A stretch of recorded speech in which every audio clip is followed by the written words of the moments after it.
Welfare schemes for vulnerable sections of the population by the center and states in the performance of these schemes. Mechanisms, laws, institutions, and bodies constituted for the protection and betterment of these vulnerable sections. 1.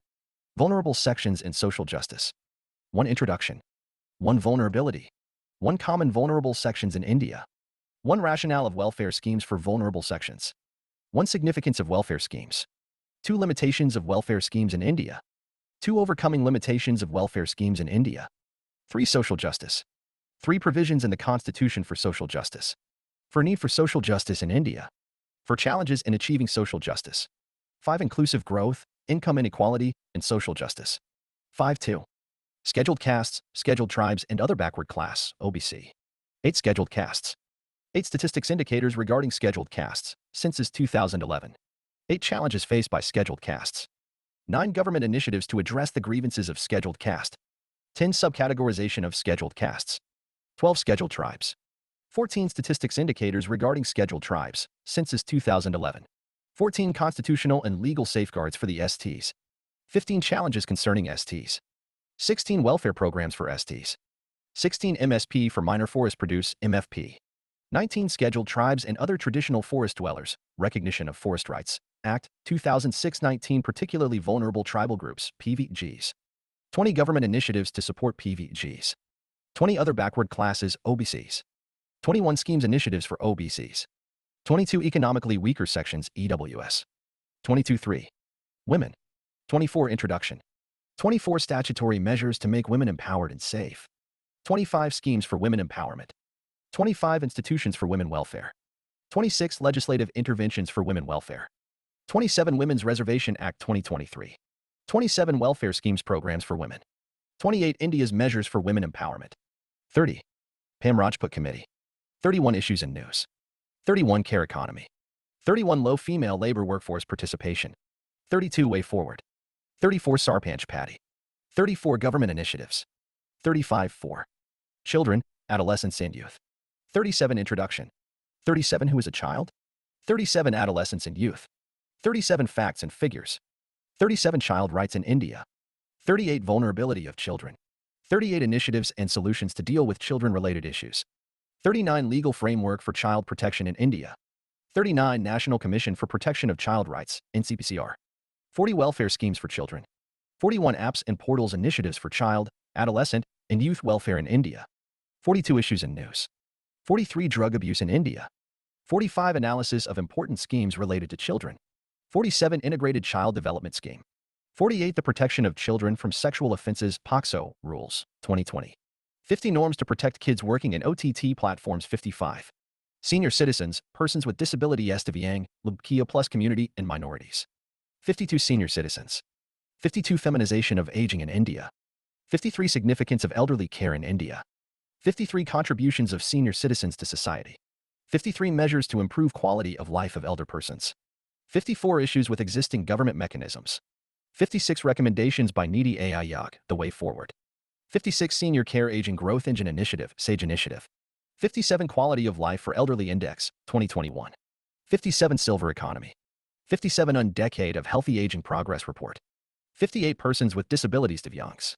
58. Models of Disability. 59. Challenges associated with PWDs. 59. Provisions for persons with disabilities, PWD, in India. 60. Global measures. 61. Constraints and implementation of welfare programs. 61. The way forward. 62. LGBTQ plus. 63. Transgender persons, Protection of Rights, Act, 2019. 66. Transgender persons, Protection of Rights, Rules, 2020. 67. Issues and news. 68. Arguments for and against same-sex marriage. 69. Minorities. 70. Domestic workers, migrant laborers. 76. Unit 2.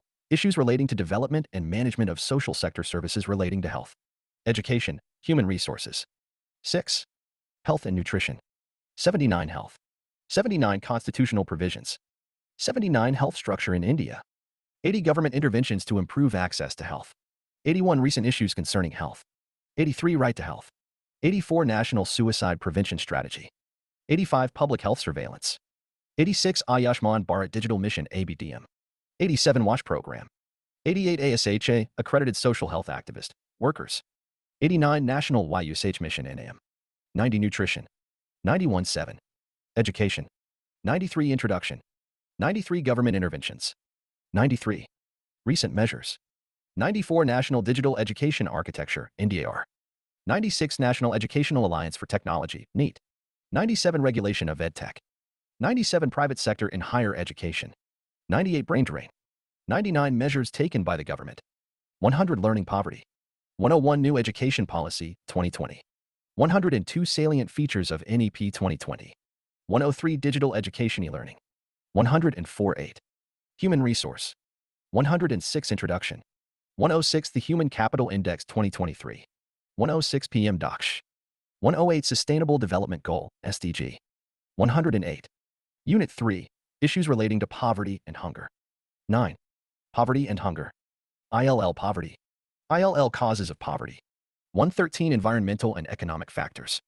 114 Challenges to poverty alleviation in India, 116 Poverty and associated issues, 117 Feminization of poverty, 118 Unequal division of labor and assets, 118 Hunger, 120 Status of hunger in India, 120 Causes of hunger in India, 121 Hidden hunger, 122 Indian government's initiatives aimed at eradicating hunger, 123 Niti Aayog strategy for New India at 75 to enhance nutrition, 125 Niti Aayog National Convention on Prevention Obesity, 126 Vulnerable sections and social justice.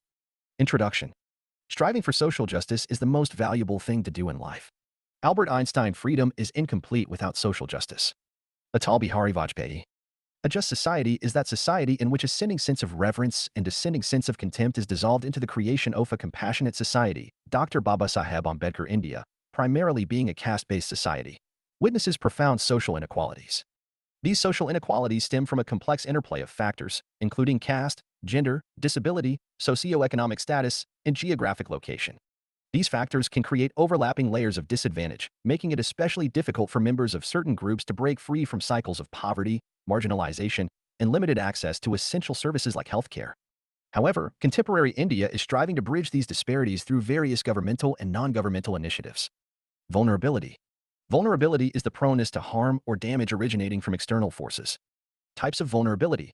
Physical vulnerability, lack of ownership rights and entitlements for the poor, e.g., poor people. Economic vulnerability, erratic income due to informal employment with low wages, e.g., migrant workers. Social vulnerability, income inequality leading to divergence between lower strata and middle class. Personal vulnerability, victims of injustice and violence, particularly low-caste people and minorities, including women, children, the elderly, the disabled, and the destitute, e.g., low-caste women. Common vulnerable sections in India. Based on caste and social identity, scheduled castes, SCs formerly known as untouchables, they face social stigma and discrimination. Scheduled tribes, STs indigenous communities facing challenges in education and development due to remote locations. Other backward classes, OBCs diverse communities facing historical disadvantages and economic and social disparities. Economically weaker sections, EWSs groups facing poverty and lack of opportunities not categorized under SC, ST, or OBC. Religious minorities, groups like Muslims and Christians facing social and economic vulnerabilities. Transgendered persons, individuals facing discrimination, lack of acceptance, and limited access to education and employment. Based on age and ability, senior citizens, the elderly. Aging population facing health, financial security, and social isolation issues. Persons with disabilities, PWD, individuals with physical, mental, intellectual, or sensory impairments facing societal barriers to participation. Based on circumstances, children, vulnerable to malnutrition, child labor, abuse, trafficking, and lack of education due to poverty and identity issues. Migrants, internal migrants facing exploitation, discrimination, and lack of social support. Rationale of welfare schemes for vulnerable sections in India. Structural discrimination based on gender, caste, class, and ethnicity hinders equal access to economic opportunities and basic amenities. Many disadvantaged groups, including women, Dalits, tribals, Muslims, informal sector workers, the poor, the elderly, and the disabled, face exclusion from key public goods. Specific vulnerabilities, scavenger community, vulnerable to stress and diseases, with limited access to healthcare. Tribal people, marginalized based on ethnicity, often landless with little control over resources, leading to poverty, low education levels, and poor health. Women experience double discrimination, facing gendered vulnerabilities in addition to caste, class, or ethnic discrimination. Need for government support, constitutional and philosophical basis. Preamble. The Indian constitution promises justice, social, economic, and political, and equality of status and opportunity for all citizens. O fundamental rights. The Constitution guarantees rights like equality, life with dignity, education, protection against untouchability, and freedom from exploitation. O directive principles of state policy. DPSPs These principles direct the state to ensure the welfare of its citizens, making India a welfare state. International conventions. India upholds international agreements like the UN Convention on the Rights of the Child, which advocate for state support to vulnerable groups. Humanitarian grounds. Vulnerable sections require special assistance and care from the state for their well-being. Lack of state support leads to disadvantages and prevents access to fair and equal life choices. Economic imperative. Inclusive growth is essential for economic development, requiring support for vulnerable sections. Welfare schemes protect the poor and disadvantaged, enabling them to participate in economic growth. Nation building. Injustice perceived by these sections undermines social cohesion and unity, hindering nation-building endeavors. Emancipating weaker sections from oppression, marginalization, and backwardness is crucial for societal progress and inclusive growth. Government support, grounded in constitutional principles, humanitarian considerations, economic imperatives, and nation-building goals, is essential for uplifting vulnerable sections and fostering a more equitable society. Significance of welfare schemes, reduction of poverty, vulnerability, and inequality. Welfare schemes significantly contribute to the reduction of poverty, vulnerability, and inequality within society, fostering social cohesion. Economic enabler for growth. These schemes act as economic enablers, promoting robust, sustainable, and inclusive economic growth. By increasing household incomes, they stimulate consumption and savings, thereby boosting aggregate demand. Human capital development. Welfare schemes play a crucial role in enhancing human capital development. They increase productivity, improve skills, and enhance employability, ultimately realizing the potential of demographic dividends. Limitations of welfare schemes in India. While welfare schemes aim to uplift vulnerable sections, they face challenges that hinder their effectiveness. Targeting issues, inclusion-exclusion errors. Schemes often miss intended beneficiaries due to errors like ghost cards in the public distribution system (PDS). Some states have issued more ration cards than households, while others struggle to identify all eligible households. Unintended beneficiaries. Social protection aims for individuals to eventually escape poverty. However, without continuous evaluation, benefits may go to unintended beneficiaries perpetually. Implementation challenges, corruption, and leakages. These divert resources away from those who need them most. Focus on outputs over outcomes. Schemes might prioritize construction outputs, like building schools, neglecting the ultimate goal of improved education outcomes, like higher literacy rates. Beneficiary participation, lack of awareness. Demand-driven schemes like PDS or MNREGA require beneficiary awareness and participation for efficient implementation. Without this, vulnerable sections remain mere recipients, not partners in development. Scheme design issues, addressing structural issues. Some schemes, like MNREGA, intended as temporary solutions, can become permanent, failing to address root causes of poverty like lack of skill development. Disincentivizing capacity building. An excess of welfare schemes might discourage beneficiaries from improving their skills and becoming reliant on government support. Financial and resource constraints, exchequer burden. A multitude of schemes constrain government finances, limiting investments and job creation. Digital infrastructure challenges. Direct benefit transfers, DBTs, can face last-mile delivery issues due to inadequate digital infrastructure in rural areas. Welfare schemes play a vital role, but addressing these limitations is crucial for maximizing their impact on vulnerable sections of Indian society. Overcoming limitations of welfare schemes in India. 5 principles of while limitations exist, India is taking steps to improve social justice. The effectiveness of welfare schemes. Improve targeting socio-economic caste census, SECC. This initiative replaces outdated below poverty line, BPL, list for better beneficiary identification. Aadhaar, unique identification helps target intended beneficiaries and reduce fraud. Enhanced implementation, direct benefit transfers, DBTs like the JAM Trinity, Jan Dan Aadhaar Mobile, for LPG subsidies ensure funds reach the right beneficiaries, minimizing leakage. Use of technology. GeoMNREGA uses space technology to create databases of assets built under MNREGA, promoting transparency via mobile tagging and online monitoring. Strengthening participation, social audits. These mandatory audits for schemes like MNREGA increase transparency and public involvement. Self-help groups, SHGs are involved in implementing and monitoring schemes like NRLM, enhancing beneficiary awareness and transparency. Performance-based budgeting, outcome-based budgeting, OBB. This method assesses departmental progress based on achieved results, shifting focus from spending to outcomes like improved literacy rates. By addressing limitations and adopting these improvements, India can make its welfare schemes more effective in uplifting vulnerable sections of society. Social justice. As per the United Nations, social justice may be broadly understood as the fair and compassionate distribution of the fruits of economic growth. Social justice advocates for equal economic, political, and social rights and opportunities for all individuals within a society. It encompasses principles like human rights, access, participation, equity, and fair distribution of resources.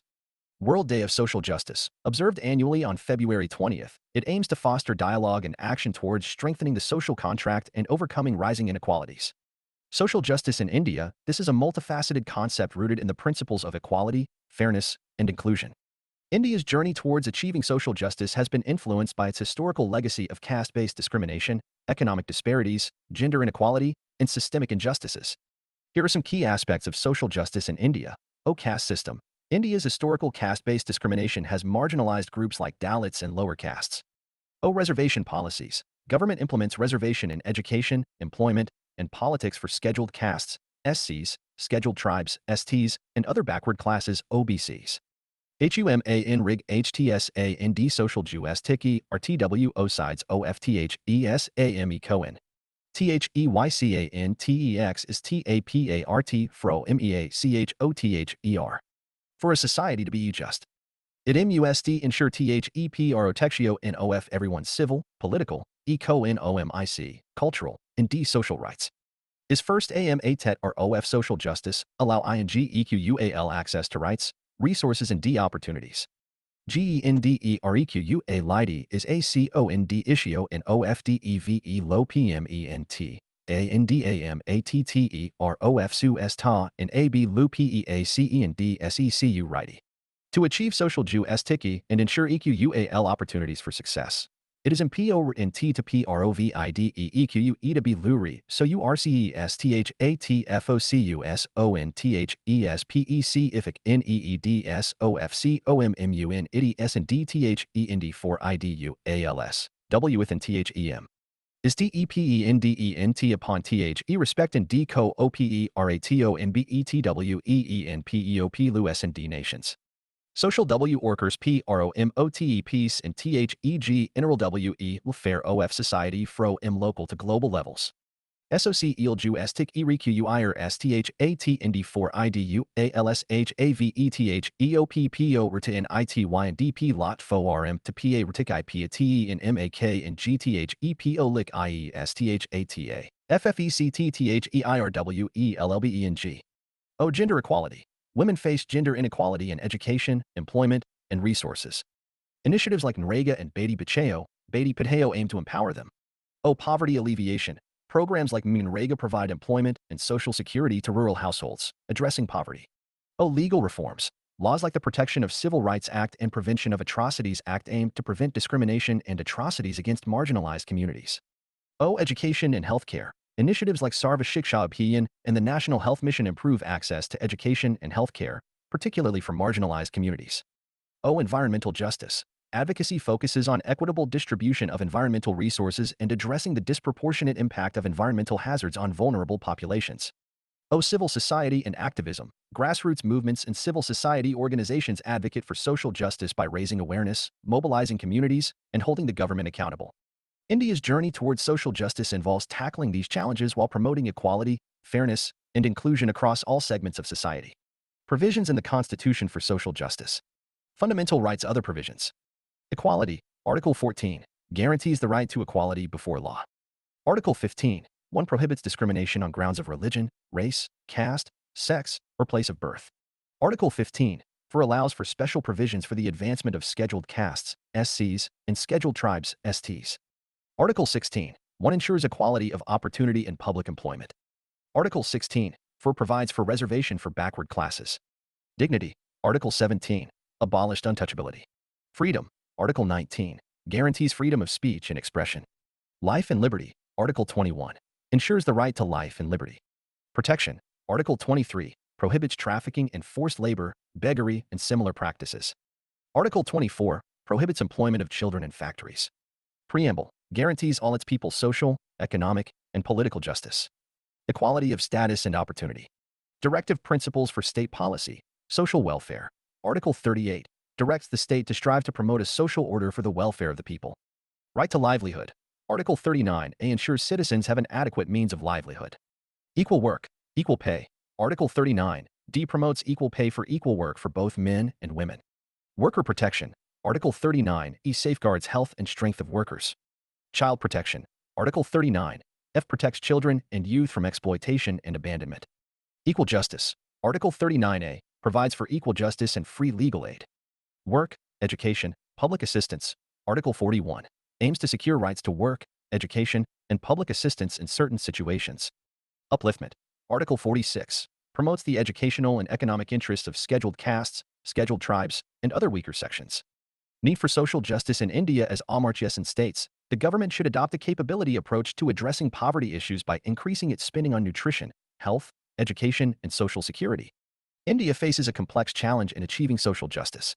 Here's a breakdown of key issues and the need for increased social spending, economic growth, and human capital. Amartya Sen's capability approach emphasizes investing in people.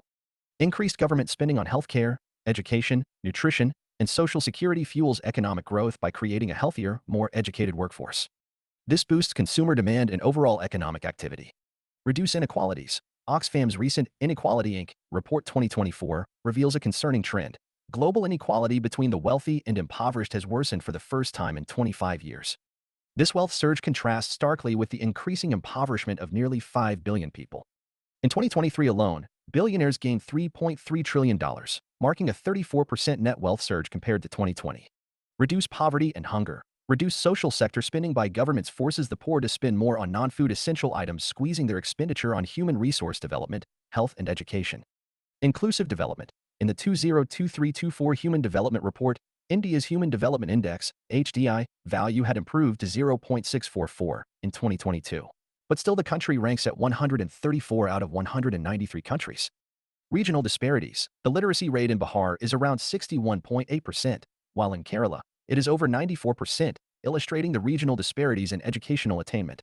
Social exclusion. Dalits, historically marginalized communities, continue to experience caste-based discrimination and are often subjected to social exclusion, limiting their opportunities for social and economic mobility. Gender inequality. Female labor force participation rate in India stands at around 37%, significantly lower than the global average of 47%, indicating the gender gap in economic participation. Challenges in achieving social justice. Lack of awareness. Despite well-intentioned social welfare schemes, many beneficiaries remain unaware of their entitlements. For instance, under MNREGA, some are unaware of provisions like unemployment allowance. Poor design. Inadequate understanding of target group needs leads to poorly designed policies, as seen in the Public Distribution System (PDS), criticized for neglecting specific nutritional requirements. Implementation challenges. Weak implementation, often marred by mismanagement and corruption, hinders the effectiveness of schemes like MNREGA, highlighting the need for greater accountability. Monitoring and evaluation. Inadequate monitoring in schemes like ICDs results in issues such as irregular food supply and hygiene lapses, underscoring the need for improved oversight. Persistent challenges. High poverty rates, low educational attainment, and prevalent malnutrition persist, necessitating targeted interventions and comprehensive social justice initiatives to address multifaceted issues. Way forward 1. Participatory planning. Involving vulnerable sections in scheme design ensures their needs are met. For example, Kerala's People's Plan campaign empowered locals to prioritize and allocate funds effectively. 2. Capacity building. Providing training empowers target groups. SUA in Gujarat trains women workers, enhancing their advocacy and access to support programs. 3. Information dissemination. Utilizing digital platforms, like the Direct Benefit Transfer (DBT) scheme, enhances awareness and service access. DBT reduces leakages and improves transparency. Conclusion. Fostering awareness and active involvement of target groups is vital for scheme success. Through participatory planning, capacity building, and digital outreach, governments can enhance scheme effectiveness, benefiting the intended beneficiaries. Social justice is associated with fairness and equality in society. It includes fairness in healthcare, employment, housing, and more. Discrimination and social justice are not compatible. India is a welfare state, thus it is the prime responsibility of government to support various vulnerable and marginalized sections of the society to attain the dream of the forefathers of the Constitution. Inclusive growth, income inequality, and social justice. Introduction. A recent World Inequality Report, 2022, highlights significant income inequality in India, with the top 10% holding 57% of the national income. India's high growth rate hasn't translated into high human development indicators. Oxfam's Inequality Inc. Report 2024 Key findings. Richest 5 men doubled fortunes since 2022. 5 billion people became poorer in same period. 3. Global poverty remains at pre-pandemic levels. 4. Billionaires 133 trillion richer than in 2020. Health distribution. Rich countries own 64% of global wealth too. Top 1% own 43% of all global financial assets, corporate profits. Large firms breaking profit records 233 trillion in net profits by M3 big corporations specific cases. Bernard Arnault 2. Aliko Dangote 3. Jeff Bezos. Worker conditions. 0 million workers lost its trillion due to inflation. Corporate taxation. One effective corporate tax rate fallen by a third. Inclusive growth, as defined by the OECD, refers to economic growth that is shared fairly and creates opportunities for everyone. Inclusiveness encompasses equity, equality of opportunity, and protection in market and employment transitions, essential for successful growth strategies. Importance. It is crucial for achieving complete development, reducing poverty and inequality, and ensuring a dignified life for all citizens. Challenges that HIND RESS, inadequate social investments. Underinvestment in healthcare, education, and social protection weakens human capital development. Example, the shortage of healthcare facilities in rural areas limits access to essential medical services. Other socioeconomic challenges, illiteracy and poverty persist, hampering overall development. Declining growth rate and stagnant manufacturing sector exacerbate economic challenges. Monsoon dependence in agriculture and high unemployment rates add to the complexity of the situation. Social injustices, wage gap and minority disparities perpetuate inequality. LGBTQ oppression and limited education access, especially for girls, impede social progress. Child welfare issues, including labor and abuse, demand urgent attention. Government initiatives, SETU, self-employment and talent utilization, Skill India, Mahatma Gandhi National Rural Employment Guarantee Act, Manrega, Pradhan Mantri Jan Dhan Yojana and Mudra, Micro Units Development and Refinance Agency. Bank. Strategies for inclusive growth and social justice, enhancing education, implementing schemes like the Sarva Shiksha Abhiyan, SSA, to promote universal elementary education. Kerala's literacy campaigns, achieving near-universal literacy rates through community engagement and innovative teaching methods. Poverty alleviation, implementing targeted poverty alleviation programs like the National Rural Livelihood Mission, NRLM, to provide economic opportunities and social protection. Self-help groups, SHGs, in states like Andhra Pradesh, empowering women to become economically self-sufficient. Promoting gender equality, enforcing policies like the Beti Bachao, Beti Padhao, BBBP scheme to address gender disparities in education and healthcare. The Kudambashri initiative in Kerala, empowering women through self-help groups, entrepreneurship, and skill development. Regional development, implementing regional development schemes like the Pradhan Mantri Gram Sadak Yojana, PMGSY, to improve rural infrastructure. The Balaram Yojana in Odisha, focusing on agricultural development and livelihood enhancement in tribal areas. Social welfare schemes, strengthening existing schemes like the Mahatma Gandhi National Rural Employment Guarantee Act, Manrega, to provide employment and social security. Telangana's Rithabandha scheme, providing financial assistance to farmers for every acre of land they own. Community engagement, encouraging community participation in local governance through initiatives like Gram Savas. The Shakti Kendra program in Rajasthan, empowering women to participate in decision-making at the grassroots level. Enhancing healthcare infrastructure, investing in the expansion of healthcare facilities and telemedicine services to improve access to healthcare. The Arojayasri scheme in Telangana, providing cashless healthcare services to below poverty line families. The way forward, core principles for inclusive growth and social justice, equality of opportunity, ensuring fair access to resources and opportunities for all. Focus on human development, investing in health, education, and social protection to build a skilled and empowered workforce. Bridging the digital divide, providing equitable access to technology to facilitate participation in the modern economy. Promoting social inclusion, eliminating discrimination and fostering social cohesion to achieve shared prosperity. Achieving inclusive growth and social justice in India requires a multi-pronged approach. By addressing these challenges and implementing effective policies, India can create a more equitable and prosperous future for all its citizens. Steps taken to ensure social justice. Decent Work Country Program, DWZP, by International Labour Organization ILO, signed in December 2022. DWZP for India 2023-27 focuses on creating decent job opportunities and sustainable livelihoods while strengthening social protection systems. It aligns with national priorities, emphasizing adequate job generation and robust social safety nets. SMILE, 75 initiative, launched by the Government of India, SMILE addresses destitution and beggary through comprehensive welfare measures across 75 municipal corporations. It includes rehabilitation, medical aid, counseling, education, and skill development, aiming to uplift marginalized individuals and integrate them into mainstream society. Ministry of Social Justice and Empowerment, responsible for formulating and implementing policies for vulnerable sections, including scheduled castes, scheduled tribes, other backward classes, persons with disabilities, and senior citizens. The ministry focuses on enhancing their socio-economic status and overall well-being through targeted interventions and support mechanisms. Legislative measures. India has introduced laws like the Scheduled Castes and the Scheduled Tribes Prevention of Atrocities Act, 1989, and the Rights of Persons with Disabilities Act, 2016 to combat oppression and discrimination against historically disadvantaged groups, aiming to enhance their socio-economic positions and promote social inclusion. Way Forward 1. Participatory planning. Involving vulnerable sections in scheme design ensures their needs are met. For example, Kerala's People's Plan campaign empowered locals to prioritize and allocate funds effectively. 2. Capacity building. Providing training empowers target groups. SUA in Gujarat trains women workers, enhancing their advocacy and access to support programs. 3. Information dissemination. Utilizing digital platforms, like the Direct Benefit Transfer (DBT) scheme, enhances awareness and service access. DBT reduces leakages and improves transparency. Conclusion: fostering awareness and active involvement of target groups is vital for scheme success.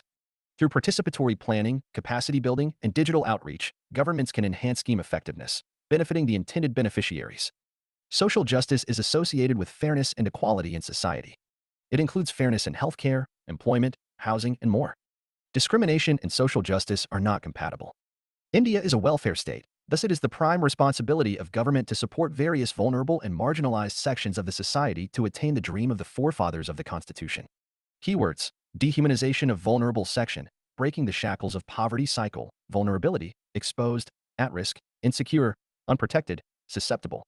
Vulnerable sections, marginalized groups, disadvantaged communities, socially excluded, people with disabilities, social inclusion, bridge the gap, leveling the playing field, poverty alleviation, leakages and targeting errors. Infrastructure bottlenecks, direct benefit transfers, equity, gender inequality, shared prosperity, reducing inequality, uplifting the bottom of the pyramid, creating a just society. Previous year questions. 1.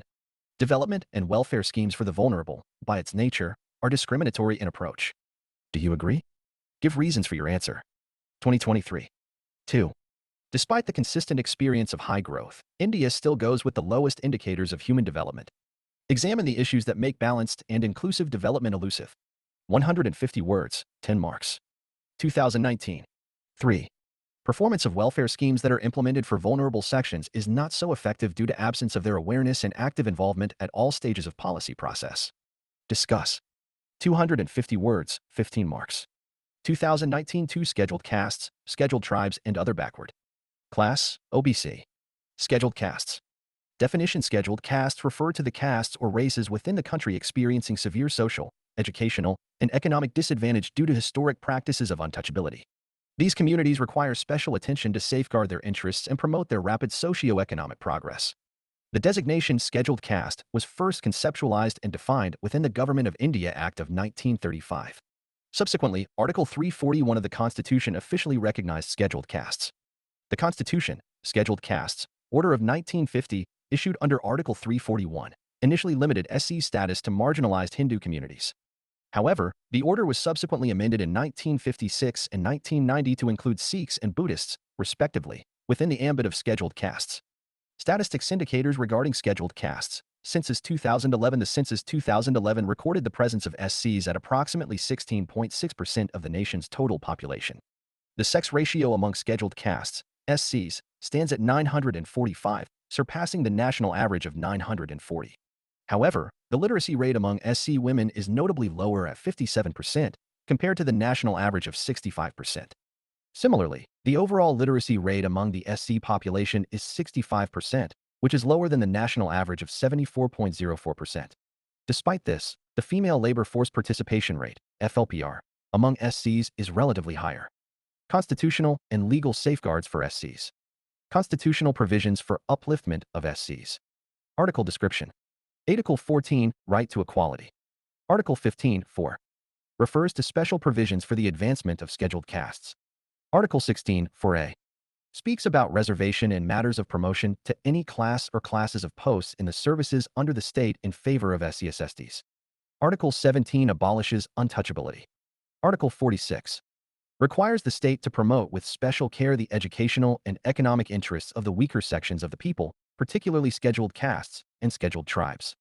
Article 335 provides that the claims of SC/ST members shall be considered, along with maintaining the efficiency of administration, in appointments to services and posts concerning the union or state. Article 338 establishes a national commission for scheduled castes and scheduled tribes, responsible for investigating and monitoring safeguard matters, addressing specific complaints, and advising on socio-economic development planning. Article 330 and Article 332 provide for reservation of seats for SCs and STs respectively in the House of the People and Legislative Assemblies of States. Reservation in local bodies is also included.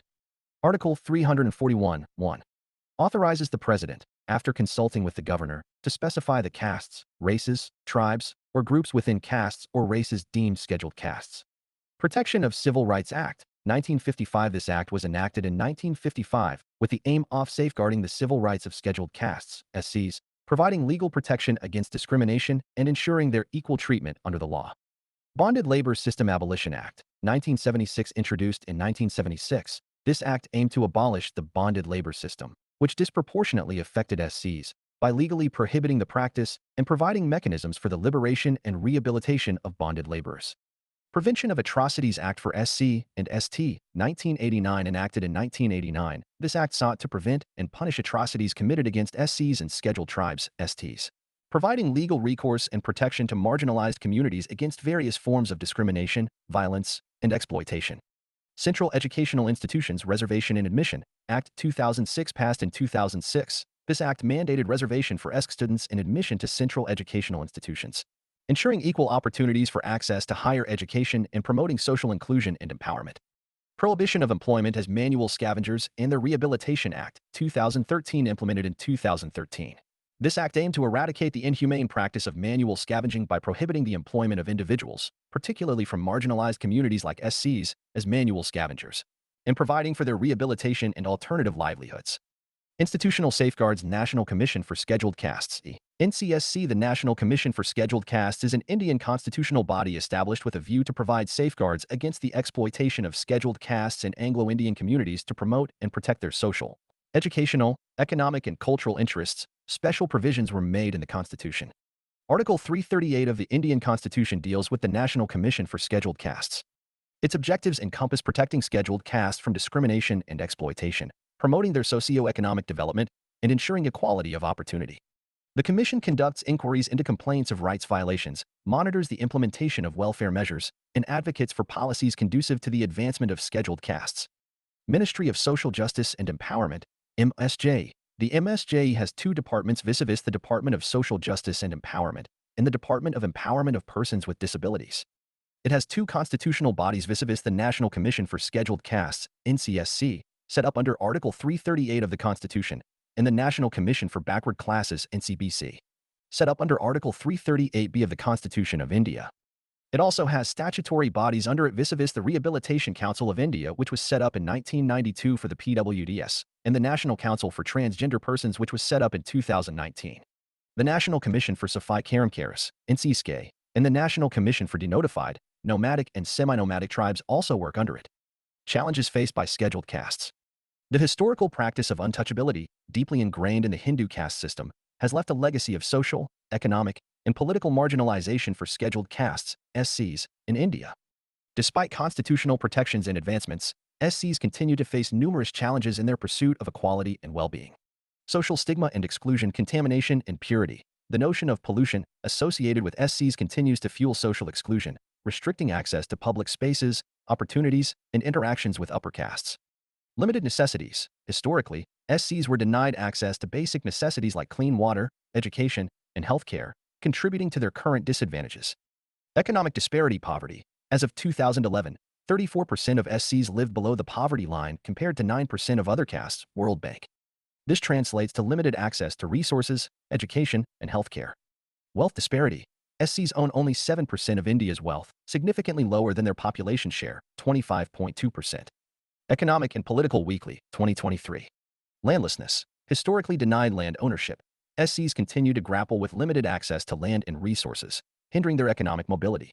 Political underrepresentation, limited representation. Despite reserved seats in government bodies, SCs only hold 4% of senior positions, joint secretary and secretary, in the Indian government, DUPT.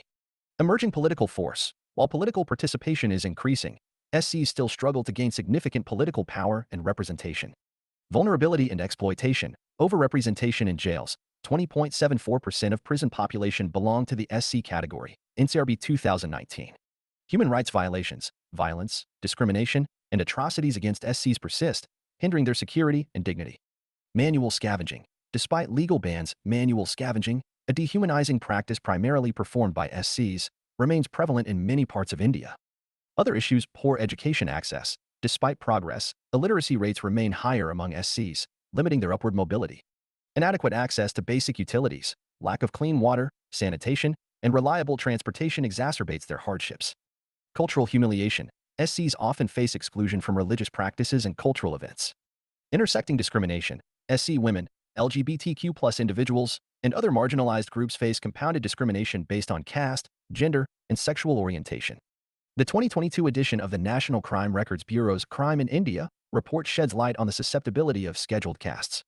In 2022, there were 57,582 registered cases of crimes committed against scheduled castes, SCs, marking a 13.1% rise from 2021, where 50,900 cases were recorded.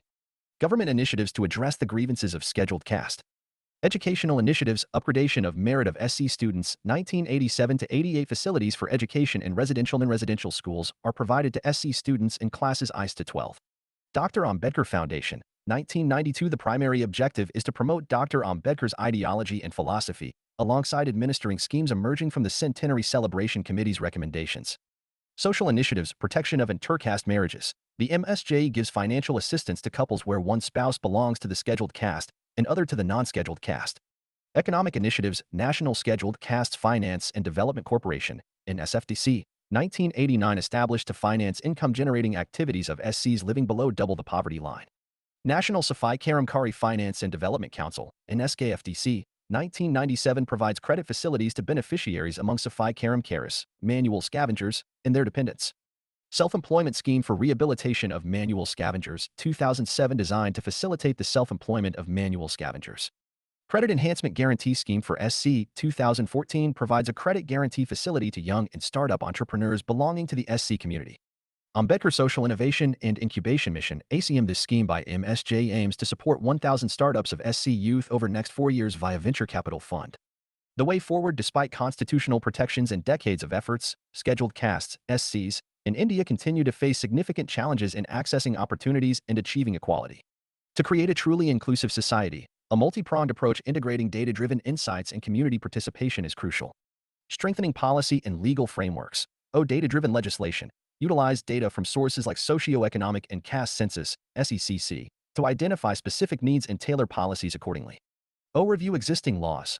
Update laws like the Scheduled Castes and Scheduled Tribes Prevention of Atrocities Act, POCA, to address contemporary issues like online harassment and cybercrime. Ensuring effective implementation.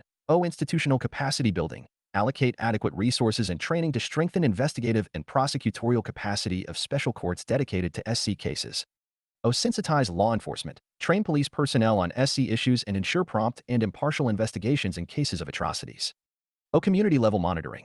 Empower SC communities to report discrimination and monitor implementation of laws through mechanisms like Gram Savas. Promoting social inclusion and empowerment. Focus on education. Address high dropout rates, improve quality of education for SC students, and ensure access to scholarships and higher education opportunities. Economic empowerment. Provide targeted skill development programs, access to microfinance and markets, and support entrepreneurship initiatives for SC populations. Building partnerships and community engagement. Collaboration. Foster collaboration between government, civil society organizations, and SC communities to develop and implement inclusive solutions. Community participation. Empower SC communities to actively participate in decision-making processes and advocate for their rights at all levels. Raise awareness. Launch public awareness campaigns and educational programs to combat caste discrimination and promote social inclusion. Amendment to the Prevention of Atrocities Against Scheduled Castes and the Scheduled Tribes Act 1989. In the amended SCSD Act, 2018, a preliminary inquiry is not a must, and no prior approval is also required for appointing authorities for senior police officers to file FIRs in cases of atrocities on SC and ST. Other legal provision. The Prohibition of Employment as Manual Scavengers and their Rehabilitation Act, 2013, PEMSRA, 2013. Purpose of the Act: for eradication of dry latrines and manual scavenging and rehabilitation of manual scavengers in alternative occupations. This law makes it an offense to O. Employ people as manual scavengers to clean in sanitary latrines. O. Employ people to clean sewers and septic tanks without protective gear. O. Construct in sanitary latrines. O. Not demolish or convert in sanitary latrines within a certain period of. This act coming into force, National Commission for Safai Karamkaris, a statutory body to look into matters concerning the Safai Karamkaris welfare and make recommendations to the government. National Safai Karamkaris Finance and Development Corporation provides financial assistance to the Safai Karamkari, scavengers, and their dependents for any viable income-generating schemes. It has impaneled 22 training institutions and identified a variety of skill training in an attempt to boost alternative employment and encourage entrepreneurship. Self-employment scheme for rehabilitation of manual scavengers. SRMS provide assistance in alternative occupations. Safai Mitra Suraksha Challenge aims to completely mechanize all septic and sewage tank cleaning operations in 243 cities across India by April 30, 2021. Namaste, the Ministry of Social Justice and Empowerment, MOSJ, has formulated a scheme, National Action for Mechanized Sanitation Ecosystem. Namaste. The process of extending the scheme to all the urban local bodies, ULBs, of the country has been initiated. Main features of the scheme to be implemented in all ULBs are I. Identification. Namaste envisages identifying the sewer septic tank workers, SSWs. IL training. Occupational training and distribution of PPE kits to SSWs. 3. Assistance for safety devices to sanitation response units, SRUs. 4. Extending health insurance scheme benefits to identified SSWs and their families under the Ayushman Bharat, per the Mantri Jan Arogya Yojana, APMJY. V. Livelihood assistance. The action plan will promote mechanization and enterprise development by providing funding support and subsidy, capital plus interest, to the sanitation workers to procure sanitation-related equipment. 6. IEC campaign. Massive campaigns would be undertaken jointly by the ULBs and NSKFTC to spread awareness about the interventions of Namaste. In news, Bandicoot, Kerala to become first state to use robotics tech extensively for manhole cleaning. Kerala became the first state in the country to use robotics technology for cleaning all its commissioned manholes by pressing into service the robotic scavenger Bandicoot in the temple town of Guruvayur. Bandicoot is a robotic machine that is engineered for cleaning any type of sewer manholes. It has been developed by Kerala-based Gen Robotics and is already in use in urban bodies across the country, phasing out the practice of sanitation workers physically entering the manholes. Subcategorization of scheduled castes. The union government has formed a 5-member committee of secretaries, chaired by the cabinet secretary, to evaluate and work out a method for the equitable distribution of benefits, schemes and initiatives to the most backward communities amongst the over 1,200 scheduled castes across the country that have been crowded out by relatively forward and dominant ones. What is subcategorization of caste? It refers to further classifying broader caste groups into subgroups based on various criteria. Over time, some castes and communities have sought recognition and specific privileges based on their unique characteristics, historical backgrounds, or socioeconomic status. Subcategorization attempts to address the diversity within larger caste groups and provide targeted benefits to specific subgroups that may be perceived as socially and economically disadvantaged. Why is subcategorization within caste needed? To address inequalities among scheduled caste communities, there have been graded inequalities among SC communities and even among the marginalized. Some communities have less access to basic facilities, while the relatively more forward communities among them have managed to avail benefits consistently while crowding the more backward ones out. Disproportionate share in opportunities. The policy of protective and compensatory discrimination leads to disproportional representation of subcastes in employment, education, and legislature. In Tamil Nadu, a 3% quota within the scheduled caste quota is accorded to the Arundhatayar caste, after Justice M.S. Janarthanam report stated that despite being 16% of the SC population in the state, they held only 0 to 5% of the jobs. Overcoming hierarchy practiced within scheduled castes. The scheduled caste category is not homogeneous and comprises a wide range of communities with distinct cultural, social, and economic characteristics. Some SC communities may have made progress in education, employment, and socio-economic development, while others continue to face significant disadvantages. Help scheduled castes to secure social mobility.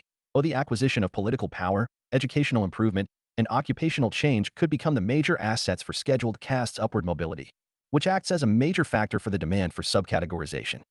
Ensuring social justice. Subcategorization allows for a more targeted approach in addressing the specific vulnerabilities and needs of particular SC subgroups. Ensuring equitable distribution of resources. Subcategorization could help avoid the concentration of benefits in certain communities while others remain underserved. For this, states have tried to divide the scheduled caste quota on the grounds that caste is a form of graded inequality.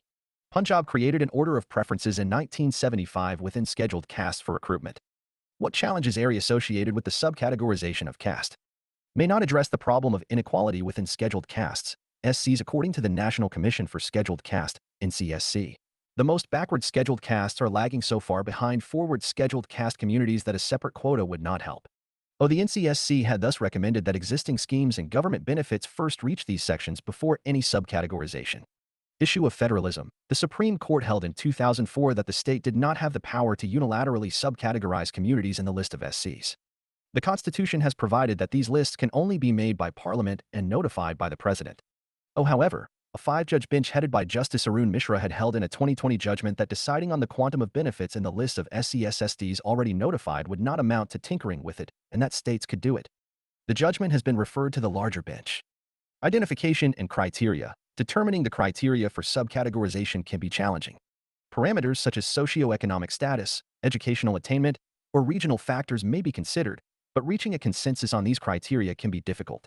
In a 1976 case, State of Kerala v. N. M. Thomas, the Supreme Court laid down that scheduled castes are not castes, they are class. In the E.V. Chennaiya case in 2005, the court had held that special protection of SCs is based on the premise that all scheduled castes can and must collectively enjoy the benefits of reservation regardless of inter inequality. Because the protection is not based on educational, economic, or other such factors, but solely on those who suffered untouchability. Data accuracy and availability. Concrete population numbers of each community and subcommunity and their respective socioeconomic data are necessary, which can provide a reasonable ground to decide how castes can be categorized, how much percentage should be given, etc. Obtaining accurate and up-to-date data on the socioeconomic status of different scheduled caste communities is a challenge. Potential for intragroup disputes. Subcategorization may lead to internal divisions and disputes among SC communities. Some groups may feel marginalized from the benefits, leading to social tensions within the broader scheduled caste category. For instance, backwardness among scheduled castes also draws from the practice of untouchability, and subcategorization may sharpen differences within and bring in competitive affirmative action. Way forward. Exploring alternatives to introduce subcategorization. The Union government needs to explore legal options for the same. For instance, the Attorney General of India, AGEI, had opined that a constitutional amendment could be brought in to facilitate this. The NCSC and NCST had opined that Article 16(4) of the Constitution already provided for states to create special laws for any backward classes it felt were underrepresented. The Ushamara Committee recommended the inclusion of Clause 3 in Article 341 through a constitutional amendment empowering state legislature to enact reclassification of the scheduled caste category subject to presidential confirmation. Data collection and analysis. Ensuring comprehensive and accurate data collection on the socioeconomic conditions of different scheduled caste communities. For instance, a caste-based census could provide more accurate and up-to-date data on the social and economic status of various caste groups, helping formulate and evaluate affirmative action policies and welfare programs. Concept of creamy layer. The concept of a creamy layer within SCs was upheld by the court in a 2018 judgment in Jarnail Singh v. Lakshmi Narayan Gupta. The creamy layer concept puts an income ceiling on those eligible for reservation. While this concept applies to other backward castes, it was applied to promotions of scheduled caste for the first time in 2018. Criteria development. Develop transparent and inclusive criteria for subcategorization, considering factors such as socioeconomic status, educational attainment, and regional disparities. The Andhra Pradesh government in 1996 formed a commission of Justice Ramachandra Raju, which recommended subcategorization of scheduled caste in the state based on evidence that some communities were more backward and had less representation than others. Scheduled tribes. Previous year questions. 1.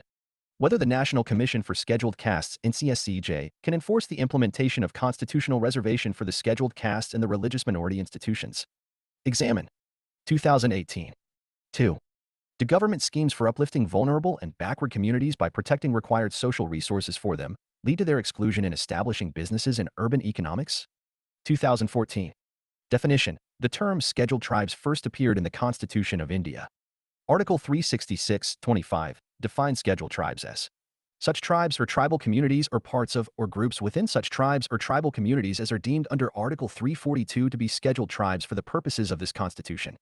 Statistics indicators regarding scheduled tribes. Census 2011. According to the 2011 census, scheduled tribes, STs, constitute approximately 8% of the total population of the country. Their sex ratio stands at 990, surpassing the national average of 940. However, despite this favorable sex ratio, the overall literacy rate among STs is 60%, which is lower than the national average of 75%. Percentage of scheduled tribes. ST Lakshadweep has the highest percentage, followed by Mizoram, Nagaland, Meghalaya, and Dadra and Nagar Haveli. Absolute number of scheduled tribes. St. Madhya Pradesh has the highest absolute number, followed by Maharashtra, Odisha, Jharkhand, Gujarat, and Rajasthan. Literacy rate: 59%, male, 68.5%, female, 49.4%. The PLFS 2018-19 report reveals an improvement in the literacy rate of STs at 69.4% as compared to 78.1% overall. Criteria for specification of a community as a scheduled tribe: traits such as primitiveness, geographical isolation, shyness, and social, educational, and economic backwardness are key factors distinguishing scheduled tribe communities from others. The specifications are influenced by the definitions of tribal communities adopted in the 1931 census. Article 342(1) mandates the specification of tribes or tribal communities or parts of or groups within tribes or tribal communities as scheduled tribes concerning a particular state or union territory. Therefore, the list of scheduled tribes is specific to each state UT, and a community designated as a scheduled tribe in one state may not hold the same status in another state. Presidential notifications under Clause 1 of Article 342, known as Constitution Orders, are issued to enact these specifications. Recently, the Padari tribe and Pahari ethnic group of Jammu and Kashmir and Hatti community of Himachal Pradesh are included in the scheduled tribes list. Process for inclusion in ST list: the state government makes a recommendation to the Tribal Affairs Ministry. The Tribal Affairs Ministry reviews the recommendation and sends it to the Registrar General of India for approval. Simultaneously, the National Commission for Scheduled Tribes approved the recommendation. The Cabinet decides to include the tribe in the ST list. The final decision rests with the President's office issuing a notification specifying the changes under powers vested in it from Articles 342. Any community's inclusion in the scheduled tribes becomes effective only after the President assents to a bill amending the Constitution, Scheduled Tribes, Order, 1950, following its passage by both the Lok Sabha and Rajya Sabha. Legislative provisions: the Scheduled Castes and Scheduled Tribes Prevention of Atrocities Act, 1989, aims to prevent the commission of offenses of atrocities against members of SCs and STs. The provisions of the Panchayats Extension to Scheduled Areas Act, 1996, PESA to extend the provisions of the Panchayati Raj system to the scheduled areas, aiming to enable tribal self-governance. The Forest Rights Act, 2006, the Scheduled Tribes and Other Traditional Forest Dwellers Recognition of Forest Rights Act, 2006, recognizes the rights of STs and other forest-dwelling communities to forest resources which they have been traditionally using. It includes land rights, access to collect, use, and dispose of minor forest produce, and rights to protect, regenerate, or conserve or manage any community forest resource.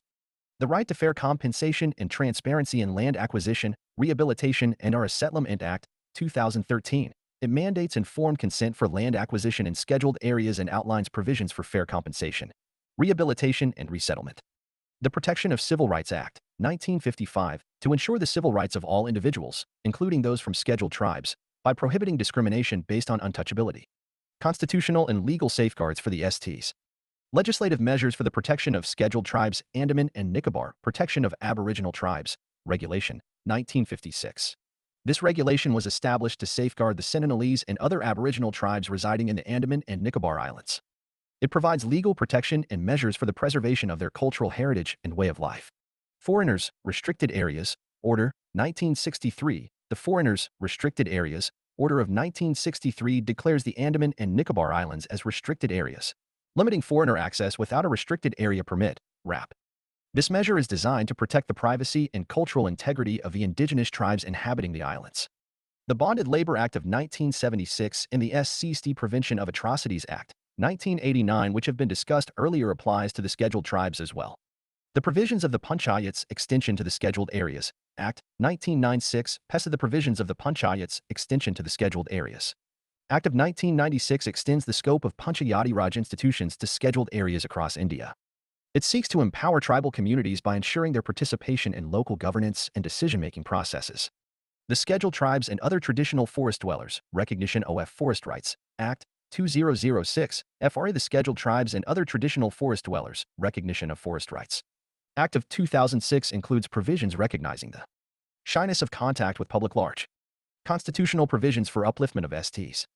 Article Description. Article 15(4). Special provisions for the advancement of OBCs, including STs. Article 29. Protection of the interests of minorities, including STs. Article 46. Directive Principle of State Policy, DPSP, emphasizing the promotion of educational and economic interests of weaker sections, particularly SCs and STs. Article 350. Right to conserve distinct language, script, or culture, and instruction in the mother tongue. Articles 23 and 24. Prohibition of traffic in human beings and bigar and other forms of forced labor. Article 164. Provision for a Minister of Tribal Affairs in Bihar, Odisha, and MP. Article 243. Reservation of seats in panchayats for STs. Article 244. 1. Define scheduled areas designated by the President and mentioned in the 5th Schedule of the Constitution, present in 10 states. Article 330. Reservation of seats for STs in the Lok Sabha. Article 334. Provides for a 10-year period for reservation to STs, with extensions granted multiple times. Article 371. Special provisions for northeastern states and Sikkim. 5th Schedule. Specifies the administration and control of scheduled areas and scheduled tribes. 6th Schedule. Provides for the administration of tribal areas in the states of Assam, Meghalaya, Tripura, and Mizoram. Article 275. 1. Provides grants and aid to states with scheduled tribes. Covered under the 5th and 6th Schedules of the Constitution. Socioeconomic FEA 2 Re-S show PRM to the power of VE backwardness scheduled RAETS. Tribes Local Committee. Geographical have distinctive isolation culture. Forest and habitat rights of particularly vulnerable tribal groups, PVGs. It aims to protect the traditional land and resource rights of tribal communities, especially those dependent on forest resources for their livelihoods.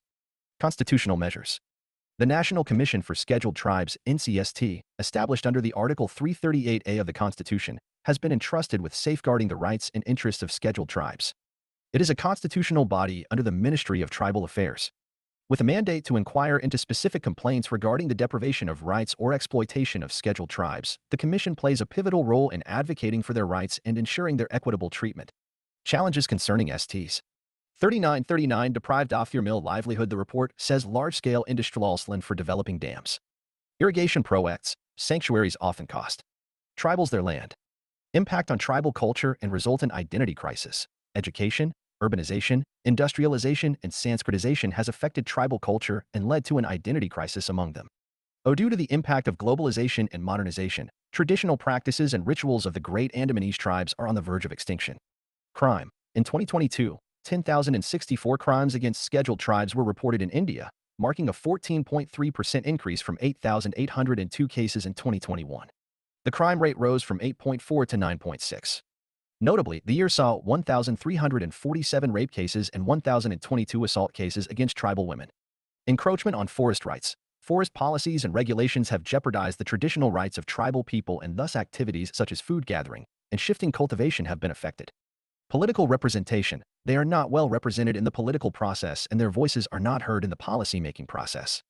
Tribal communities of the northeast region of India have not had a fair representation in the political process, and their issues are not fully addressed by the government. Lack of quality education, inadequate schools, absence of quality education, absence of competent teachers, and lack of education in the mother tongue have led to low literacy among tribals. The tribal dropouts at the primary and secondary level are much higher than the general population. They have limited access to education and health care, which has a negative impact on their overall well-being and development. As per the 2011 census, the literacy rate of scheduled tribe was 59%. Lack of access to basic infrastructure, absence of roads, pucka houses, electricity, drinking water and sanitation facilities, schools, hospitals, etc. The 2011 census data shows that access to tap water, sanitation facilities, drainage facilities, and clean cooking fuel is much lower among the tribal population.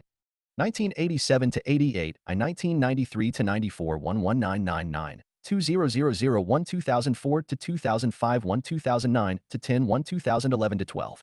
Households that did not own any land. Households that did not possess any land. Households not cultivating any land.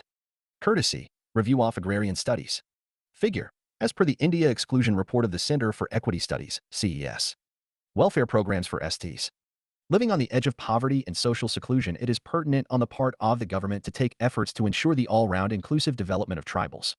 The government on its part has taken the following measures: educational empowerment, scholarship schemes, pre-matric scholarship, post-matric scholarship, and merit means-based scholarship. Vocational training centers in tribal areas to upgrade the skills of the tribal youth in various traditional modern vocations. The Ministry of Road and Transport announced the government is working to set up driver training centers in tribal areas and in the 115 poorest districts in the country. Eklavya Model Residential School ashram schools provide residential education for ST students.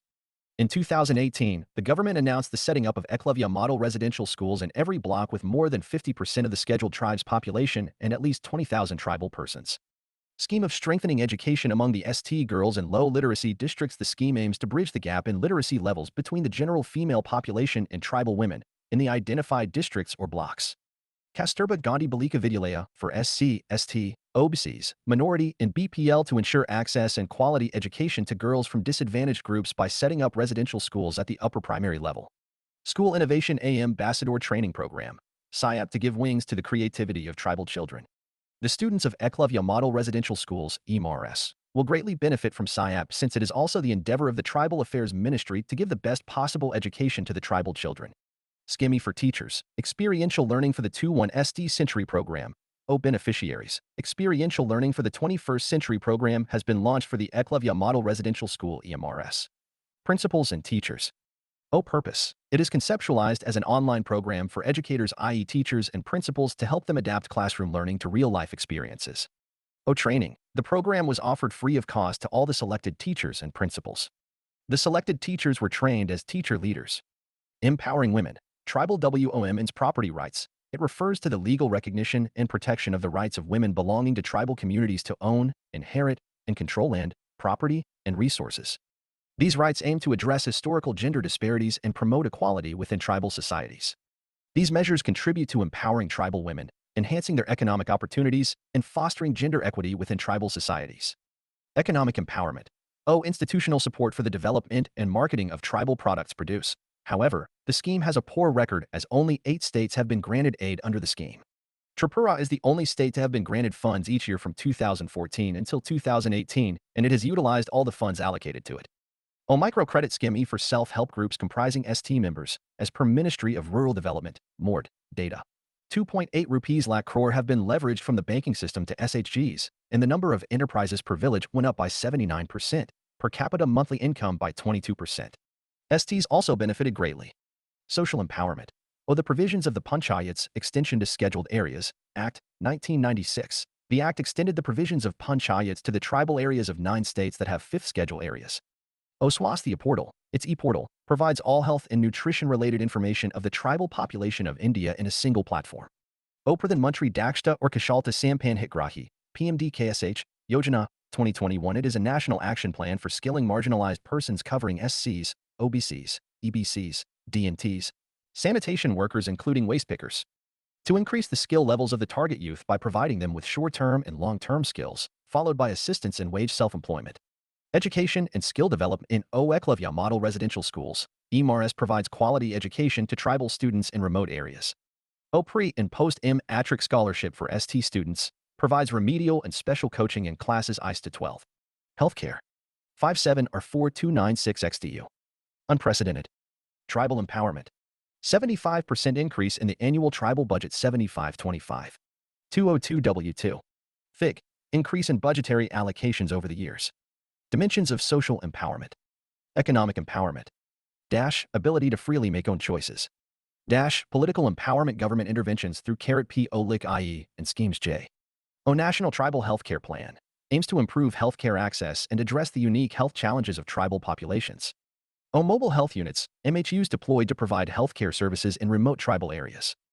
Tribal Health and Nutrition Portal, launched to address health and nutritional needs of tribal populations. Pradhan Mantri Jan Arogya Yojana, PMJY, enables access to quality healthcare without the financial burden underutilization of funds under TSP in Karnataka. The overall progress in SCP and TSP were a dismal 15% and 9% respectively of the total fund allocated. 73 members of the Legislative Assembly and 36 members of the Legislative Council have not proposed taken up any work under the TSP and SCP for 2019-20. Goal, Going Online as Leaders, program. It is a joint initiative of Facebook India with the Ministry of Tribal Affairs to provide mentorship to tribal youth through digital mode. National Tribal Research Institute. NRI will work as a premier national-level institute and nerve center of tribal concerns, issues and matters in academic, executive, and legislative fields. Other legal provision. The Scheduled Tribes and Other Traditional Forest Dwellers, Recognition of Forest Rights, Act, 2006, FRA. The provisions of the Panchayats Extension to the Scheduled Areas, Act, 1996, PESA. The Andaman and Nicobar Protection of Aboriginal Tribes, Regulation, 1956. Foreigners, Restricted Areas, Order, 1963 and Andaman and Nicobar Islands, Protection of Aboriginal Tribes, Regulation, 1956. Way forward.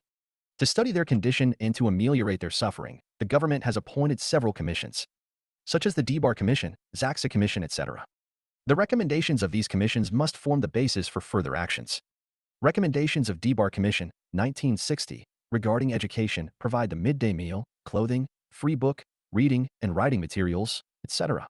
To all the tribal children in backward areas, the opening schools in localities where there were at least 30 school-going children. Adjustment of timing, vacations, and holidays of schools to suit the tribal social and cultural life, create an atmosphere of tribal culture in the schools, etc. The Kothari Commission endorsed the recommendations of the DBAR Commission and also suggested the need to educate parents simultaneously. ZAXA Committee recommendations for the welfare of STs, regarding legal and administrative framework, Empower Tribes Advisory Council, widening its scope and responsibilities and transforming it into the Tribes Advisory, Protective, and Developmental Council. Autonomous councils must be covered under the State Finance Commission, and FC must lay down appropriate principles of resource distribution between the state and the Autonomous Council. Socioeconomic development, ensure due share in socioeconomic progress for tribals, including facilities like health, education, livelihood, drinking water, sanitation, etc. Reservation for tribal women, 1/3, as well as smaller tribal groups in the ADCs and other political institutions. Establish agro-based training institutions and related labor-intensive processing industries in tribal regions regarding land alienation. Laws protecting tribal land from alienation must be upheld at all costs. A reasonable share of the wealth generated by the resources in their homelands must accrue to them by law. Prevent all kinds of tribal land alienation through strict enforcement of laws and restore alienated land to the tribal owners as per the provisions of the PESA. Regarding education, teachers for schools in the tribal regions should be recruited locally.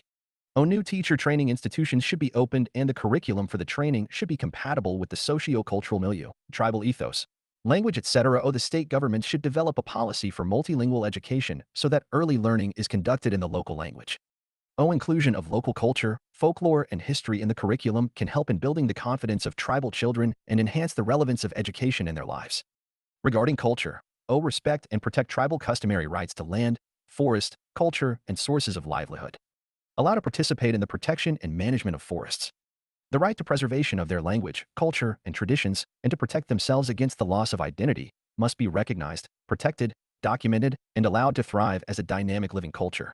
MSP for minor forest produce, MFP. The Ministry of Tribal Affairs has revised the minimum support price, MSP, for the MFP list and has included 14 additional MFPs in the list. Importance of MFPs. MFP refers to non-wood forest products. It includes products like bamboo, canes, fodder, leaves, gums, waxes, dyes, resins, and many forms of food including nuts, wild fruits, etc. MFPs are a major source of livelihood for tribals. Collection and sale of MFPs contribute 40 to 60% of tribal annual earnings. Since most of the MFPs are collected and you said so LD by WOMN, it also ensures WOMN's empowerment.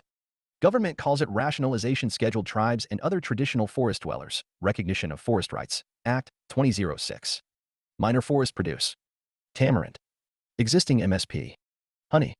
Revised MSP. 100-60118. Rangini Lac. Kasumi Lac. Karanji Pots. Popularly known as Forest Rights Act, 2006, the act was enacted to protect the marginalized socio-economic class of citizens and balance the right to the environment with their right to life and livelihood. It recognizes the rights of the forest-dwelling tribal communities and other traditional forest DWLers to resources of forest, on which these communities are dependent for a variety of needs including livelihood. The act encompasses a right to self-cultivation and habitation, which are usually regarded as individual rights, and community rights such as grazing, fishing, and access to water bodies and forests, habitat rights for PVGs, etc. Importance. Karanj Seed Mahua Seed 12118 122 20 trillion 230 billion 100 million 320,150 Inc. with seeds. Esta decision haytobate can because meshad being fixed in the higher side and needed operationalist. From now, the prices will only increase, Tribal Affairs Minister Jewalorum. It aims to undo the historical injustice against the forest-dwelling communities. It ensures land tenure, livelihood, and food security of the forest-dwelling scheduled tribes and other traditional forest dwellers. It expands the mandate of the 5th and the 6th Schedules of the Constitution, which protect the claims of indigenous communities. It democratizes forest governance by recognizing community forest resource rights. Implementation of Act. Till September 2018 end. A total of 4,219,741 claims, individual and community claims, have been filed in 1,889. 835 titles, individual and community claims, amounting to 17,848,733 acres of forest lands have been distributed. But this also means that a total of 1,934,345 claim SWR rejected. Challenges in the implementation of the Act. Development along the line of their own genius without compulsion from outsiders. Administration through their own social and cultural institutions. Administration for tribals, by tribals and from amongst tribals with minimum involvement of outsiders. Preservation of tribal relationships with their surrounding without encroachment by outsiders. Tribal Pancheo-Nehruvian approach. Result to be judged by evolution of human character and not by money spent or statistics. Lack of political will. There is a visible lack of political will in the implementation of the Act, as an assertion of the power of forest-dwelling communities is in direct conflict with the neoliberal development paradigm. Functional implementation barriers. These barriers are due to systematic issues reflected in lack of coordination between the tribal, revenue, and forest department on implementation of the Act.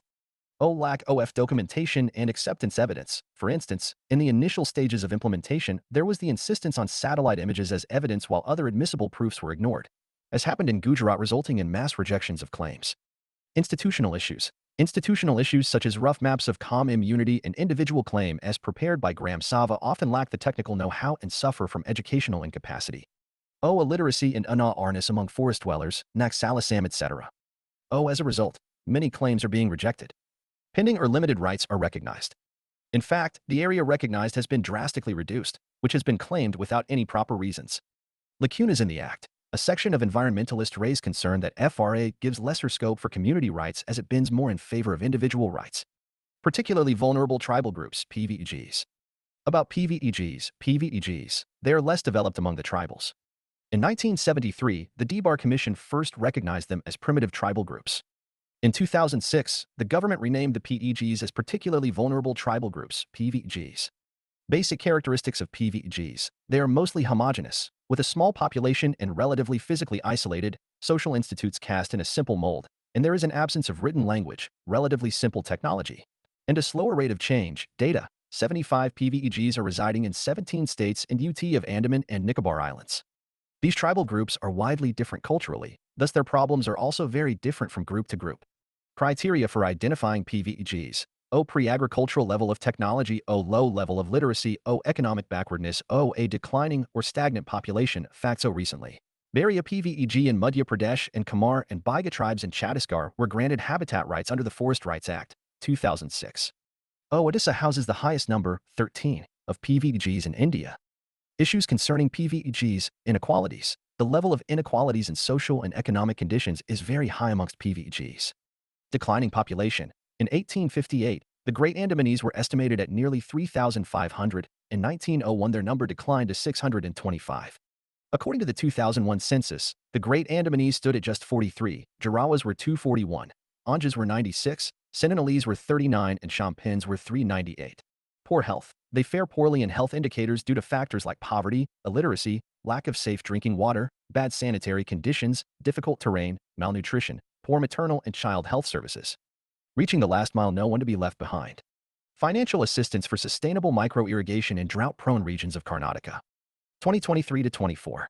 38,800 more teachers for 740 Eklavya model residential schools.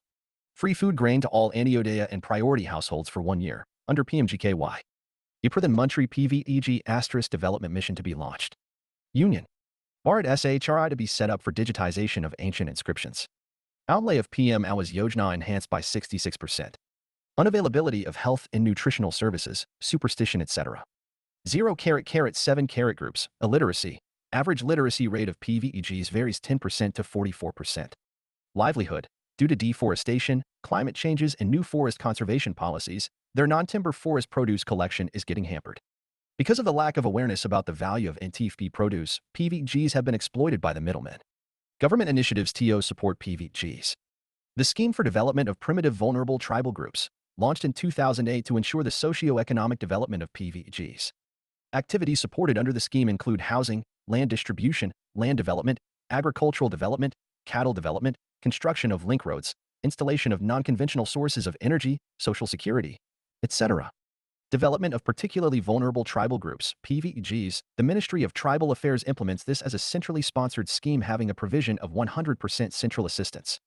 It aims at the socio-economic development of PVEGs in a comprehensive manner, while retaining their culture and heritage. Financial assistance is provided to the state's UT under the scheme for activities like education, housing, agricultural development, animal husbandry, etc. Vulnerable tribes in numbers 7C and O degree F particularly vulnerable #T rib AL groups, PVEGs, 1Q in UMBE are degree F states, 17, and UTJLO, L. WHE RE THEYA RE present 27, 68, 322 total PVEG population in 2001-23, 000 * population of Abuj Maria. A PVEG in the Bhatar range of Chhattisgarh PVEGs include Kanpurja, Asur, Birhor, Katar, Saharia, Karumbas, Baiga, Toda, Jarawa, Champan, Sentinelese, based on a 2015-16 survey quoted by Tribal Research and Training Institute of Chhattisgarh source. Tribal Affairs Ministry Pradhan Mantri PVEG Development Mission. It will saturate PVEG families and habitations with basic facilities and stress on education for PVEGs. A fund of 15,000 rupees crore for the next 3 years has been allocated for the socio-economic development of the group. Rs. 15,000 crore will be made available to implement the mission in the next 3 years under the Development Action Plan for the Scheduled Tribes. Way forward, promote research and data collection efforts to understand the specific needs, challenges, and opportunities for PVEGs. Can help in evidence-based policy making and the effective implementation of programs aimed at improving their status. Foster partnerships with non-governmental organizations, NGOs, and civil society groups working in the field of education and tribal development. Encourage PVEGs to actively participate in decision-making processes and policy formulation related to education and tourism. Pradhan Mantri Janjati Adivasi Nyaya Mahabhi and PM Jamin, Honorable Prime Minister launched the PM Jamin mission on Janjatiya Gaurav Divas on November 15, 2023 with a resolve to reach out to tribal groups and primitive tribes, most of whom still dwell in the forests. Vision. The PM Jamin vision is aimed to improve the socio-economic status of PVEGs by bridging gaps in health. Other backward classes, OBCs. Previous year questions. 1. What are the 2 major legal initiatives by the state since independence addressing discrimination against scheduled tribes, STs? 2017. 2. Why are the tribals in India referred to as the scheduled tribes? Indicate the major provisions enshrined in the Constitution of India for their upliftment. 2016. 3. Multiplicity of various commissions for the vulnerable sections of the society leads to problems of overlapping jurisdiction and duplication of functions. Is it better to merge all commissions into an umbrella human rights commission? Argue your case. 2018. The expression OBC was coined to denote backward marginalized communities and castes that were not scheduled castes, SCs, or scheduled tribes, STs. It is recognized that social backwardness in India has traditionally been a direct consequence of caste status, and that other types of backwardness have flowed from this initial handicap. Affirmative action for OBCs is mandated by Article 15(4) of the Constitution, nothing in this article or in Clause 2 of Article 29. Non-discrimination with regard to admission into state educational institutions on grounds of religion, caste, etc., shall prevent the state from making any special provision for the advancement of any socially and educationally backward classes of citizens. Article 16(4) allows the state to make any provision for the reservation of appointments or posts in favor of any backward class of citizens which, in the opinion of the state, is not adequately represented in the services under the state. Challenges faced by the OBCs, educational disparities. OBCs face challenges in accessing quality education, leading to lower literacy rates and limited opportunities for skill development and employment. Economic marginalization. Many OBC communities are engaged in traditional occupations with limited earning potential, resulting in economic marginalization and poverty. Social discrimination. OBCs encounter social discrimination and stigma based on their caste and socioeconomic status, restricting their social mobility and opportunities for advancement. Political underrepresentation. Despite their significant population size, OBCs are often underrepresented in political decision-making bodies, hindering their ability to advocate for their rights and interests. Scheme as initiatives for OBCs. National Commission for Backward Classes. The National Commission for Backward Classes, NCBC, is a constitutional body empowered to address the concerns and welfare measures of socially and educationally backward classes in India. The 102nd Constitution Amendment Act, 2018, conferred constitutional status upon the National Commission for Backward Classes, NCBC. The NCBC has the authority to examine complaints and welfare measures concerning socially and educationally backward classes. Government initiatives for the OBCs, pre- and post-matric scholarship. The government offers scholarships to OBC students at both pre- and post-matric levels to support their education. For example, the Central Sector Scheme of Scholarship for college and university students provides financial assistance to OBC students pursuing higher education. National Fellowship. OBC students pursuing higher education are eligible for national fellowships, which provides financial assistance to OBC students pursuing M.Phil and Ph.D. programs in universities and colleges.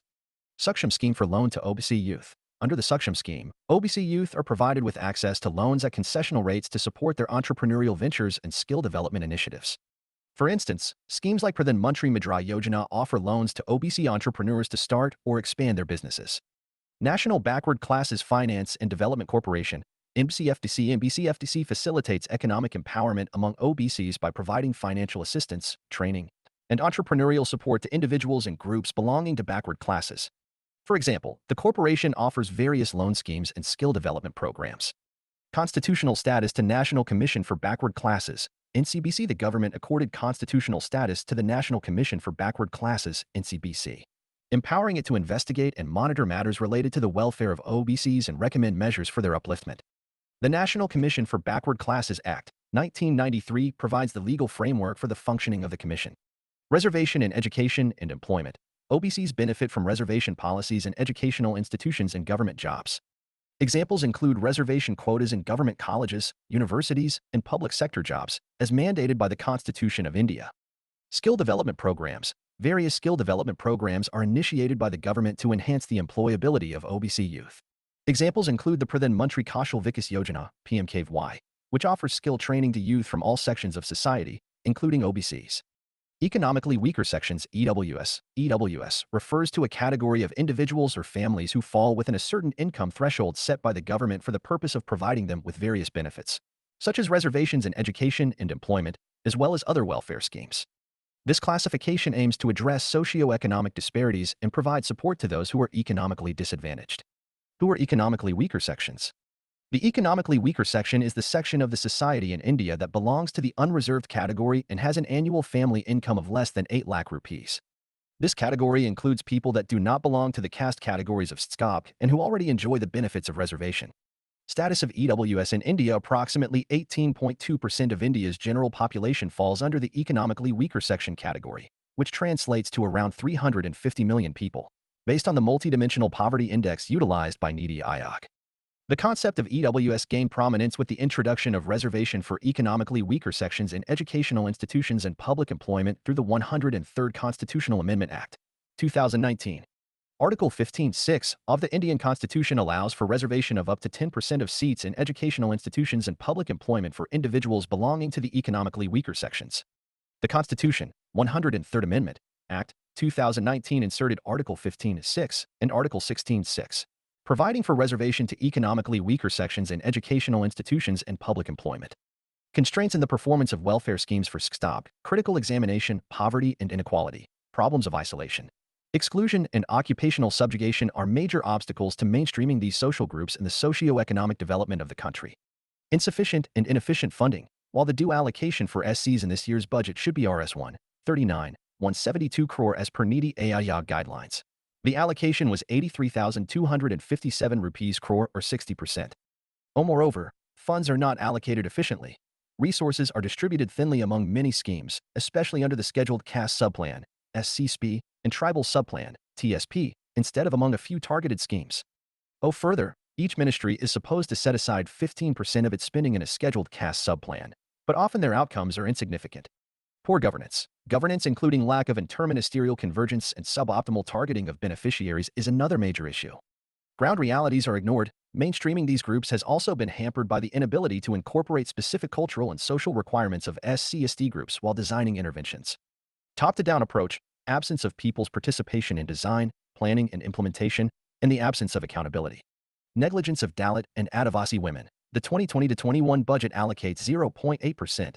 7,986.34 rupees crore for Dalit women and 0.34%, 3,174.91 rupees crore for tribal women from the centrally sponsored schemes and central sector schemes.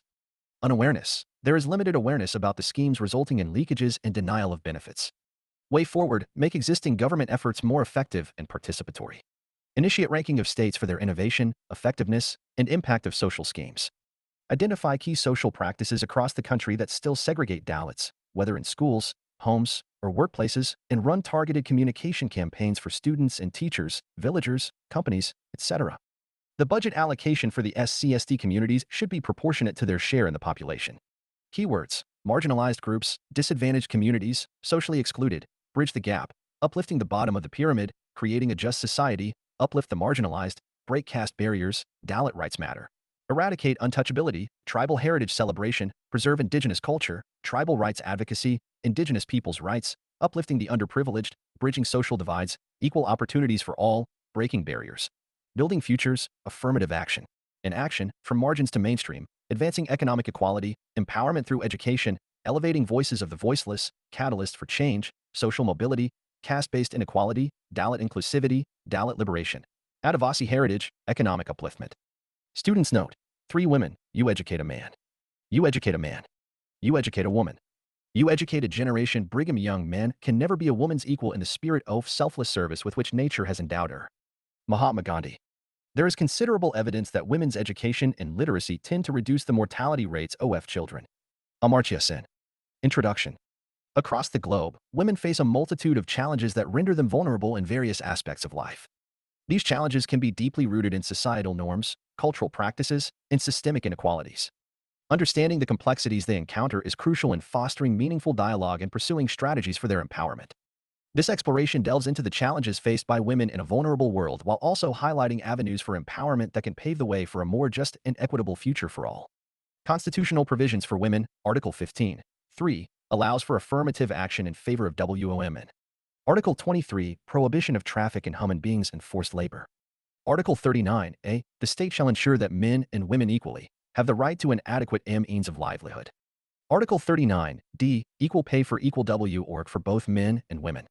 Article 51a, e, renounce practices derogatory to the dignity of women. Article 42, allows for provisions to be made by the state for securing just and humane conditions of work and for maternity relief. Article 243d, mandates not less than 1/3 reservation for women in panchayats at all levels. 20 states have made provision for 50% reservation for women and PRIs in their respective state Panchayati Raj Acts. Status of women in India. Fact and data literacy. The literacy rate in the country is 74.04%, 82.14% for M-Alesh, and 65.46% for Fem-Alesh. 2011 Census.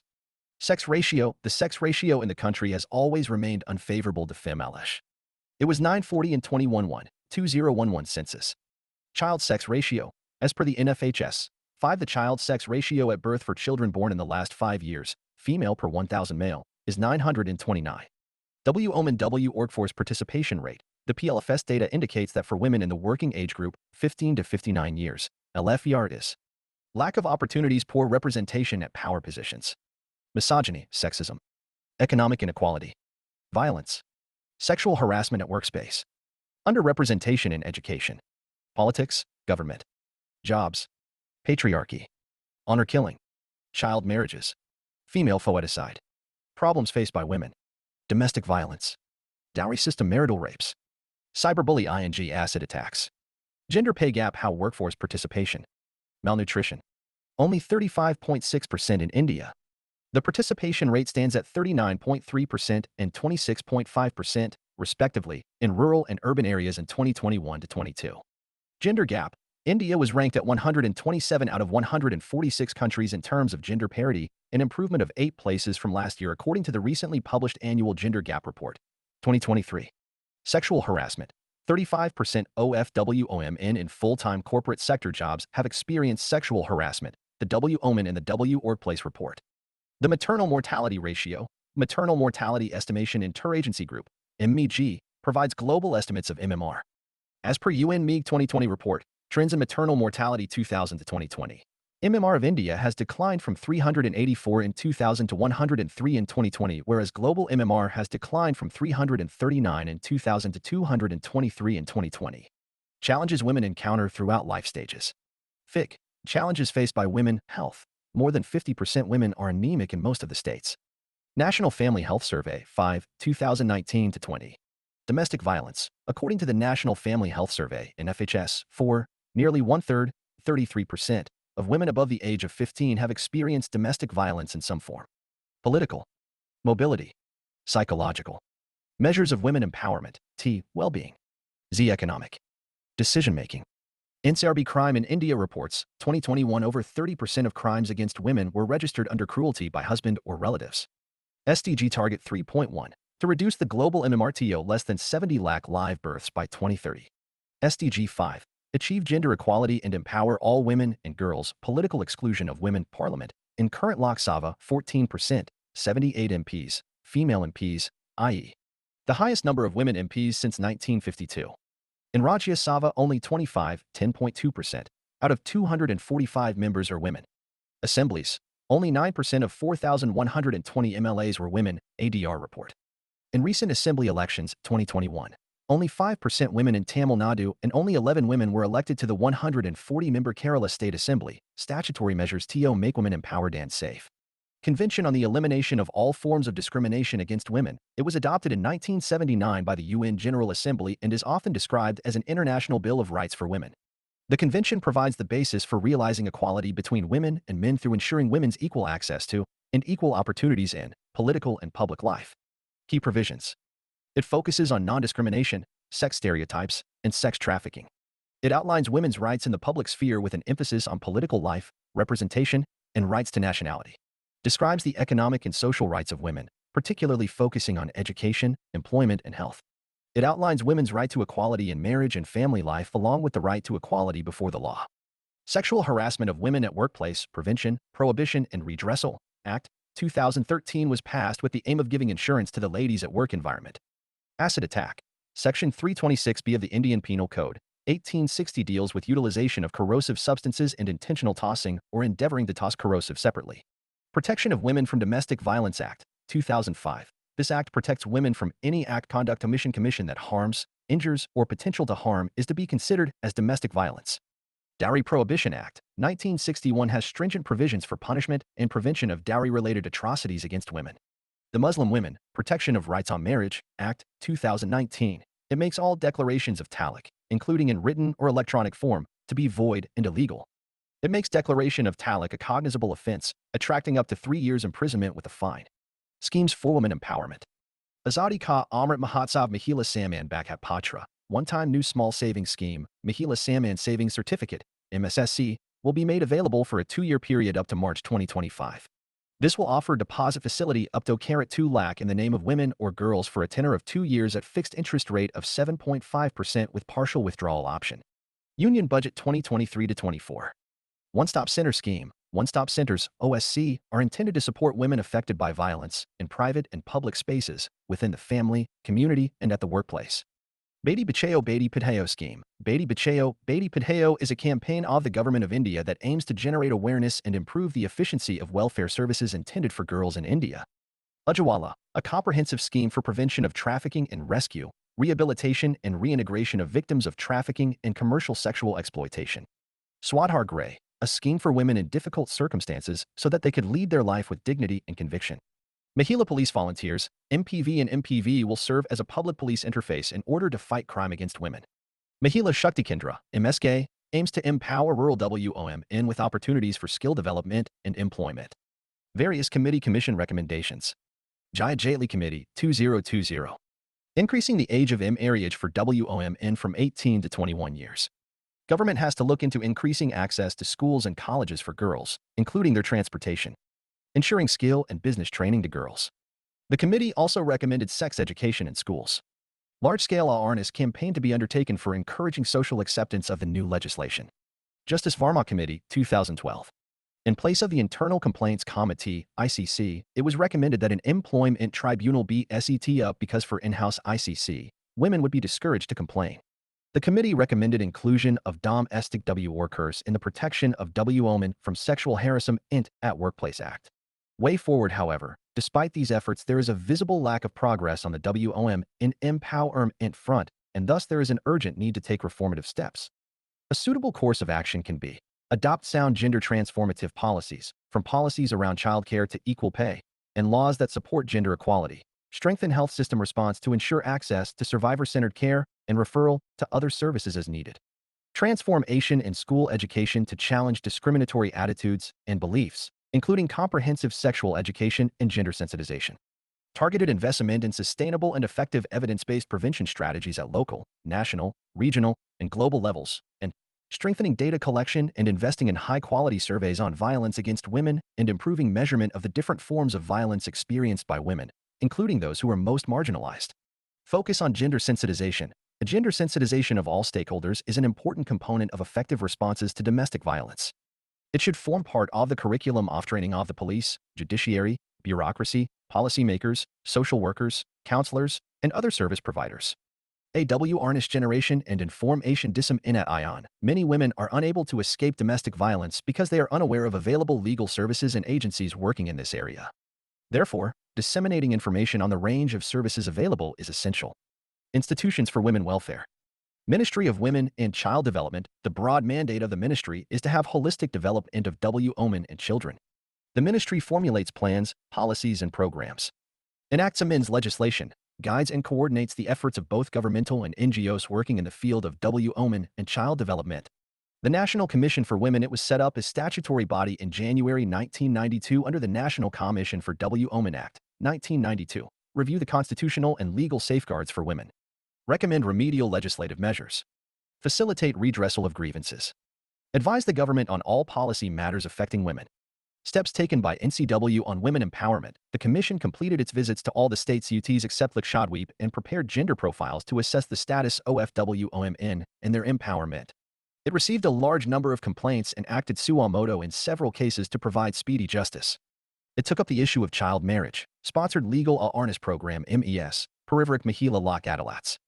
It reviewed laws such as Dowry Prohibition Act, 1961, PNT Act 1994, Indian Penal Code 1860, and the National Commission for Women Act, 1990 to make them more stringent and effective. It conducted workshop seminars for gender awareness and took up publicity campaigns against female foeticide, violence against women, etc., in order to generate awareness in the society against these social evils. Legislative interventions for women welfare. The Sexual Harassment of Women at Workplace Prevention, Prohibition, and Redressal Act, 2013. It was enacted to protect women from sexual harassment at their place of work. It also provides safeguards against false or malicious charges. Key provisions. Broad definition of sexual harassment. The Act defines sexual harassment as any unwelcome physical, verbal, or nonverbal conduct, including demands or requests for sexual favors, making sexually suggestive remarks or jokes, displaying pornography or sexually explicit material, any other act that creates a hostile, intimidating, or offensive work environment. An ill sexual harassment policy. Employee awareness assistance. Constitution of Internal Committee OO Key Steps FO or Compliance to POSH Act. Statutory annual posters report filling and notice. 5 circumstances of sexual harassment, offering or implying preferential treatment in return for sexual favors. Threatening detrimental treatment in employment based on refusal of sexual advances. Threats or coercion related to present or future employment status. Interfering with work or creating a hostile, intimidating, or offensive work environment. Humiliating treatment likely to affect the woman's health or safety. Recent SC judgment on sexual harassment at the workplace. Sexual harassment at the workplace is an affront to the fundamental rights of a woman to equality under Articles 14 and 15 and her right to live with dignity under Article 21 of the Constitution, as well as her right to practice any profession occupation. Women's Reservation ACT 2023. The Nari Shakti Vandan Adhaniyam, or the Women's Reservation Act 2023, was recently passed by the Parliament. The Women Reservation Act aims to reserve 1/3 of all seats to women in Parliament and state legislatures. Key features of the new law: 33% reservation. The law mandates 33% reservation for women in Lok Sabha, state legislatures, and the Delhi Legislative Assembly. This reservation also applies to seats reserved for scheduled castes and scheduled tribes. Constitutional modifications. 2 new articles: 330A reservation in Lok Sabha and 332A reservations in state legislatures will be incorporated into the Constitution to reflect the changes for Lok Sabha and assemblies, respectively. Implementation timeline. Reservation will come into effect after the next census and subsequent delimitation exercise. It will remain in place for 15 years unless extended by Parliament. Seat rotation. The reserved seats will be rotated after each delimitation, ensuring wider representation over time. Advantages of the Women's Reservation ACT: political empowerment and gender equity. The Act serves as a critical tool to tackle the glaring underrepresentation of women in legislative bodies, currently at 14.3% in Parliament. Increasing their presence promotes gender equity and empowers women to raise their voices on issues vital to them and society as all. Leadership for social development. Studies, like the 2001 West Bengal analysis, reveal that women leaders prioritize social infrastructure directly impacting rural women, e.g., water, fuel access. This shift in policy focus holds immense potential for addressing critical societal needs. Expanding representation and democratic values, the Act's provision for nominating women from minority communities addresses their historic underrepresentation in legislatures, strengthening democratic values by ensuring diverse voices are heard. Women in PRIs. There are 14.5 lakh women into leadership positions in India's local governance. They have played key role in COVID-19 fight. Arranging ration, isolation, or hospital beds for the COVID-19 patients, providing urgent medical support for pregnant women also gained their attention. In recognition of this reality and the work of women leaders, this year's International Women's Day, March 8, 2021, was globally celebrated on the theme of Women in Leadership, Achieving an Equal Future in a COVID-19 World. Balancing the equation, implementing dual-member constituencies maintains voters' freedom of choice without diluting democratic principles, as concerns about diminished democratic rights lack empirical support. The reservation doesn't discriminate against male candidates but strives for fairness and balanced representation.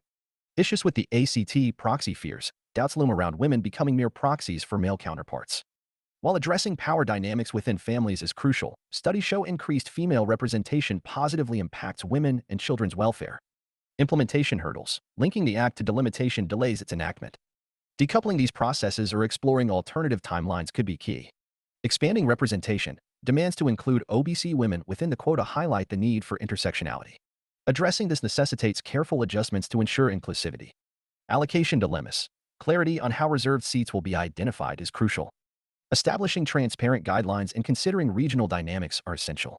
Beyond reserved seats, the merits debate often stems from ingrained biases. Studies suggest reservations don't diminish governance quality, and reserved seats provide opportunities for overlooked women.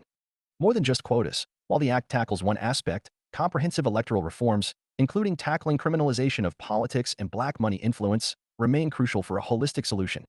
Way forward, promote inclusive political spaces, encourage political parties to adopt internal reforms fostering women's leadership and mentorship programs, empowering them to act independently. Consider seat rotation alternatives. Evaluate alternative models like lottery-based allocation or geographically fixed reserved seats to address concerns about re-election prospects. Promote blind recruitment practices. Encourage political parties to adopt anonymous candidate selection processes to minimize biases and focus on competence. Highlight success stories. Showcase the achievements of women elected through reserved seats in other countries to counter merit-based arguments. Welfare schemes programs for women. Pradhan Mantri Ujjwala Yojana, it was launched in 2016 to safeguard the health of women and children by providing free LPG connections to women of below poverty line, BPL, families. The active domestic LPG consumers have increased from 14.52 crore in April 2014 to 31.36 crore as of March 2023. PIB, performance of the scheme, 8 crore free LPG connections were provided to poor women households. In just 4 years, 2016 to 20, household LPG coverage grew to 98% from 56% in 2014 to 15. The scheme led to an increase in LPG consumption by 56% in 2019 as compared to 2014. Before Ujjwala, India was the second largest contributor to the global morbidity due to household and ambient air pollution. Impact on women, it will ensure universal coverage of cooking gas in the country. This measure will empower women and protect their health. It will reduce drudgery and the time spent on cooking. Concerns, Ujjwala beneficiaries return to unclean cooking fuel because of the high cost of refilling cylinders. There has been only a 20% increase in the overall usage of clean cooking fuel despite 98% LPG coverage. WHO estimates about 5 lakh deaths in India alone due to unclean cooking fuels. Most of these premature deaths were due to non-communicable diseases. Schemes for HELTHNUTRITONMATRNITY, Sickle Cell Anemia Elimination Mission. Mission to eliminate sickle cell anemia by 2047 will be launched. Union Budget 2023 to 24. National Nutrition Program. Posan Abhiyan, the program through the targets strive to reduce the level of stunting, undernutrition, anemia, and low birth weight babies. The Mother and Child Tracking System 2009. To monitor the healthcare system to ensure that all mothers and their children have access to a range of services, including pregnancy care, medical care during delivery, and immunizations. Indira Gandhi Matritva Sahayog Yojana provides conditional maternity benefit for pregnant and lactating women aged 19 and over for their first 2 live births. Suman Surakshit Matritva Ashwasan aims to provide dignified and quality health care at no cost to every woman and newborn visiting a public health facility. Under it, all pregnant women, newborns, and mothers up to 6 months of delivery are able to avail several free healthcare services. Pradhan Mantri Surakshit Matritva Yojana envisages to improve the quality and coverage of antenatal care (ANC) diagnostics and counseling services as part of the Reproductive Maternal Neonatal Child and Adolescent Health (RMNCH+A) strategy. Under the PMSMA, the pregnant ladies will be given free health checkup and required treatment for free on 9th of every month. The scheme will be applicable for pregnant women to avail in all government hospitals across the country. Labor Room and Quality Improvement Initiative. Lakshya. This program will benefit every pregnant woman and newborn delivering in public health institutions. It will improve the quality of care for pregnant women in the labor room, maternity operation theater and obstetrics intensive care units, ICUs, and high dependency units, HDUs. Schemes for women's safety, universalization of helpline, a single uniform number, 181, to provide 24 hours emergency and non-emergency response to women affected by violence. Mahila police volunteers to report to authorities police the incidences of violence against women such as domestic violence, child marriage, dowry harassment, and violence, etc. National Cybercrime Reporting Portal. This portal caters to complaints pertaining to cybercrimes only with special focus on cybercrimes against women and children. Sexual Harassment Electronic Box, SE Box, online complaint management system for registering complaints related to sexual harassment at workplace by women. Nirbhaya Fund, set up to support initiatives towards protecting the dignity and ensuring safety of women in India. The fund is administered by Ministry of Finance. Nirbhaya Fund, in its 316th report, the Standing Committee on Education, Women, Children, Youth, and Sports raised concern about the underutilization of the Nirbhaya Fund and requested that the government work with the states to hasten the execution of projects and programs funded by it. A 10 billion corpus was declared by the Indian government in the 2013 Union Budget. The fund's purpose is to aid programs that defend the safety and dignity of women in India. Nirbhaya, Fearless, was the pseudonym given to the victim of the 2012 Delhi gang rape. Several ministries, including the Ministry of Women and Child Development, made the decision of how to use the fund. To support women who are the victims of violence, one usage was to establish one-stop centers. The Finance Ministry's Department of Economic Affairs is in charge of managing the fund. Increase WPR, workforce participation rate, reservation in police force. GI directed to all state governments to increase representation of women in police to 33% of the total strength. Rashtriya Mahila Kosh, the main objective of RMK is to provide microcredit to poor women for various livelihood support and income-generating activities. Scheme for Working Women Hostel, to promote availability of safe and conveniently located accommodation for working women, with day care facilities for their children. Digital Lotto, it is a nationwide initiative in which every daughter will be taught and trained to develop their talent and skills to work from home itself. Schemes for Political Empowerment, training for women heads of panchayats. In order to empower women heads of panchayats, MOWCD has initiated a massive program to train over 2 lakh women heads of panchayats. Gender Champions, it is being implemented through educational institutions to sensitize young students and create awareness on laws, legislations, legal rights, and life skills education. Schemes for Economic Empowerment, Women of India Exhibitions Festivals, to provide a platform for women entrepreneurs and farmers especially from rural India to exhibit and sell their products. Rajiv Gandhi Scheme for Empowerment of Adolescent Girls, SABLA, to help young women become self-reliant, including nutritional supplementation and education, health education and services, and life skills and vocational training. 5.6.6 Schemes to help women in distress. The Immoral Trafficking Prevention Act, IPA, 1956, prohibits commercial sexual exploitation and all cases relating to prostitution registered under the Act. Schemes regarding marriages. Dan Laxmi Scheme, aimed at doing away with child marriage by offering parents an attractive insurance cover and encouraging parents to educate their children as well as covering certain medical expenses for girl babies. NRI Matrimonial Disputes. MOWCD has prepared standard operating procedures for women involved in NRI matrimonial disputes. These SOPs narrate the stepwise correct legal recourse to be undertaken by women to facilitate speedy access to justice. SC Judgment, 2020, about Permanent Commission for Women. Women officers in the Indian Army can get command positions at par with male officers. The government's arguments against it were discriminatory, disturbing, and based on stereotypes. The court also said that permanent commission to all women officers should be made available regardless of their years of service. India's measures for women empowerment. Legislative interventions, institutions, schemes, programs, other measures. The Prohibition of Child Marriage Act, 2006. Set up Nodal Ministry of Women and Child Development. Beti Bachao Beti Padhao Gender Budgeting. The Criminal Law Amendment Act, 2013. National Commission for Women, NCW. Integrated Child Protection Scheme. National Cybercrime Reporting Portal. The Sexual Harassment of Women at Workplace, Prevention, Prohibition, and Redressal Act, 2013. National Commission for Protection of Child Rights. Ujjwala Scheme, Mahila Shakti Kendras, MSK, Nirbhaya Fund. Passion Abhiyan. The Protection of Children from Sexual Offenses Act, 2012. Working Women Hostels, Universalization of Helpline. One-Stop Center Scheme, Swadhar Gray. Support to Training and Employment Program for Women. Gender budgeting. Gender budgeting is a strategic approach aimed at achieving gender mainstreaming in development and ensuring equitable distribution of benefits between men and women. The Indian government publishes a Gender Budget Statement, GBS, annually, which examines the budget through a gender lens and provides information on allocations for women. The recent Union budget for 2023 to 24 reflects some noteworthy trends in gender budgeting. The gender budget saw a 23% increase, rising to 219.75 crore compared to the previous year. It accounted for 4.9% of the total budget, up from 4.23%. Pamrajput Committee. It was set up in 2012 to study and make recommendations to improve the status of women in India. Key recommendations: 50% reservation for women in all decision-making bodies. The Parliamentary Committee on the Empowerment of Women must examine the gender implications of all proposed legislation.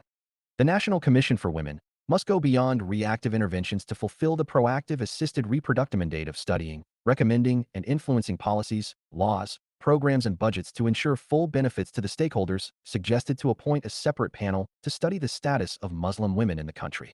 Mandatory payment of maintenance to wife and children in the event of separation or divorce. Separate law to fight, honor, killings, and changes in the Muslim and the Christian family laws as they are loaded against women. Complete ban on the practice of oral, unilateral, and triple talaq, divorce, and polygamy.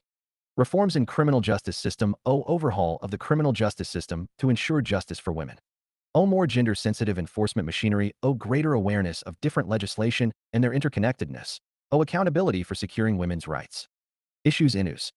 Rights of sex workers in India. Recently, the Supreme Court recognized sex work as a profession, affirming that sex workers are entitled to dignity and equal protection under the law by invoking its special powers under Article 142 of the Constitution. Supreme Court Guidelines, Non-Interference. Police instructed not to interfere or take criminal action against adult, consenting sex workers. Avoidance of victimization. Sex workers should not face arrest, penalties, harassment, or victimization during brothel raids, recognizing voluntary sex work legality versus brothel operation illegality. Constitutional recognition. Affirmation of the right to a dignified life under Article 21 of the Constitution for all individuals. Family integrity. Children of sex workers should not be separated from their mothers solely due to maternal involvement in the sex trade. Presumption of trafficking. Absence of presumption of trafficking when minors are found in brothels or with sex workers. Equal treatment. Police instructed not to discriminate against sex workers filing criminal complaints, particularly regarding sexual offenses. Identity protection. Media directed to safeguard the identities of sex workers during arrest, raid, and rescue operations, avoiding publication or telecast of identifying photos. Way forward, combating violence. The 2016 report by the Justice Varma Committee recommends dedicated units within police forces to handle complaints from sex workers and ensure sensitive investigations. Healthcare access. Ensuring access to comprehensive healthcare services, including regular screenings and preventive measures for STDs and cervical cancer, is vital. Additionally, providing culturally sensitive services in brothels and other community settings can overcome barriers to accessing healthcare. Destigmatization. The 22nd Law Commission of India Report, 2018, recommends incorporating sex work into anti-trafficking training programs for law enforcement and service providers to combat misconceptions and discriminatory practices. Care economy. The care economy is often misunderstood, frequently conflated with domestic work or relegated to the shadows of formal economic discourse. In reality, it encompasses a much broader and crucial aspect of human well-being and economic activity, more than just domestic duties beyond stereotypes. While domestic work forms a significant part of the care economy, it's essential to move beyond limiting stereotypes. The care economy also includes vital sectors like education, healthcare, social work, childcare, elder care, and community services.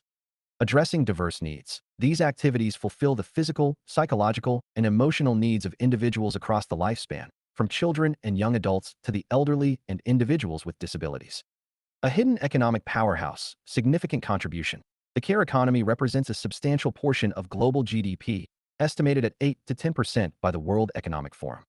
Its contribution is often invisible due to undervaluing unpaid care work and informal sectors. Employment generation. Millions of people, predominantly women, find employment in the care economy, making it a key source of livelihoods and economic participation. Characteristics other than above, following are the characteristics of care economy. Employment generation, millions, predominantly women, find employment in the care economy, making it a crucial source of livelihoods and economic participation. Gender inequalities. Women often face lower wages, fewer benefits, and precarious working conditions in the care economy compared to men in other sectors. Global interconnectedness. Globalized care chains, where care workers from developing countries migrate to provide care in developed countries, raise ethical and policy challenges. Impact on women, time poverty, juggling paid work, household chores, and childcare leaves women with limited time for themselves. A 2022 Oxfam report revealed women in India spend 15.8 hours daily on unpaid care work, compared to just 5.3 hours for men. This time poverty leads to sleep deprivation, social isolation, etc. Opportunity cost, education and skills development. A OECD report reveals that Indian women spend around 5.6 hours every day on unpaid care work, while men spend just 52 minutes for the same. Workplace discrimination. The mommy penalty. Mothers often face hiring biases, lower wages, and limited promotions due to perceived lack of commitment or flexibility. Underemployment and segregation. Women may choose jobs below their skill level to accommodate demanding care schedules, perpetuating gender segregation in certain sectors. Gender inequality at home. Unequal domestic burdens. Reinforces traditional gender roles within families, hindering women's decision-making power and autonomy. Amplified vulnerability. Women burdened with care work are often more vulnerable to climate shocks and economic downturns due to limited resources and social protection. Way forward. Quantifying the invisible. Move beyond mere acknowledgement. Utilize time-use surveys and economic valuation models to quantify the economic contribution of unpaid care work, raising awareness and advocating for its rightful recognition. Valuing domestic work. Develop formal compensation frameworks for domestic work, ensuring fair wages, social security benefits, and professional development opportunities. Investing in social infrastructure. Increase public sector investments in affordable and accessible childcare, elder care, and long-term care facilities, reducing reliance on unpaid family care. E.g. Sweden's universal childcare system. Leveraging technology. Explore technological solutions like telehealth, assistive technologies, and care robots to alleviate care demands and promote independent living for individuals with disabilities and older adults. E.g. Japan's Robot Revolution Initiative. Low female labor workforce participation. Female labor force participation rate, FLFBR, reflecting the share of working-age women employed or actively seeking work, acts as a key indicator of gender equality in the workforce. While the latest Periodic Labor Force Survey, PLFS, 2021-22 shows a glimmer of hope with FLFBR rising to 32.8%, it still paints a concerning picture. Compared to the historical low of 23.3% in 2017-18, the progress remains slow, signifying continued underrepresentation of women in the Indian job market. Although the primary sector continues to witness a decline in female employment, the services sector has shown steady growth, creating 14.2 million jobs for women between 2017-18 and 2021-22. This trend underlines the evolving economic landscape and potential opportunities. Despite a slight narrowing, the rural FLFBR, 39.3%, remains significantly higher than its urban counterpart, 26.5%, in 2021-22. This highlights persistent challenges faced by urban women in accessing and sustaining employment, demanding targeted interventions. Causes for low female labor force participation, education employment mismatch and gender pay gap, skills gap, and unfulfilled aspirations. The growing supply of educated women, particularly graduates, often outpaces the demand for jobs matching their aspirations and qualifications. This leads to underemployment and discourages many from seeking work. Limited formal opportunities. The scarcity of salaried positions suitable for women with moderate education levels, clerical, sales, creates further barriers to their participation. Persistent gender pay gap. The Global Gender Gap Report 2022 highlights India's staggering 28.7% gap, attributed to occupational segregation. Women remain confined to lower-paying sectors. Women at work. Low rate of women at work was due to high participation in domestic duties or unpaid work. Rate of women engaged in domestic duties. Women spent 5 hours a day on unpaid domestic work. FIC. Low participation of women at paid work. Cultural barriers. Limited educational opportunities and ingrained social norms contribute to the disparity. Unpaid household work. This burden disproportionately affects women, impacting their earning potential. Competing demands, marriage and household income. A significant portion of women exiting the workforce are married, with husbands' income influencing their withdrawal through the household income effect.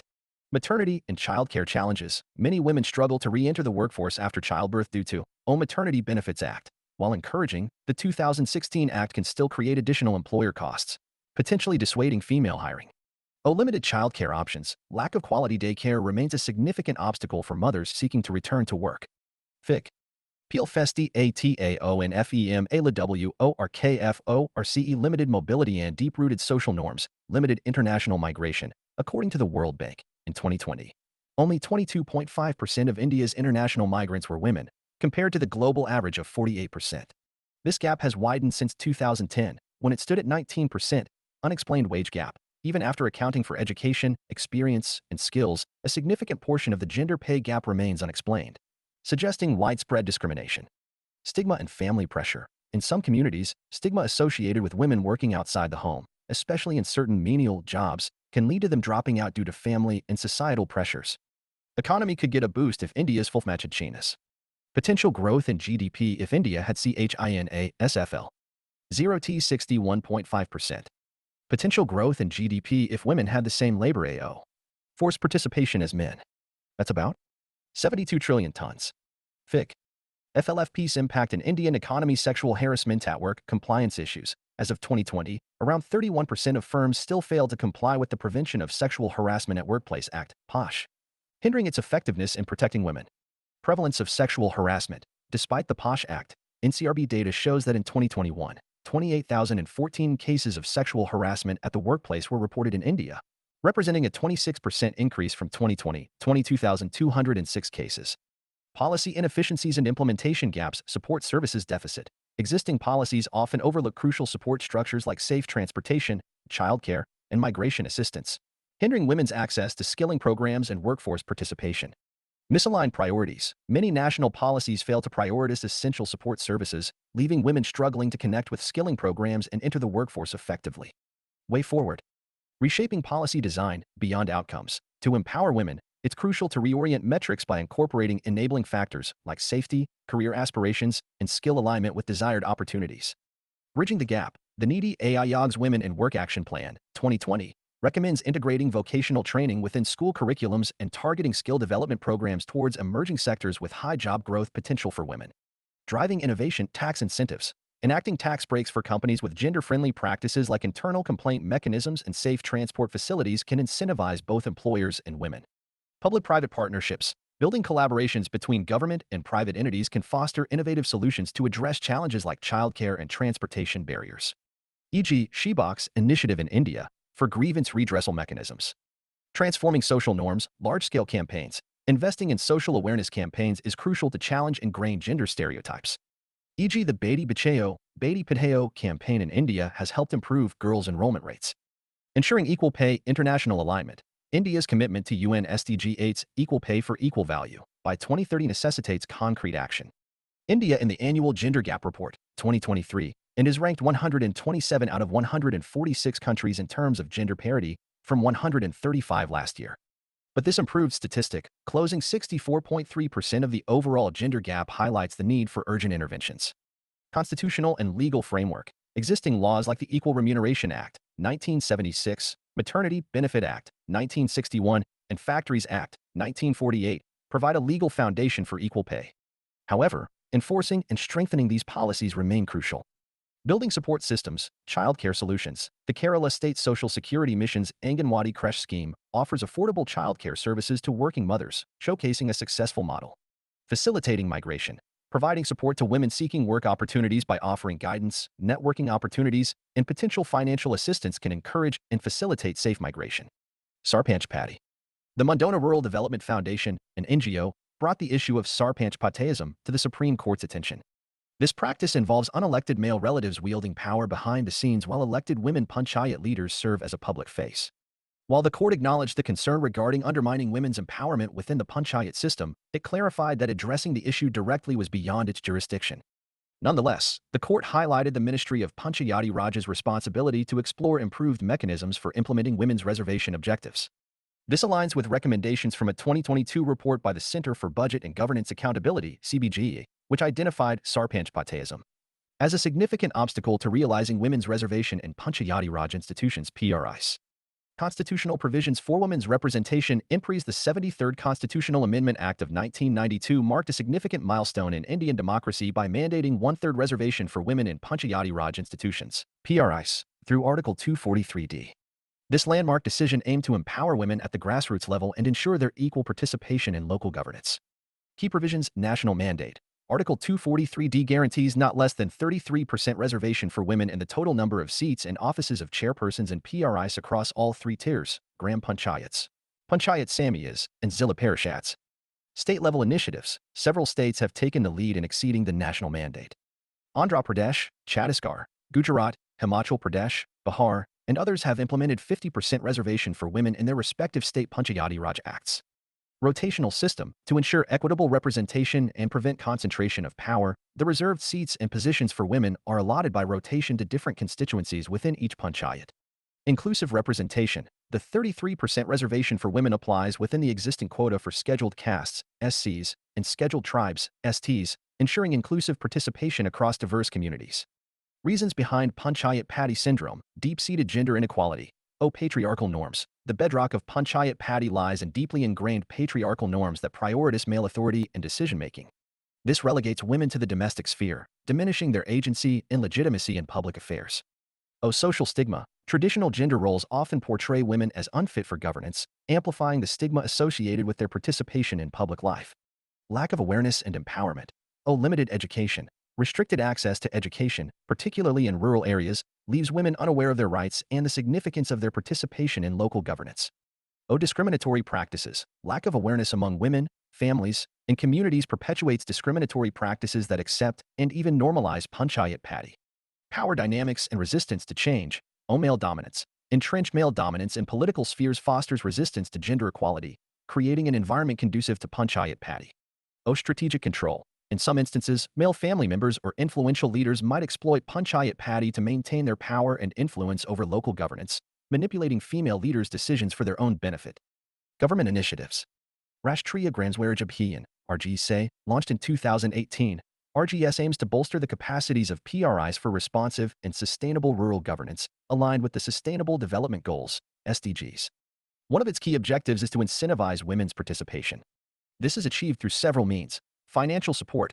RGSA provides grants to PRIs, with an additional 10% allocated to panchayats with more women representatives. Capacity building. Training programs specifically designed for women elected representatives are conducted to equip them with essential skills and knowledge. Technology for empowerment. Initiatives like the eGram Swaraj platform and mobile applications aim to facilitate women's participation in planning, budgeting, and decision-making processes. Gram Panchayat Development Plan, GBDP. The GBDP guidelines play a crucial role in promoting women's empowerment within PRIs. Key features include proactive participation, encouraging women's active involvement in various stages of the GBDP process, including budgeting, planning, implementation, and monitoring. Mahila Savas, convening meetings exclusively for women, Mahila Savas, prior to the general Gram Savas to foster their voice and participation in community discussions. Inclusive Gram Savas, ensuring Mahila Savas' recommendations and concerns are integrated into the Gram Savas and subsequently reflected in the GBDP. Way forward, shifting the narrative. Promote campaigns challenging harmful stereotypes and patriarchal norms that hinder women's political participation. Initiatives like UN Women's He for She campaign can serve as a model. Mentorship and sponsorship. Encourage successful male leaders to mentor and sponsor aspiring women politicians, providing them with guidance and access to networks. Advocacy and awareness. Engage men in advocacy efforts, encouraging them to speak out against gender-based discrimination and promote equal opportunities for women in PRIs. Capacity building programs. Design training programs tailored to the specific needs of women leaders, covering topics like public speaking, policy analysis, leadership skills, and navigating political processes. Utilize successful models like the Unleashing Leadership Potential program by the International Institute for Democracy and Electoral Assistance, IDEA. Conclusion. Advancements in maternal health care have reduced mortality rates in India, but disparities due to socioeconomic factors, rural-urban divides, and gender bias remain. Women also face health threats from nutritional deficiencies and non-communicable diseases, as well as issues like violence, discrimination, and unpaid labor that limit their economic participation. Effective government initiatives need consistent implementation, more funding, and a focus on education, legal reforms, and economic empowerment to address gender inequality and achieve an inclusive society.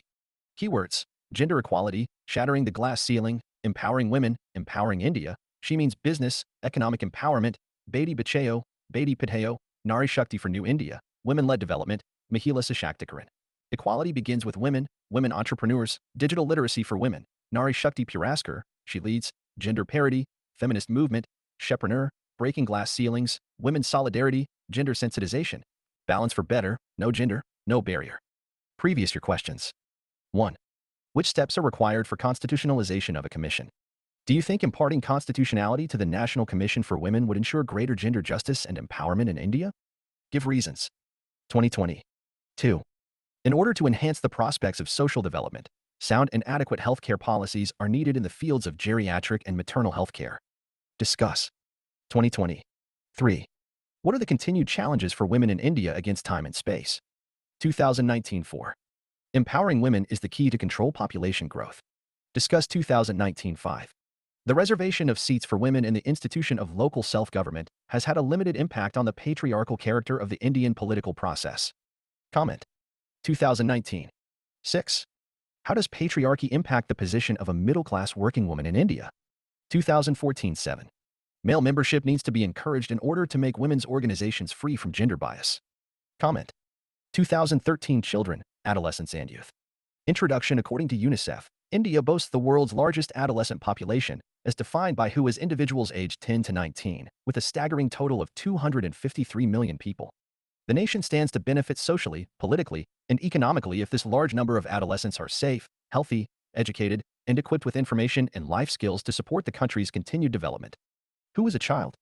The definition of child in India varies in different statutes. To maintain uniformity and avoid confusion, internationally accepted definition of child as defined by the Convention on the Rights of the Child, UNICEF, is a person male or female who is below 18 years of age. Children are the first call on the agenda of human resource development because the foundation for lifelong learning and human development is laid in these crucial, early years. However, children are also the most vulnerable section of the society and need special attention and care. Adolescents and youth. The World Health Organization, WHO, defines adolescents as people between the ages of 10 and 19 years, and youth as people between the ages of 15 and 24 years. Adolescence is the phase of life between childhood and adulthood, from ages 10 to 19. Facts and figures. Child population. India holds the title for the world's largest child population, estimated at around 472 million in 2023 according to the United Nations Population Division. School attendance. There has been improvement in school enrollment rates with a gross enrollment ratio of 99.2% for primary education in India. Child dependency ratio. In 2020, the dependency ratio for children aged 0 to 14 in India was 34.2% according to the World Bank. Government budget allocation. According to PRS Legislative Research, the allocation for children in the interim budget for fiscal year 2024 to 25 has witnessed a notable increase, reaching 109 for 93.08 crore, 17.5% increase over the revised estimate of FY 2023 to 24. Child internet usage. Data from Statista suggests that in 2021, children made up about 14% of India's internet users. Literacy rates. According to the World Bank, 53% of girls aged 5 to 9 are illiterate in India. Teacher shortages. In nearly 60% of schools, there are less than 2 teachers to teach classes I to V, and on average, there are less than 3 teachers per primary school according to the Pratham Education Foundation. Child labor. According to the International Labour Organization, India has the highest number of child laborers in the 5 to 17 age range in South Asia. Child labor statistics. In rural areas, 13.9% of children are involved in child labor, compared to 4.7% in urban areas. 70% of child laborers are in agriculture, 20% in services, and 10% in industry. As per Census 2011, 10.1 million children, or 3.9% of the total child population, are main workers or marginal workers. Mortality rates. The under 5 mortality rate, U5MR, is 42 per 1,000 live births. The neonatal mortality rate, in NMR, is 25 per 1,000 live births, and the infant mortality rate, IMR, is 35 per 1,000 live births. The perinatal mortality rate has also decreased from 36 per 1,000 pregnancies to 32 per 1,000 pregnancies. NFHS 5. Nutritional status. Stunting has reduced from 38.4% to 35.5%. Wasting has reduced from 21.0% to 19.3%. And underweight prevalence has reduced from 35.8% to 32.1%. The number of children per woman in urban areas has decreased from 2.7 in 1992 to 93 to 1.6 in 2019 to 21.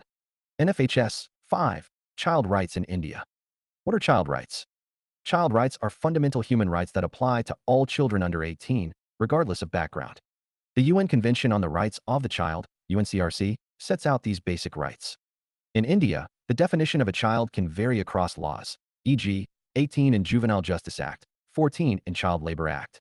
Categories of child rights: right to survival, basic needs like food, shelter, and healthcare. Right to protection, freedom from abuse, neglect, and exploitation. Right to participation, involvement in decisions affecting them.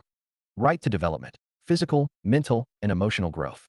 Vulnerability of children. All children, due to their age, are considered at risk for exploitation, abuse, violence, and neglect. Particularly vulnerable groups include orphans, street children, refugee or displaced children, child workers, children trapped in prostitution or sexual abuse, disabled children, and delinquent children. Factors affecting vulnerability: disabilities. Physical and mental disabilities can increase vulnerability. Provocative behaviors. Misunderstood behavioral problems can lead to neglect or abuse. Powerlessness. Lack of control over their situation makes children vulnerable. Defenselessness. Absence of protection from abuse leaves children vulnerable. Passivity. Inability to seek help due to their situation makes children vulnerable. Illness. Children with health issues are more vulnerable. Invisibility. Children outside the system's radar are highly vulnerable. Age group. Younger children, especially under 6, are more dependent on protection. Issues faced by vulnerable children in India. Child labor. Census 2011 indicates that there are 33 million child laborers aged 5 to 18 in India, with 10.13 million aged 5 to 14. Education disparities. Dropout rate. The All India average dropout rate of primary students is 4.13%, rising to 17.06% at the secondary level. Learning gap. Malnutrition and lack of access to quality early childcare and education contribute to learning gaps in primary and secondary education. Child abuse. According to NGO Child Rights and UCRI, sexual violence against children increased by 96% from 2016 to 2022. In 2022, there were 38,911 reported cases of child rape and penetrative assaults, up from 36,381 in 2021, NCRB. NCRB data shows that 28.9% of Indian children have experienced some form of sexual crime, with 90% of cases occurring within the family. Child marriages. India harbors the highest number of child brides globally, with 42% of married women married as children. Cyberbullying and child pornography. Significant concerns with 1 in 3 children reporting cyberbullying and thousands of images of child sexual abuse uploaded daily. Malnutrition. Despite efforts, India's child malnutrition rates remain alarming, ranking India 111th out of 125 countries, with a score of 28.7, indicating a severe level of hunger in the Global Hunger Index 2023. NFHS 5 data indicates high prevalence of underweight, stunted, and wasted children under 5.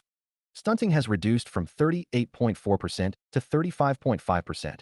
Wasting has reduced from 21.0% to 19.3%, and underweight prevalence has reduced from 35.8% to 32.1%. Gender disparity. Census 2011 shows a child sex ratio, CSR, of 918 girls per 1,000 boys in the age group of 0 to 6 years. Natural disasters and climate change. India's vulnerability to natural disasters exposes millions of children to protection and health risks, with more than 20 million affected between 2013 and 2015 initiatives and solutions to deal with children-related issues.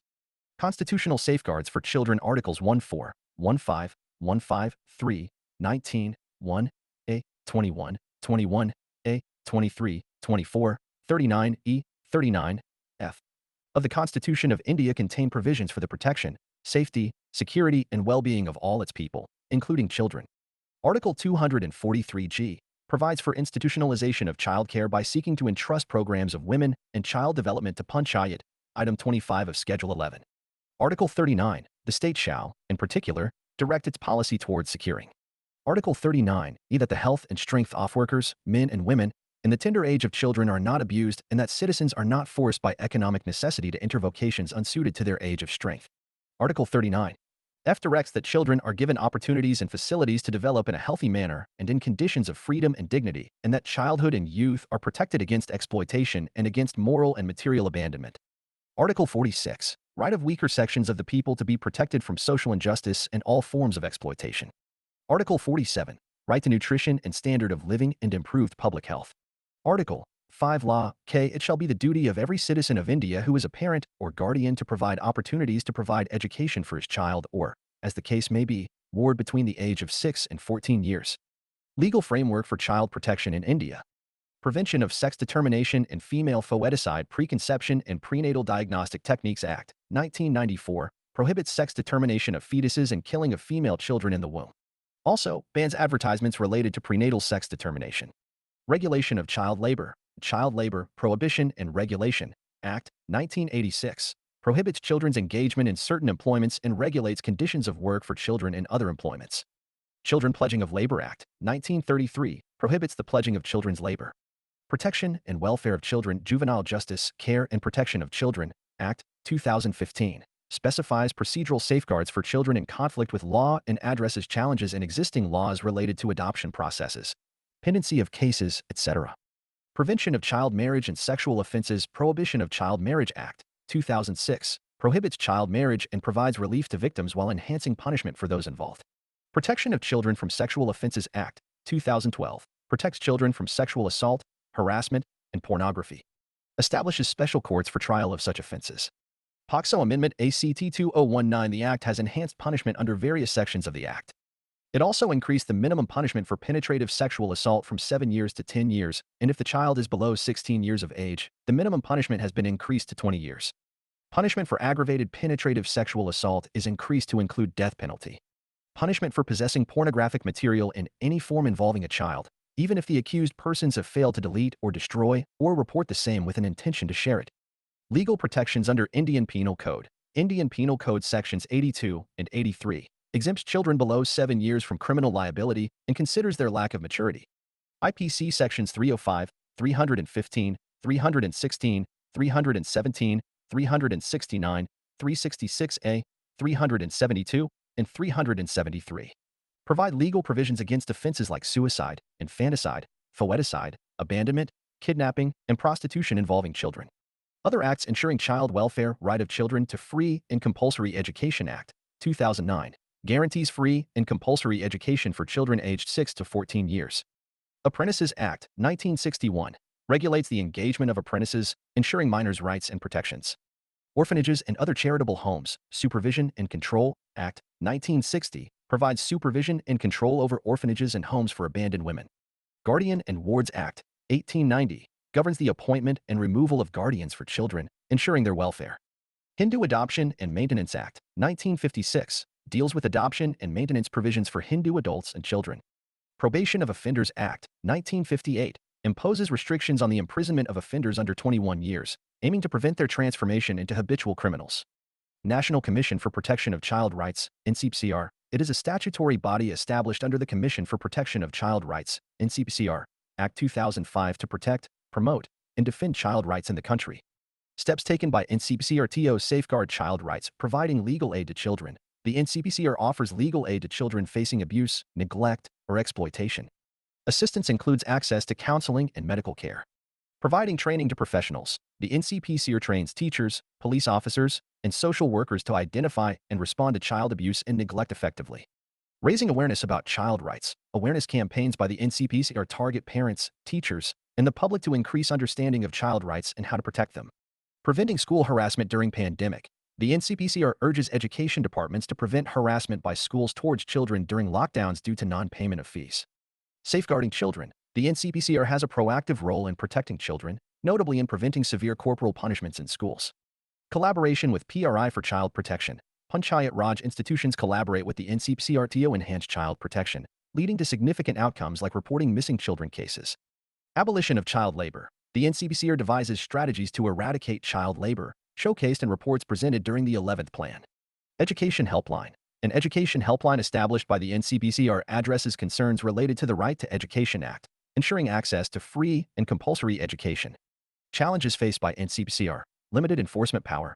NCPCR lacks the authority to enforce its recommendations, relying on local authorities burdened with other responsibilities. For instance, in 2021, NCPCR highlighted the plight of child laborers in brick kilns, but enforcement remains a challenge. Uncertain timelines. Investigations by NCPCR can linger indefinitely, leaving vulnerable children awaiting action. For example, a 2020 case involving child sexual abuse in a Chennai school still awaits resolution over 2 years later. Questions of independence. Government appointment leaves NCPC are vulnerable to accusations of lacking true independence. For example, the critics pointed out the Commission's tepid response to Manipur brutality's resource constraints. Inadequate resources hamper NCPCR's effectiveness in investigating child rights violations and providing support services. A 2022 report by CRI highlighted the lack of manpower and infrastructure hindering NCPCR's work. Coordination challenges. Poor collaboration with other child rights agencies leads to duplicated efforts and inefficiencies. A 2019 study by the National Law University found that a lack of centralized data sharing between NCPCR and state commissions impeded coordinated action. The way forward: increased independence, granting NCPCR longer terms, implementing a more independent selection process for commissioners, and enhancing investigative powers would bolster its autonomy. Resource augmentation. Providing adequate financial and human resources is essential to enable effective investigations, better support for victims, and improved coordination with other agencies. Collaborative efforts. Strengthening coordination with state child rights commissions and NGOs would streamline efforts and optimize resource utilization. Public awareness campaigns. Raising public awareness about child rights and available support mechanisms is critical to empower communities to identify and report child rights violations. Addressing these limitations is crucial for NCPCR to become a more effective force in safeguarding India's children. Central Adoption Resource Authority, CARA. It is an autonomous body under the MOWCD. It primarily deals with adoption of orphan, abandoned, and surrendered children through recognized agencies. As per the provisions of Hague Convention on Intercountry Adoptions, 1993, it is designated as the central authority to deal with in-country and inter-country adoption of children. National Institute of Public Cooperation and Child Development, NIPT. The NIPT, overseen by the Ministry of Women and Child Development, is an autonomous organization based in Delhi. With a 50-year track record, NIPT strategically advances women and children's development. It provides programmatic research, capacity building, and advisory services to the ministry, supporting initiatives like Mission Pasan 2.0 Suksham Anganwadi, Mission Vatsalya for child welfare, and Mission Shakti for women's protection and empowerment. Welfare schemes for children. Education and health. The Integrated Child Protection Scheme, ICPS, brings together multiple existing child protection schemes under one comprehensive umbrella and integrates additional interventions for protecting children and preventing harm. National Health Mission. Reproductive, maternal, newborn, child, and adolescent, RMNCH+A. Strategy of NCHM comprehensively integrates interventions that improve child health and nutrition status and addresses factors contributing to neonatal, infant, under 5 mortality and malnutrition. Sarva Shiksha Abhiyan, aimed at the universalization of primary education in a time-bound manner. Pad Bharat Bada Bharat. It is a subprogram of Sarva Shiksha Abhiyan to improve comprehensive early reading, writing, and early mathematics programs for children in classes I and IL, midday meal, to enhance the enrollment, retention, and attendance, and simultaneously improve nutritional levels among school-going children studying in classes 8 to 8. Samagra Shiksha Abhiyan. It was launched in 2018. It subsumed the 3 schemes of Sarva Shiksha Abhiyan, SSA, Rashtriya Madhyamik Shiksha Abhiyan, RMSA, and Teacher Education, TE. Objectives of the scheme: provision of quality education and enhancing learning outcomes of students. Bridging social and gender gaps in school education. Ensuring equity and inclusion at all levels of school education. Ensuring minimum standards in schooling provisions. Promoting vocationalization of education. Support states in implementation of RTE Act, 2009. For children in distress, Koyapaya Portal, to provide a platform to the public to share the details of missing down-sighted children with the public at large. Over 3,355 children have been United rehabilitated between 2015 to 2017. MOWCD signed an MU with Railways for rescue and rehabilitation of runaway, abandoned, kidnapped, trafficked children via railways. 33 main railway stations have been equipped with facilities for rescue, rehabilitation, and restoration of missing families. Childline. Nationwide 1098 helpline number for rescuing and assisting children in distress conditions. POXO e-Box. It is an online complaint box for reporting child sexual abuse. Schemes for Girl Child, UDN. Initiative of the Central Board of Secondary Education to enable girl students to soar to higher education from schools and to eventually take various leadership roles in future.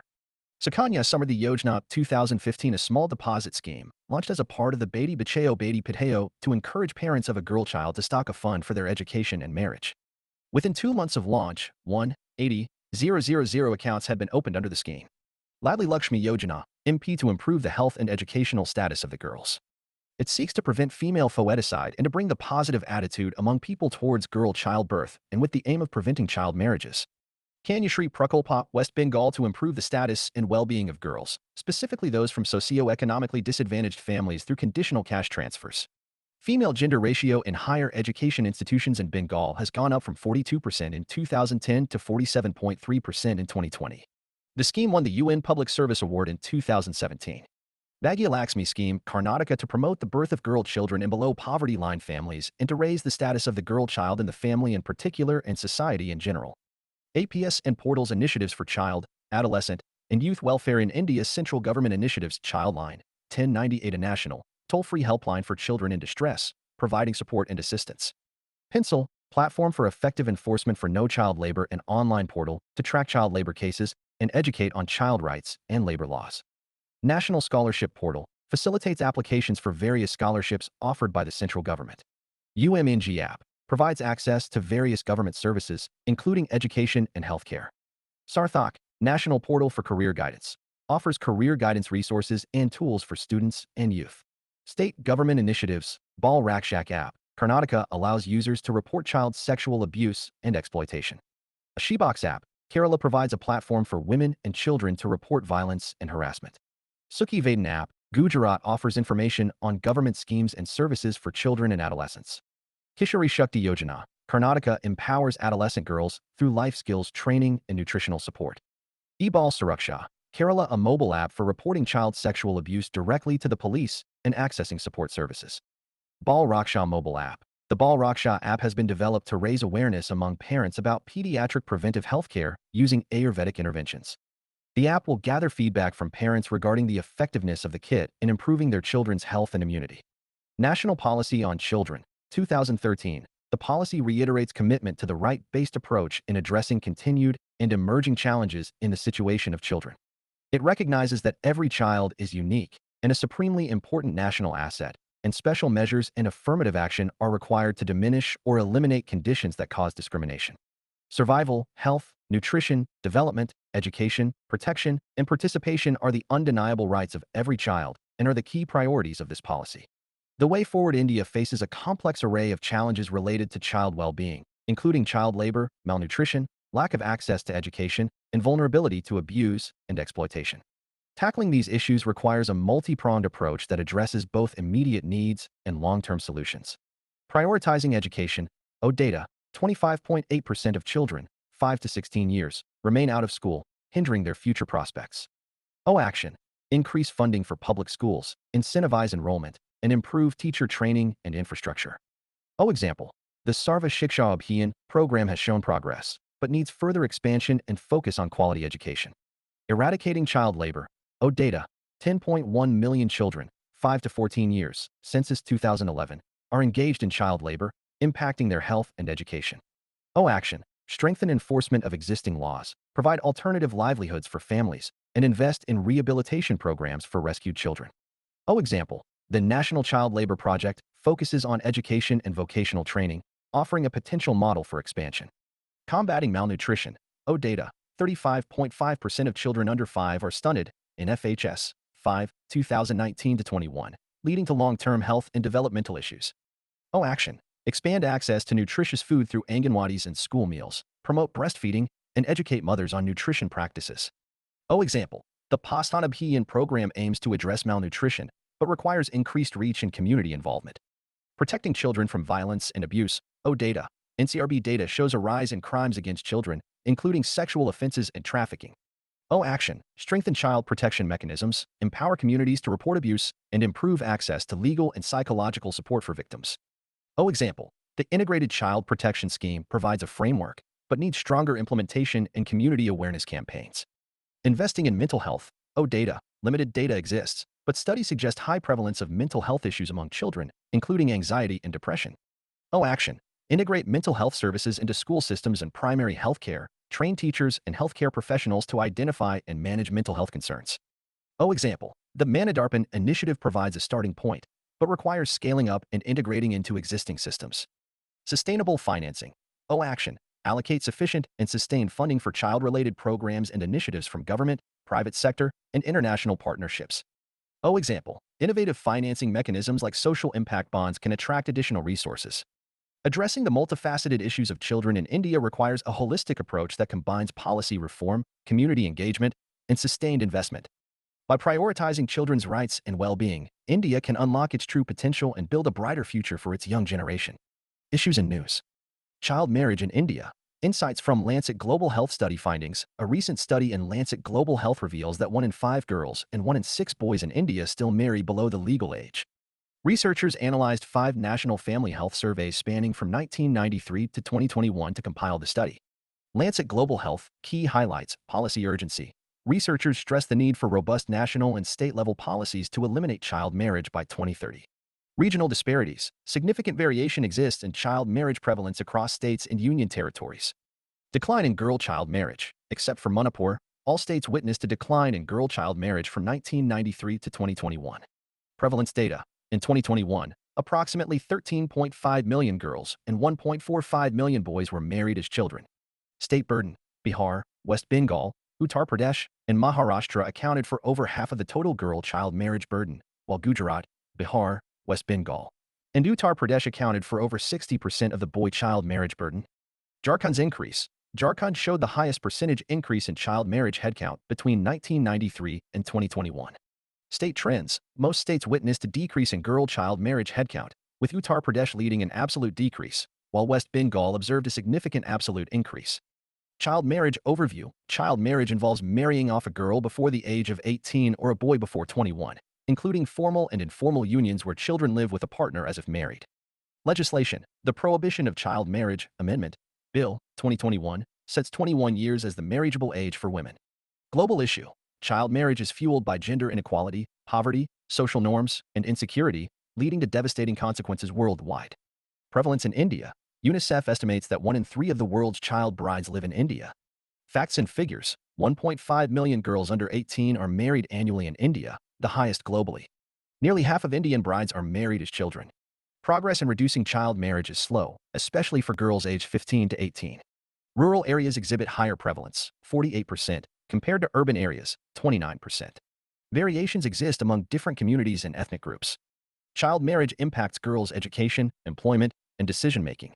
India accounts for 40% of global child marriages, ranking 14th globally. West Bengal has the highest prevalence, 42%, while Goa, Himachal Pradesh, and Kerala have lower rates, 6 to 7%. 39% of child marriages occur among Adivasis and Dalits. Cases registered under early childbearing. Case 6.8% female aged between 15 to 19 YX were already mothers or pregnant. State-wise reported incidents Karnataka 184, Assam 138, West Bengal 98. Prohibition of Child Marriage Act in 2020. 2020-H785, 2019-HM-H523, 2018 Mobile 501. Incidents of child marriage in Tamil Nadu 77, Telangana 62. 2017 M395, 2016326, 2015 293. Advantaged social groups represent 17% of child marriages, with the rest among other backward classes. Why child marriage persists in India. Financial burden. Poor families view marrying off daughters as a way to reduce dependency and potentially gain dowry income. Limited opportunities. Girls are seen as an economic burden, with limited earning potential compared to sons. Dowry system. The pressure of providing dowry increases with a girl's age, incentivizing families to marry her off young. Gender discrimination and societal pressures protecting girls. Early marriage is wrongly seen as a way to control girls' sexuality and safeguard family honor.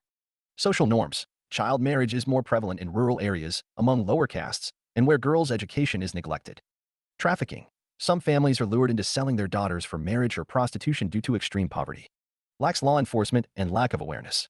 Weak implementation. Laws against child marriage are often not strictly enforced, making it easier for the practice to continue. Unregistered marriages. Many child marriages go unreported, hindering efforts to track and prevent them. Limited knowledge. Families, especially in disadvantaged communities, may be unaware of the legal and social repercussions of child marriage. Interplay of poverty and child marriage. Poverty fuels child marriage in several ways. Large families. Large families strain resources, pushing parents to marry off daughters early to lessen the burden. Limited education. Lack of education reduces girls' opportunities, making marriage seem like the only option. Debt settlement.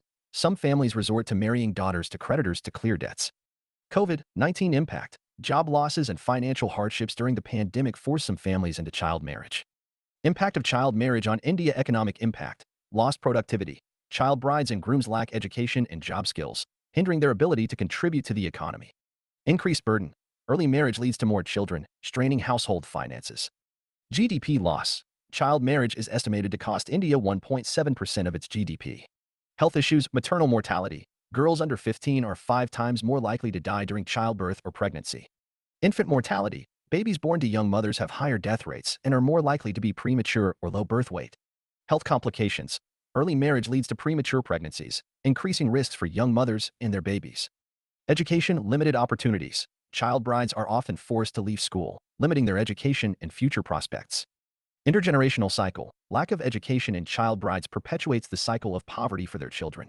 Other harmful impacts. Child rights violations. Child marriage deprives children of their right to education, safety, and development. Increased poverty. Child marriage traps families in a cycle of poverty due to limited opportunities. Teen widows. Child marriage increases the number of teen widows, creating social and economic challenges. Financial benefit of ending child marriage. Studies estimate a global welfare benefit of $22.1 billion in the first year from ending child marriage. Considering India's high prevalence of child marriage, the potential economic benefits are significant. Efforts for prevention of child marriage existing laws. The Child Marriage Restraint Act, 1929, CMRA set the minimum marriage age at 18 for females and 21 for males. Prohibition of Child Marriage Act, 2006, PCMA replaced CMRA, defining a child as below 18, female, and 21, male. Imposes imprisonment and/or fines for violations. The Protection of Children from Sexual Offenses Act, 2012, POCSO protects children from sexual abuse, including child marriage. Gaps and proposed changes. Hindu Marriage Act, 1956, lacks provisions for punishing parents or officiants in child marriages. Muslim personal law allows child marriage with option of puberty to annul the marriage later. Proposed increase in minimum age. A parliamentary committee is considering raising the minimum marriage age for females to 21. Government measures, public awareness campaigns, through media, International Women's Day, and National Girl Child Day. SABLA program educates adolescent girls about their legal rights, including the PCMA. Strengthening child protection, integrating child protection workers into essential health services during emergencies. Gender sensitization programs, training police and NGOs on gender issues and child marriage prevention. Law enforcement, building capacity on laws and implementing child marriage hotlines, e.g., a Child Marriage Resistance Forum. The way forward, education, promoting girls' education to empower them and change community attitudes. Community mobilization, working with influencers, using oaths, pledges, counseling, and media outreach. Girls' empowerment, providing life skills, protection training, higher education, and employment opportunities. Promoting convergence, aligning programs across sectors like education, social protection, and Beti Bachao Beti Padhao. Incentives, implementing conditional cash transfer schemes to address individual needs and encourage education. Combating child marriage requires a multi-pronged approach, including legal frameworks, public awareness, community engagement, and empowering girls. Government initiatives and collaboration with NGOs are crucial to achieve a child marriage-free India. Drug abuse in India. What is drug abuse? Definition. According to the World Health Organization, drug abuse refers to the harmful or hazardous use of psychoactive substances, including alcohol and illicit drugs. Addiction. It represents an advanced stage of substance abuse characterized by a compulsion to take drugs, despite harmful consequences, leading to social withdrawal. Symptoms. Loss of appetite, weight loss, loss of interest in daily activities, physical symptoms like sweating, reddening of eyes, nausea, vomiting, body pain, drowsiness or sleeplessness, and psychological symptoms like acute anxiety, depression, and mood swings. Psychoactive substance use can lead to dependence syndrome, a cluster of behavioral, cognitive, and physiological phenomena, which are marked by social withdrawal. Parliamentary Standing Committees report. Recently, the committee submitted a report on drug abuse among young persons, problems and solutions, emphasizing stricter enforcement, rehabilitation, and community engagement. Members of Parliament highlighted the urgency of addressing drug abuse and suggested measures like better enforcement, rehabilitation centers, and sports complexes for youth. Implications of drugs for society. Serious health problem. Drug abuse not only affects individuals but also their families, societies, and nations at large. It fosters antisocial behavior like stealing, crime, and violence. Economic impact. It adversely affects economic growth by generating unaccounted money used for funding terrorism and anti-national activities. Global prevalence. Approximately 230 million people globally use illegal drugs annually, with over 2 lakh deaths attributed to illicit drug use. Youth phenomenon. Drug abuse, especially among ages 18 to 25, poses a significant challenge worldwide. Political implications. Drug cartels subvert the authority of the state and lead to widespread corruption. It affects the national security due to prevalence of money laundering, terrorism financing, etc. India's drug abuse magnitude and landscape. According to the Ministry of Social Justice and Empowerment's report on the National Survey on Extent and Pattern of Substance Use in India 2019, the magnitude of substance use is alcohol use. Around 16 crore individuals, 14.6% of the population aged 10 to 75, are current alcohol users, with 5.2% classified as alcohol dependents. Cannabis use. Approximately 3.1 crore individuals, 2.8%, are cannabis users, and 72 lakh, 0.66%, suffer from cannabis-related issues. Opioid use. Overall, 2.06% of the population are opioid users, and approximately 0.55%, 60 lakh, require treatment services for opioid use disorders. Sedatives. About 18 crore, 1.08%, are current users of sedatives for non-medical purposes. Inhalant use. 7% of children and adolescents use inhalants, compared to 0.58% among adults, with nearly 18 lakh children needing help for inhalant use. Injecting drugs. An estimated 8.5 lakh people are injecting drugs. According to the World Drug Report, 2022, India ranked fourth in terms of seized opium quantity in 2020, with a total of 5.2 tons confiscated, and third for seized morphine quantity, totaling 0.7 tons. Survey findings. India has over 50 million drug addicts, with different drugs prevalent in various states. Suicide cases. About 10 suicides occur daily due to drug or alcohol addiction, with Maharashtra, Tamil Nadu, and Kerala reporting the highest cases. Geographical factors. Proximity to major heroin producers like the Golden Triangle and Golden Crescent, along with Nepal's cannabis trade, fuels drug trafficking. Narcoterrorism. Cross-border smuggling has led to narcoterrorism, posing security threats to India. Reasons for widespread drug abuse in India. Social factors. Disintegration of joint families, declining moral values, and loosening traditional social controls contribute to drug abuse. Peer pressure. Influence from peers, especially in educational institutions, drives many youths to start using drugs. Easy availability. India's geographical location facilitates drug trafficking from major producing regions like the Golden Triangle and Golden Crescent. Economic prosperity. Rising income levels in regions like Punjab and Maharashtra increase disposable income, making drugs more accessible. Psychological factors. People who suffer from depression, stressful lifestyles, and low self-esteem result in drug usage. Government initiatives against drug abuse. Article 47 of the Directive Principles of State Policy of the Constitution of India directs states to improve public health and endeavor to bring about the prohibition of the consumption of intoxicating drinks and drugs. Legal framework. Enactment of the Narcotic Drugs and Psychotropic Substances Act, 1985, and the Prevention of Illicit Traffic in Narcotic Drugs and Psychotropic Substances Act, 1988. International conventions. India is a signatory to 3 United Nations Drug Conventions: Single Convention on Narcotic Drugs, 1961, Convention on Psychotropic Substances, 1971, Convention Against Illicit Traffic in Narcotic Drugs and Psychotropic Substances, 1988, providing a legal framework for controlling drug abuse enforcement agencies. Narcotics Control Bureau established as a nodal agency to combat drug trafficking and enforce stringent penalties.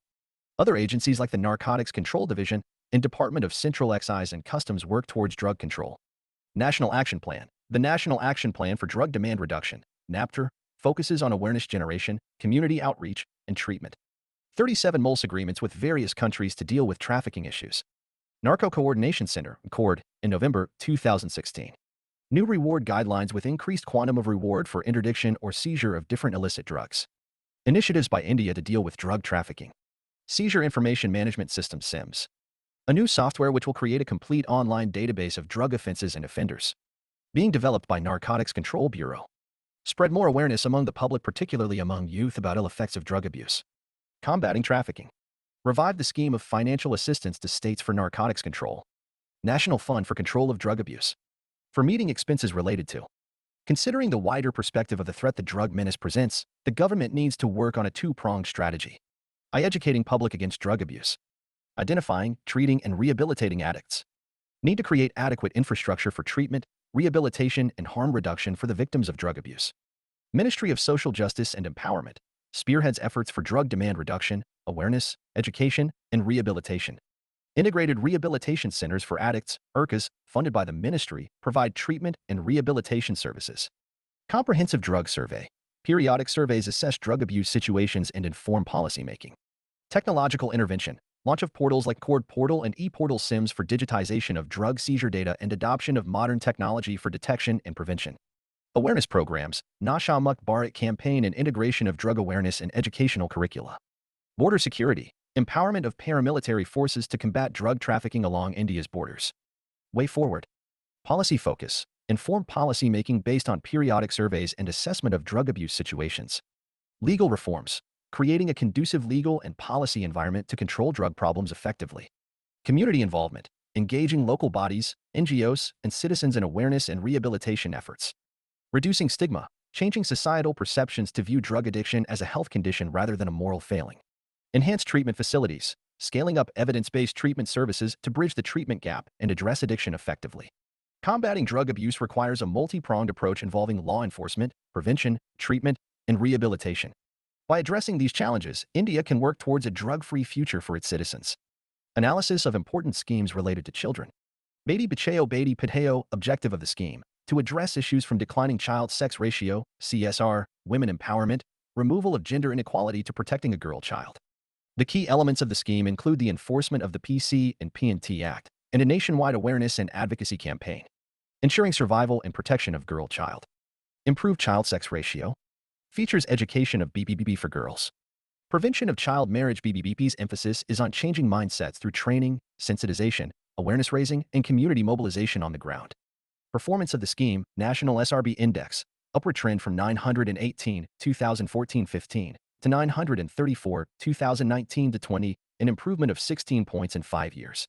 District-level improvements. 422 out of 640 districts under BBBP showed SRB improvement from 2014-15 to 2018-19. National GER of girls improved from 77.45 2014-15 to 81.32 2018-19, 3.87 points in 4 years. School toilet facilities proportion increased from 92.1% 2014-15 to 95.1% 2018-19. Health indicators. First trimester ANC registration rose from 61% 2014-15 to 71% 2019-20, while institutional deliveries increased from 87% to 94% over the same period. Concerns. States across India have utilized just 45% of the funds allocated under the scheme in the last 5 years, 2015-16 to 2019-20.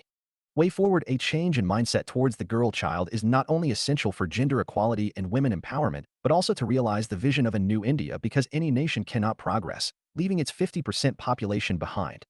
A first step towards women empowerment is to ensure the survival of girl children, and the BBBP campaign is a right step in the right direction. Integrated Child Development Scheme. The Integrated Child Development Services (ICDS) scheme, initiated in Innovative BBBP Initiatives, Digital Gutty Gutta Board showcases gender disparity. UDN allows girls to shadow professionals. My Target recognizes academic excellence. Lakshya Se Rubaru offers internships. Noorjeevan Ka Batayan promotes empowerment. Bidya and Burba combine BBBP with environmental awareness. AO School Kalian ensures school enrollment. Collector Key Class provides free coaching. Ball Cabinet fosters Vouth leadership. MWCD. Sample. SHEKP, VQTSQH0, pass on. Awareness and L sensitization. 7. Lamentation ON enrollment and retention and PMDT Act carried on girls in schools. 1975 remains pivotal for early childhood development in India, offering services such as food supplementation, preschool education, and health care for children under 6 and their mothers. Performance highlights expansion. Over 13.91 lakh operational Anganwadi centers, AWCs, nationwide as of March 2022. Number of beneficiaries for supplementary nutrition increased from 705.43 lakh at the end of X plan to 1,022.33 lakh in March 2015. Number of beneficiaries, children, 3 to 6 years, for preschool education increased from 300.81 lakh at the end of X plan to 365.44 lakh in March 2015. Increased beneficiaries, rising numbers of children benefiting from supplementary nutrition and preschool education, although recent data is unavailable. Shortcomings, equity concerns. Challenges persist in reaching the poorest and most vulnerable populations, including uneducated mothers. Staffing issues. AWC workers often face overburdening, low pay, and inadequate training. Infrastructure deficiencies. Some AWEs lack basic amenities like clean water and toilets, affecting service quality. Resource constraints. Universalizing the scheme faces hurdles due to limited resources and potential fund misuse. Targeting challenges. Wealthier children may benefit more than the poorest and most undernourished, as per World Bank studies. Way forward. Convergence. Integrating ICDS with other programs can enhance its impact. Monitoring and evaluation. Strengthening monitoring systems is crucial for service quality assurance. Human resource development. Investing in staff training and improved working conditions is vital. Infrastructure upgrade. Ensuring basic amenities in AWCs is essential for service delivery. Community engagement. Utilizing platforms like Gram Savas can raise awareness and empower communities. Targeted interventions. Focused strategies are needed to reach the most vulnerable populations effectively. ICDS aligns with SDGs 2, 3, and 4, focusing on zero hunger, good health, and quality education. By addressing shortcomings and maximizing potential, ICDS can significantly contribute to achieving these goals and fostering a healthier future for India's children. Key findings of the ASA Report 2023. The Annual Status of Education Report, ASCR, 2023, titled Beyond Basics, based on a survey led by the Pratham Foundation, has been released. Status of youth activities. Across all enrollment categories, a higher proportion of females than males were doing household work daily. It was found that a higher percentage of males, 40.3%, than females, 28%, had done work other than household work for more than 15 days. Around 30% of youth are working for their parents. Aspirations. Boys and young men aspired for Army, 13.8%, and Police, 13.6%, and girls and young women aspired to be teachers, 16%, and doctors, 14.8%. Age gap in enrollment. Overall, 86.8% of 14 to 18-year-olds are enrolled in an educational institution. The percentage of youth not enrolled is 3.9% for 14-year-olds and 32.6% for 18-year-olds. Choice of streams. More students enrolled in arts humanities, 55.7%, with females less likely to choose science, technology, engineering, and mathematics, 28.1%, compared to males, 36.3%. Status of vocational training. Only 5.6% of surveyed youth are taking vocational training or related courses. Assessment of basic skills and literacy levels. About 25% of youth cannot read a standard IL level text fluently in their regional language. Division problems. More than half of 14 to 18-year-olds struggle with division, 3-digit by 1-digit, problems, with only 43.3% solving them correctly. Digital divide in smartphone proficiency. Around 90% of households surveyed had smartphones, with almost 95% of boys and 90% of girls proficient in smartphone usage. Challenges highlighted in the report. No improvement in foundational literacy and numeracy skills. FLN. There has been no significant change in students' FLN. In 2017, 76.6% of 14 to 18-year-olds could read a grade 2 level text, dropping to 73.6% in 2023. Low levels of foundational numeracy affect everyday calculations and practical situations. Poor quality labor force. Deficits in foundational numeracy impact the quality of the country's labor force. Balancing academics and family responsibilities. Youth face challenges balancing academic requirements with family responsibilities, affecting aspirations. Poor utilization of smartphones for education. Smartphones are underutilized for educational purposes, with close to 80% used for entertainment. Gender disparity in reading and arithmetic skills. Males outperform females in arithmetic and English reading. Gender disparity observed in tasks such as telling time and measuring length. Gender disparity in digital skills. More males own smartphones compared to females, with boys outperforming girls in digital tasks. Way forward, reorienting vocational education. Align vocational education with aspirations outlined in the National Education Policy, NEP. Collaborate with industrial training institutes, ITLS, and polytechnics for aspirational vocational training. Empowering underprivileged learners. Enable underprivileged individuals to study while earning a living through open schooling and digital technology. Need for non-formal education. Offer non-formal education to supplement formal processes, especially in subjects like agriculture. Smartphone usage and education opportunities. Encourage the use of smartphones for learning, especially in rural areas where they are widely used. Prudent reforms in technical and vocational education are essential to support youths in building foundational literacy and numeracy skills for academic improvement and everyday needs. The Protection of Children from Sexual Offenses (POCSO) Rules. 2020. The Center has notified a set of new rules enabling implementation of the recent amendments to the POCSO Act. Key provisions: mandatory police verification of school and care home staff. Procedures to report sexual abuse material such as pornography and imparting age-appropriate child rights education. The state government has been asked to formulate a child protection policy based on the principle of zero tolerance to violence against children. The central government and every state government shall provide periodic training including orientation programs, sensitization workshops, and refresher courses to all persons, whether regular or contractual, coming in contact with the children, to sensitize them about child safety and protection. The center and state governments have been asked to prepare age-appropriate educational material and curriculum for children, informing them about various aspects of personal safety. Children in Street Situations (CISS). To aid in the rehabilitation of children in street situations (CISS), the National Commission for the Protection of Child Rights (NCPCR) has introduced a CISS application. Under the Bal Swaraj portal, key provisions, it is used to track the rescue and rehabilitation of children who are living on the streets by collecting data from all the states and union territories.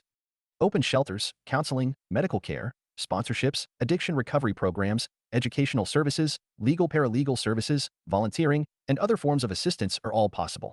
The platform's primary purpose is to gather data, which is then reported to the District Child Protection Officer, DCPO, so they can take the appropriate action. Norms to protect kids working in our platforms. The National Commission for Protection of Child Rights, NCPCR, has issued new guidelines to protect the rights of children working in the entertainment industry, including social media and OTT platforms. Key provisions: the guidelines expand the scope to cover various forms of commercial entertainment involving children.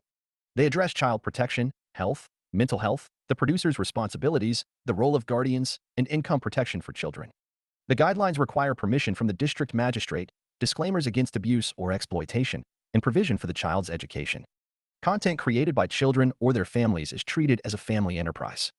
The guidelines also include penalties for violations.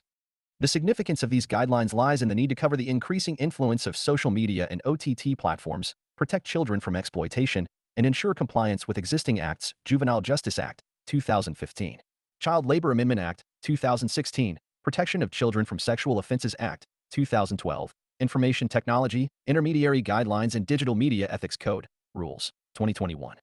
UMED, Draft Guidelines for Schools to Prevent Student Suicides. The draft guidelines released by the Union Ministry of Education, titled UMED, Understand, Motivate, Manage, Empathize, Empower, Develop, aim to address student suicides in schools by enhancing sensitivity, understanding, and support for students, with a focus on the well-being of every child.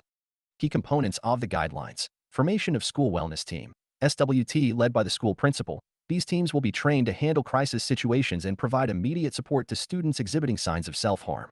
Teacher and family orientations. Annual orientations will be conducted for teachers and family members to raise awareness about student suicides and build capacity among various stakeholders. Response to warning signs. Specific actions are outlined for school individuals or members of the wellness team when encountering students displaying warning signs or attempting self-harm. Destigmatization of mental health issues. Schools are encouraged to destigmatize mental health concerns through activities like storytelling, rallies, posters, exhibitions, and other initiatives. Safety measures. Practical safety measures, including locking empty classrooms and ensuring well-lit school premises, are recommended to create a safe environment for students. Keywords: children, tomorrow's leaders, today's children. Invest in childhood, secure the future. Every child matters. Childhood dreams, adult realities. Nurturing tomorrow's promise. Building blocks of society. Small steps, big dreams. Innocence in action. Childhood magic. Adolescence, adolescent potential, endless possibilities. Navigating the teenage journey. Adolescent voices, amplifying change. The power of adolescence. Discovering self, defining future. Rising adolescence, soaring dreams. Adolescent resilience, strength in transition. Adolescent adventure, life's odyssey. Adolescent renaissance. Youth, youth power, global impact. Empowered youth, transforming communities. Youthful vision, boundless innovation. Youthful energy, unlimited potential. Youth leadership, tomorrow's trailblazers. Youthful minds, fearless hearts. Youthful dreams, bold actions. Youth momentum, social change. Youth awakening, world awakening. Youthful spirit, endless inspiration. CY, children, adolescents, youth. GROW, growing, resilient, optimistic, wise. YUDH, yearning, opportunity, unity, transformation, hope. RISC, resilient, inspiring, strong, empowered. Happy, health, academics, play, purpose, and youth development. Grow, guidance, resources, opportunities, well-being for all. Safe, support, advocacy, future, empowerment for all. Learn, leadership, education, advocacy, resilience, nurturing for all. Creative, healthy, inclusive, learning, dreaming for children. Adapt, discover, optimistic, leaders, evolving for adolescents. Young, opportunity, unstoppable, thrive for youth. Previous year questions. 1. The Right of Children to Free and Compulsory Education Act, 2009 remains inadequate in promoting incentive-based systems for children's education without generating awareness about the importance of schooling. Analyze. 2022. 2. Examine the main provisions of the National Child Policy and throw light on the status of its implementation. 2016. Physics Wallah IHQAI Foundation Your DUI courses. I live recorded UIGS classes. L. C60 classes. Daily MCQs plus mains question. Regular doubt sessions. Songkalp 2026. English SJF. Prahar 2025. English U. L. Titan 2025. English. Starts from coupon code 59 for 99 for extra discount 5 senior citizens, persons with disability STVang, LGBTQA+ community and minorities. Senior citizens. Introduction. India is currently experiencing a unique demographic transition, marked by a bulge in its youth population alongside a significant rise in the number of elderly citizens.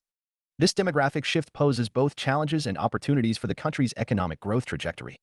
Key demographic trends. Aging process. Aging is a continuous, irreversible, universal process, beginning from conception until death, with the onset of economic dependency typically occurring as one's productive contribution declines.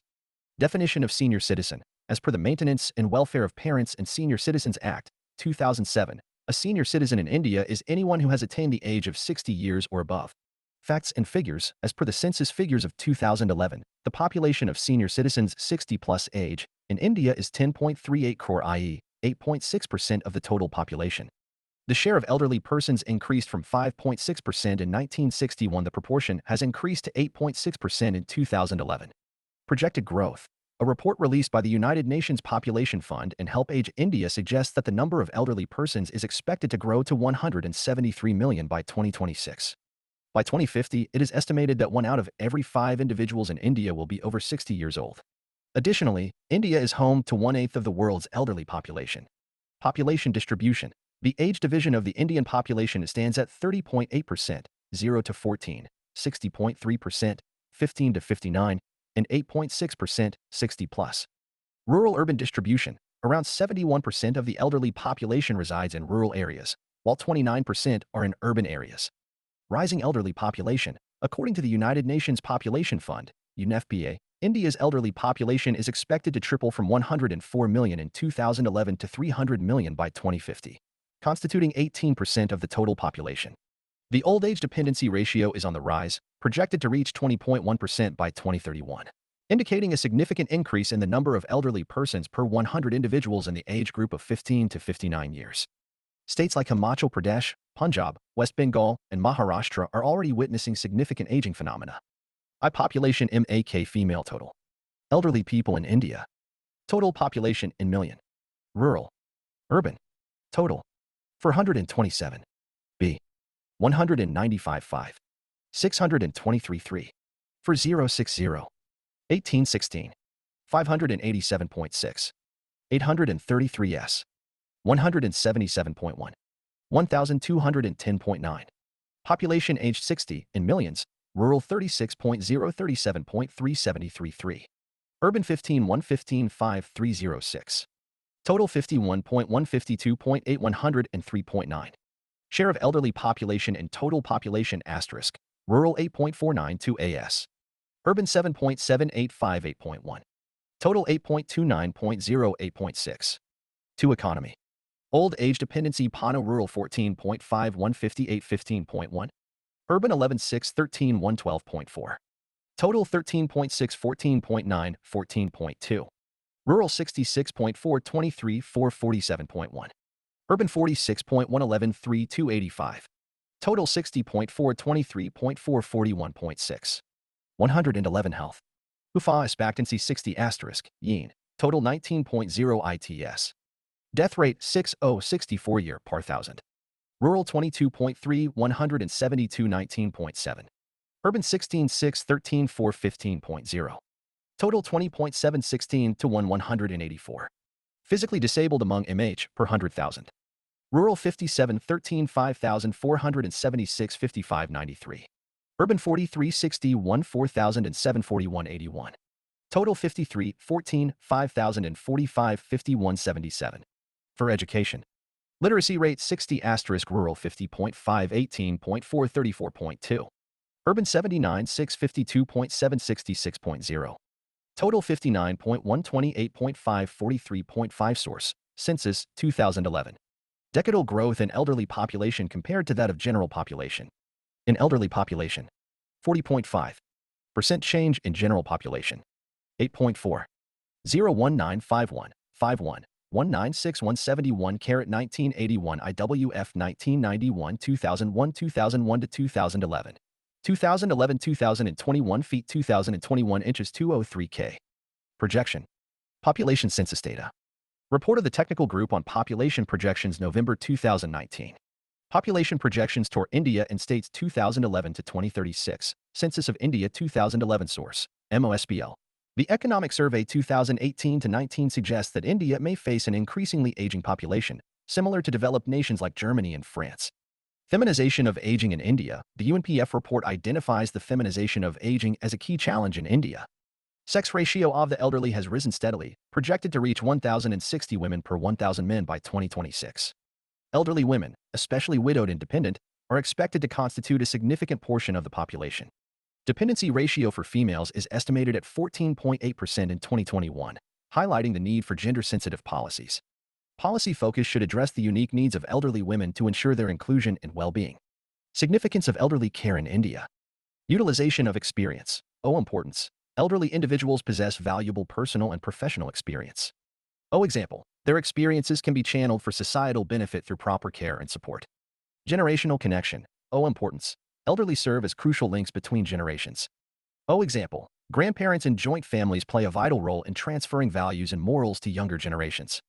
Promotion of social harmony. Importance. Elderly contribute to social harmony with their rich cultural heritage. Example. Their wisdom acts as a buffer against intolerance, violence, and hate crimes.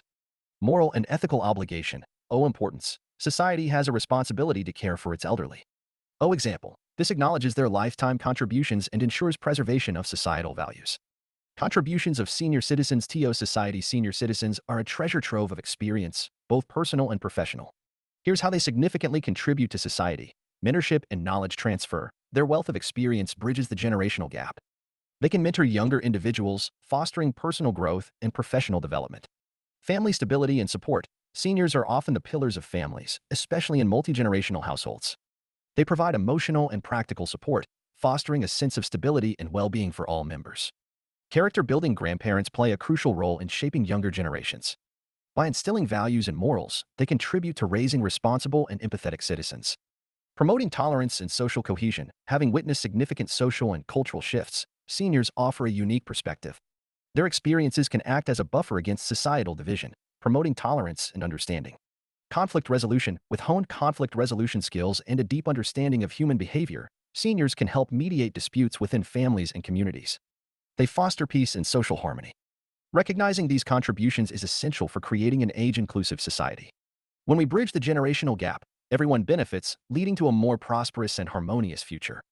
Challenges faced by senior citizens in India. Niti Aayog has released a position paper titled Senior Care Reforms in India, Reimagining the Senior Care Paradigm in February 2024, discussing the current trends, challenges and reforms for the aging population. Healthcare concerns. Chronic illness. High prevalence of mental health issues and chronic diseases among the elderly. Geriatric care. Rising demand for specialized care facilities and services for aging population. Morbidity and disabilities. High prevalence of chronic diseases, disabilities, and mental health issues among the elderly. Lack of access to affordable healthcare and geriatric care services exacerbates health challenges. Psychological issues. Depression. Feelings of powerlessness, inferiority, and reduced competence. Emotional harm. Verbal or emotional abuse exacerbates psychological distress among seniors. Loneliness. Loss of companionship due to widowhood and retirement. Identity crisis. Adjustment difficulties post-retirement, leading to feelings of isolation and lack of purpose. Social challenges. Urbanization. Shift from joint to nuclear families, reducing familial support for the elderly. Elder abuse. Growing problem with various manifestations, including physical, emotional, and financial abuse. Isolation. Rising rates of loneliness and neglect among the elderly, impacting mental health. Ageism. Stereotypes, prejudices, and discrimination based on age, leading to perceived lack of productivity in old age. It creates societal barriers for the elderly, affecting their opportunities and well-being. Change in family structure and social milieu. Traditional role. Historically, families provided care for the elderly. However, increasing nuclearization has shifted this responsibility. Migration trends, economic opportunities, and urbanization have led to separation of families, leaving elderly members without support. Gender dynamics. Rise in education and employment among women has altered traditional caregiving dynamics, affecting elderly care. Economic challenges, financial strain, lack of income, and rising healthcare costs contribute to elder poverty. Housing needs. Insufficient housing options and living conditions for elderly citizens. Lack of access to pension and economic security. Financial strain.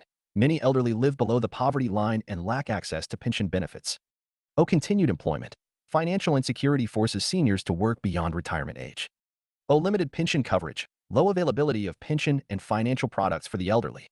O. Inadequate government spending on social security systems and lack of physical infrastructure for elderly care.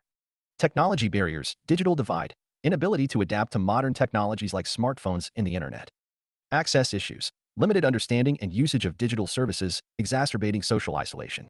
Digital illiteracy, inability to navigate online services and access digital platforms. Trust deficit, fear of cyber threats and complications associated with digital technologies. Reduced personal ties, disconnect with younger generations due to communication barriers. Challenges of oldest old, 80+, dependency, increased reliance on others due to physical limitations. Healthcare burden, higher prevalence of non-communicable diseases, coupled with limited access to health insurance, increases financial strain. Challenges of elderly women, gender-based discrimination, lifelong disparities in access to resources and opportunities. Health disparities, higher rates of chronic illness and disability among elderly women. Widowhood, majority of women over 80 are widows facing social and economic challenges. Measures to improve quality of life of elder persons constitutional and legal framework, right to equality, guaranteed by the Constitution, with concurrent responsibilities on central and state governments. Article 41 emphasizes rights to employment, education, and public assistance for elder persons. Article 46 mandates educational and economic rights for senior citizens. Article 47 directs the government to elevate nutrition, standard of living, and public health for all citizens, including the elderly. Maintenance and Welfare of Parents and Senior Citizens Act, 2007, amended in 2019, protects senior citizens and parents from neglect, making children and relatives financially responsible for their care. Maintenance and Welfare of Parents and Senior Citizens Amendment Bill 2019 expands protection for neglected senior citizens and ensures their well-being and safety.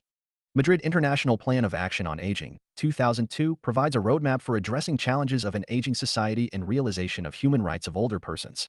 It focused on 3 priority areas. 1. Older persons in development. 2. Advancing health and well-being into old age. 3. Ensuring enabling and supportive environments. The 2030 Agenda for Sustainable Development Goals also recognizes the importance of realizing their full potential and their contribution for inclusive development. Government Schemes and Initiatives Integrated Program of Older Persons, IPP. 1992. This initiative was launched with the objective of improving the quality of life for elderly individuals by addressing their basic needs and ensuring their overall well-being. National Social Assistance Program, 1995. The National Social Assistance Program was introduced to provide social assistance to destitute senior citizens, aiming to ensure they have access to essential resources and support for their sustenance. National Policy on Older Persons, NPP, 1999. The National Policy on Older Persons, formulated in 1999, aims to provide comprehensive government support to address the financial, healthcare, shelter, and other needs of senior citizens. Additionally, it focuses on safeguarding them against abuse and exploitation while facilitating access to various services to enhance their overall quality of life.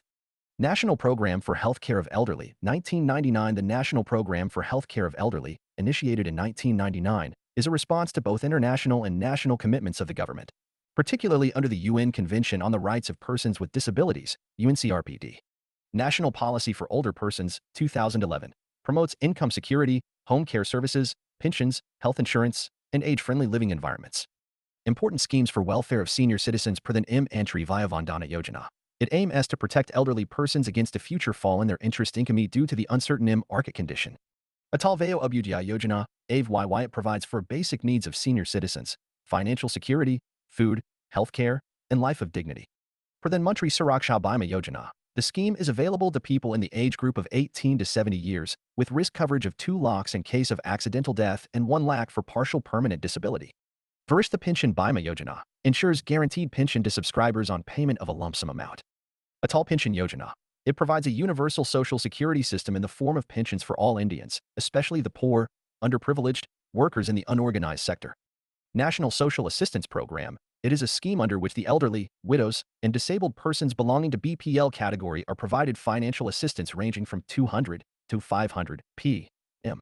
Pradhan Mantri Vaya Vandana Yojana, PMVY, offers guaranteed monthly pension to senior citizens in exchange for an initial investment. Indira Gandhi National Old Age Pension Scheme, IG NOPS, provides financial assistance to elderly individuals from BPL families. Rashtriya Vayoshri Yojana, RY, distributes assistive living devices to senior citizens with age-related disabilities. Vayashresh the Samman, recognizes outstanding contributions by senior citizens and institutions. Integrated Program for Older Persons, IPP provides basic amenities like shelter, food, and medical care. Elder Line, toll-free helpline for guidance on pensions, healthcare, and legal matters. SAGE, Senior Care Aging Growth Engine, initiative, promotes development of innovative products and services for elderly care. Sampan Project, online pension processing and payment system for Department of Telecommunications pensioners. Sacred Portal for Elderly, provides job and work opportunities for citizens above 60 years of age. Senior Citizen Welfare Fund, established in 2016 to fund activities benefiting the elderly population. National Awards for Senior Citizens via Shrestha Samman, to recognize the efforts made by eminent senior citizens and institutions involved in rendering distinguished services for the cause of elderly persons, especially indigent senior citizens. National Council of Senior Citizens. NC Senior C. It was constituted in 1999 under the chairpersonship of the Minister for Social Justice and Empowerment to oversee implementation of the policy and advise the government in the formulation and implementation of policies and programs for the aged. National Action Plan for the Welfare of Senior Citizens, NAP Senior C. This plan takes care of the top 4 needs of the senior citizens viz. Financial security, food, healthcare, and human interaction life of dignity. It is an umbrella scheme, effective since April 1, 2020, has 4 subschemes under it, namely, O Scheme of Integrated Program for Senior Citizens, IP Senior C, O State Action Plan for Senior Citizens, SAP Senior C. O Convergence with initiatives of other ministries, departments, and Government of India in the field of senior citizens welfare, CWM Senior C, National Policy for Senior Citizens, MPSC. 2011 The National Policy for Senior Citizens 2011 focuses on empowering seniors, including their voices and needs in national discussions, especially for women. Financial security, providing pensions, home care support, and access to health care and housing. Respectful care, promoting independent living with institutional care as a last resort. Inclusive society, creating accessible environments and protecting senior citizens' rights. Valuing experience, recognizing seniors as a national asset. Financial planning, encouraging long-term savings and access to credit for all. Issues with existing government mechanisms. Indira Gandhi National Old Age Pension Scheme, IG No PSO, provides a stagnant monthly pension of Rs. 200 since 2006. O Depreciated Value, now less than a day's minimum wage. Maintenance and Welfare of Parents and Senior Citizens Act, 2007 fails to ensure effective maintenance by children relatives. O Inadequate enforcement and implementation. Integrated Program for Older Persons. O Underfunded and poorly administered. O reached only 23,095 beneficiaries in 2015 to 2016. Low social protection spending. O India's social protection spending at 1.45% of GDP, among Asia's lowest. Immature pension industry. O only 7.4% of the population is covered under any pension plan. O Challenges in covering informal sector employees. Reluctance towards long-term investment. O Difficulty in committing income over a prolonged period. O Lack of willingness to invest for the future. Recommendations by Niti Aayog, the way forward. Health domain. O Promote health literacy among seniors and caregivers. Strengthen primary healthcare services. Increase accessibility of home healthcare, mental health services, and nutrition programs. Establish a national senior care center for data collection and policy development. Social inclusion. Raise awareness about the needs and challenges of senior citizens. Encourage peer support groups for knowledge sharing. Strengthen legal frameworks to address abuse and neglect. Elderly-friendly living housing. Develop a single-window portal for senior living projects. Create a national senior care portal for easy access to services. Recognize and support care workers in the senior care sector. Economic empowerment. Foster age-friendly labor markets and employment opportunities. Offer gray internship programs for seniors. Promote financial literacy and protect seniors from financial fraud. Encourage the silver economy, catering to senior citizens' needs. Offer tax and GST reforms on senior care products. Implement a mandatory savings plan for senior citizen deposits. Digital inclusion. Increase access to affordable digital devices for seniors. Organize campaigns and workshops to improve digital literacy. Utilize technologies like AI and big data to simplify routine tasks. Private participation. Strengthen public-private partnership (PPP) models. Encourage CSR funds for elder care initiatives. Explore private sector involvement in elder care homes, mobile medical units, and skill-building programs. Conclusion. The Indian government has implemented various schemes and policies to improve the lives of senior citizens, but further investment is needed in healthcare, social inclusion, and economic empowerment. By following Niti Aayog's recommendations and encouraging private participation, India can create a more age-friendly society for senior citizens. Senior Care Aging Growth Engine Initiative, SAGE Initiative. Objective: government-led effort to promote innovative products and services for the elderly in India. Sage Portal, one-stop access for elderly care products and services by credible startups. Startup selection, chosen based on innovative solutions addressing health, housing, technology, finance, legal needs. Implementation, ministry facilitates access to products through identified startups. Areas covered, health, travel, finance, legal, housing, food, among others. Funding, Rs. 100 crore allocated for promoting the silver economy, catering to the needs of older populations. Quality of Life for Elderly Index, 2021, released by Economic Advisory Council to the Prime Minister, ECPM. Purpose, identifies regional aging patterns and assesses overall aging situation in India. Key findings, India is currently enjoying the demographic dividend. But the age group above the age of 65 will become the fastest growing age group by 2050. The share of elders, as a percentage of the total population in the country, is expected to increase from around 7.5% in 2001 to almost 12.5% by 2026, and surpass 19.5% by 2050. Top scoring regions, Rajasthan and Himachal Pradesh in aged and relatively aged states, respectively.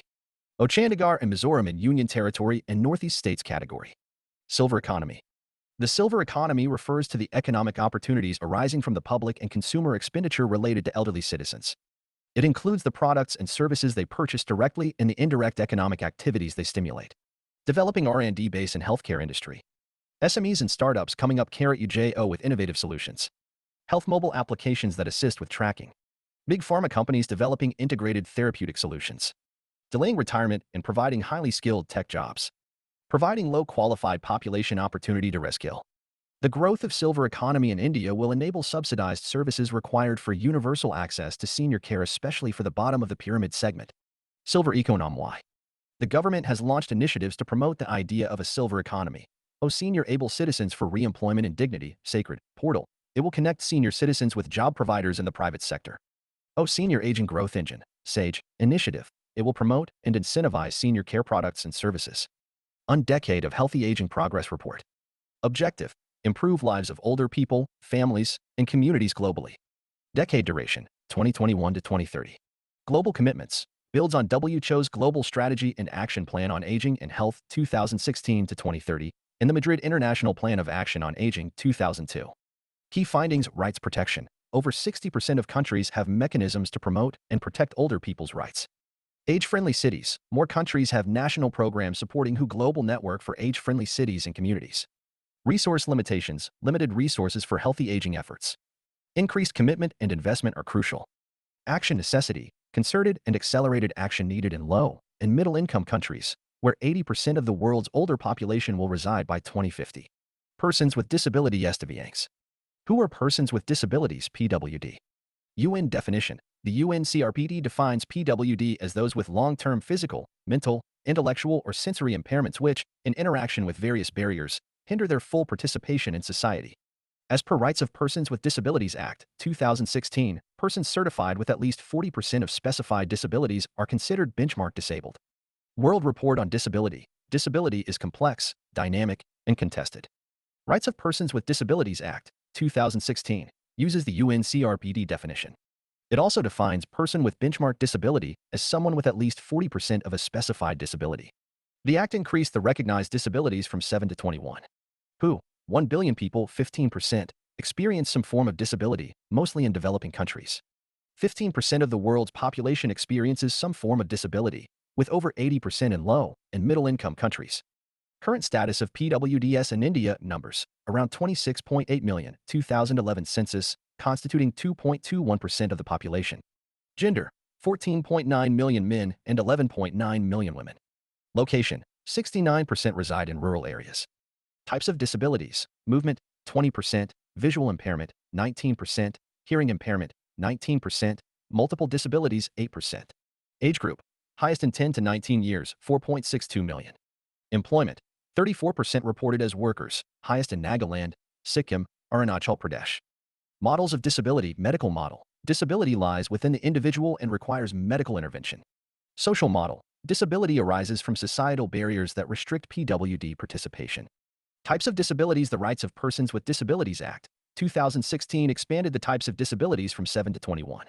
The 21 disabilities are given below: physical disability, locomotor disability, leprosy, cured person, cerebral palsy, dwarfism, muscular dystrophy, acid attack victims, visual impairment, blindness, low vision, hearing impairment, deaf, hard of hearing, speech and language disability, intellectual disability, specific learning disabilities, autism spectrum disorder, mental behavior, mental illness, disability caused due to chronic neurological conditions, multiple sclerosis, Parkinson's disease, blood disorder, hemophilia, thalassemia, sickle cell disease, and other multiple disabilities.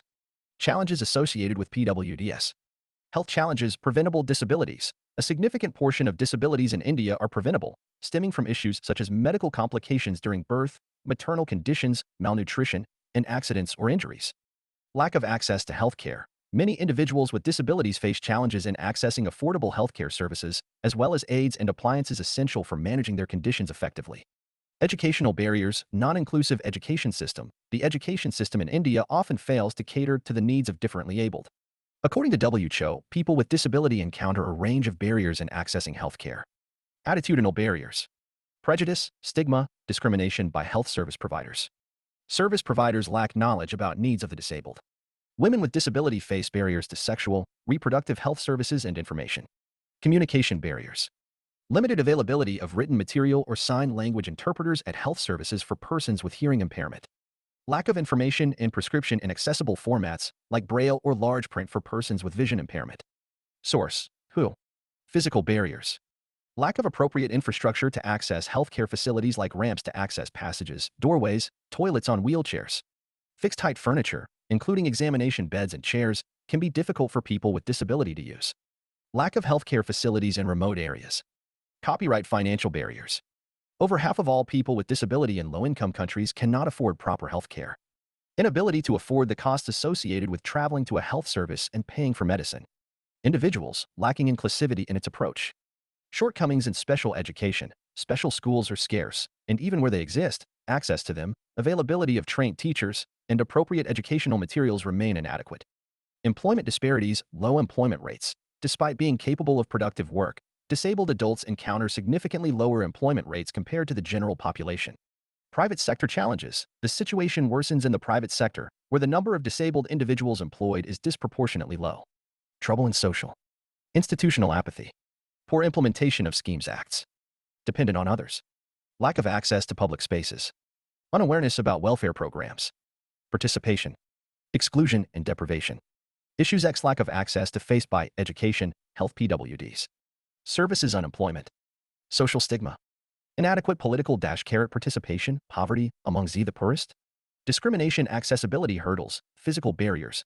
Physical access to buildings, public transportation, and essential services remains a major challenge for individuals with disabilities. Limited service access. Many public services lack the necessary infrastructure to accommodate the needs of disabled individuals, further hindering their access. Discrimination and social exclusion. Negative social attitudes. Negative attitudes toward disability persist within families and society, contributing to discrimination against individuals with disabilities. Stigma surrounding mental health. People with mental illnesses or intellectual disabilities face particularly severe stigma, often leading to their exclusion from social interactions and opportunities.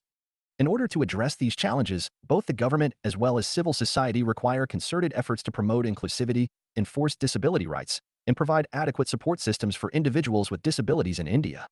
Provisions for Persons with Disabilities, PWD, in India Constitutional Framework, Preamble, ensures social, economic, and political justice for all, with equality of status and opportunity. Fundamental Rights, Articles 14, 15, 21, 23, 32 guarantee PWDs the right to equality, non-discrimination, life, liberty, protection from trafficking, and legal recourse. Directive Principles, Article 41 directs the state to provide PWDs with work, education, and public assistance. 7th Schedule lists relief of the disabled and unemployed as a state subject. 11th and 12th schedules include welfare of the disabled and mentally retarded. National Legislation's Rehabilitation Council of India Act, 1992, regulates and monitors services for PWDs, standardizes syllabi, and maintains a qualified professional register. National Trust Act, 1999, provides for a national body to support PWDs with autism, cerebral palsy, mental retardation, and multiple disabilities. Mental Health Care Act, 2017, provides mental health care and protects the rights of persons with mental illness. Rights of Persons with Disabilities Act, 2016, RPWD Act key act with several provisions, increased reservations, 4% in government jobs and 5% in higher education institutes. O. Free education for children with benchmark disabilities age 6 to 18 in government-funded and recognized institutions. O. Accessibility ensures accessibility in public buildings within a timeframe. Accessible India campaign. O. Grievance redressal. Chief Commissioner and State Commissioners monitor implementation and address grievances. O. Financial support creates national and state funds for PWDS. O. Guardianship provides for joint decision-making between guardians and PWDS. O. Penalties imposes penalties for offenses against PWDS and violations of the Act. O. Special courts designates courts in each district to handle PWD rights violation cases. O. Alignment with UNCRPD brings Indian law in line with the International Convention. Welfare programs for person with disabilities. Department of Empowerment of Persons with Disabilities, Division. A separate Department of Disability Affairs was established for welfare and empowerment of the persons with disabilities. National Policy for Persons with Disabilities 2006 aims to create an environment that provides equal opportunities for protection of their rights and full participation in society. It outlines specific measures and strategies for ensuring protection of rights of PWDS and their inclusion in the society. Accessible India Campaign, Sugamaya Bharat Abhiyan. The campaign targets at enhancing the accessibility of built environment, transport system, and information and communication ecosystem. Deen Dayal Disabled Rehabilitation Scheme, to create an enabling environment to ensure equal opportunities, equity, social justice, and empowerment of persons with disabilities. Deen Dayal Disabled Rehabilitation Scheme, 2003. Under this scheme, financial assistance is provided to NGOs to offer a range of services to persons with disabilities, PWDS, including vocational training centers, community-based rehabilitation, preschool and early intervention programs, and special schools. National Fellowship for Students with Disabilities, RGMEF, 2012. This initiative seeks to increase opportunities for students with disabilities to pursue higher education by providing financial support and other necessary resources. Community-Based Inclusive Development, CBID, Program. A 6-month Community-Based Inclusive Development, CBID, Program for the Rehabilitation of Division was inaugurated by the Union Minister of Social Justice. In order to tackle cross-disability issues and facilitate the integration of people with disabilities in society. The program intends to develop a pool of grassroots rehabilitation workers at the community level who can collaborate with ASHA and Anganwadi workers. The program has been developed to give these employees competency-based knowledge and skills to improve their capacity for successfully carrying out their responsibilities. These employees will be referred to as Divyang Mitra, or Friends of Disabled People. Assistance to Disabled Persons for Purchasing Fitting of AIDS Appliances Scheme, ADP Scheme, to assist the needy disabled persons in procuring durable, sophisticated and scientifically manufactured, modern, standard aids and appliances. Unique ID for persons with disabilities. This project is being implemented with a view of creating a national database for PWDS and to issue a unique disability identity card, UDID, to each person with disabilities. Mobile Aided Note Identifier, MANI. It is a mobile application for aiding visually impaired persons to identify the denomination of Indian banknotes. It has been developed by the Reserve Bank of India.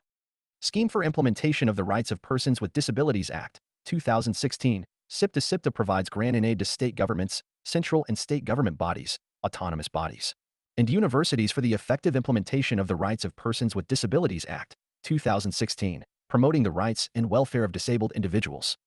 Accessible elections. ECI has implemented several measures to make a conducive environment for PWDS to cast their vote.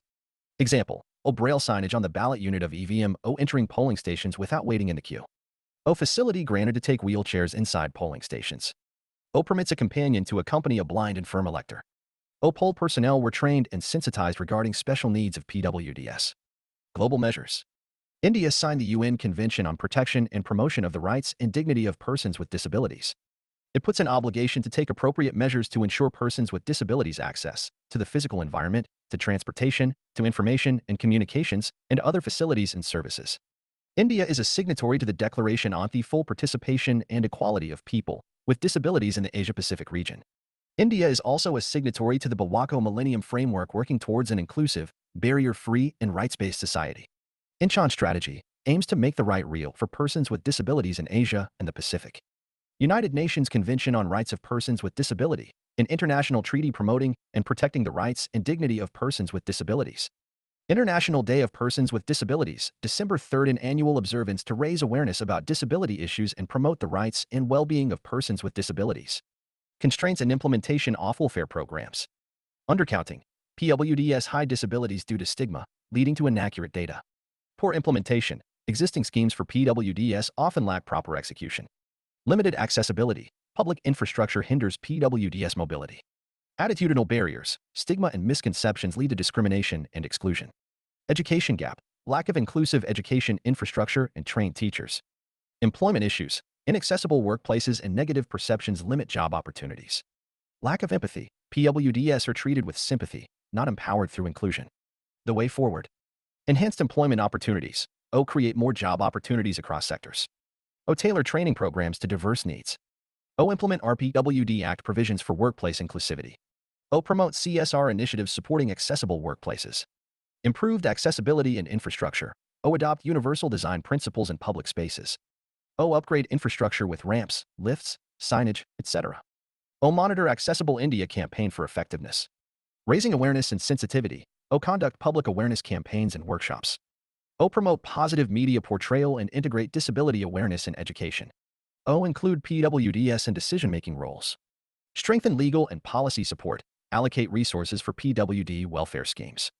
Ensure participatory policy-making involving PWDs. Train judiciary and administration to address PWD issues effectively. Capacity building at the grassroots level. Train community leaders to advocate for PWD rights. Bridge the gap between policies and communities through outreach. Preventive actions. Implement comprehensive healthcare programs for early disability screening. Provide early intervention services for identified disabilities. Community-based rehabilitation, CBR, approach. Empower PWDs and integrate them within communities. Provide accessible rehabilitation services at the grassroots level. Increasing public awareness and understanding. Launch social campaigns to change negative attitudes. Encourage positive media representation of PWDs. Rethink special education for inclusivity. Collaboration with states. Advocate for decentralized healthcare for better accessibility. Provide centralized support to states for addressing disability challenges. India is committed to ensure welfare and social justice for the PWDs. It has initiated several measures to enable a conducive environment for PWDs to realize their true potential. Empowerment of PWDs is also fruitful for India, as the World Bank estimated that leaving PWDs outside the economy translates into a foregone GDP of about 5% to 7%. Ministry for Divyang Maharashtra, a distinct government agency for the Divyang, those with various abilities, has recently received state approval in Maharashtra. This development was announced in honor of the International Day of Disabled Persons. It has been demanded for 20 years that there be a distinct department for the welfare and security of people with disabilities.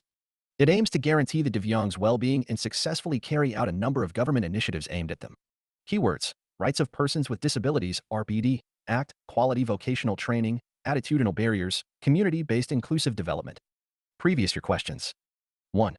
Does the Rights of Persons with Disabilities Act, 2016 ensure effective mechanisms for empowerment and inclusion of the intended beneficiaries in society?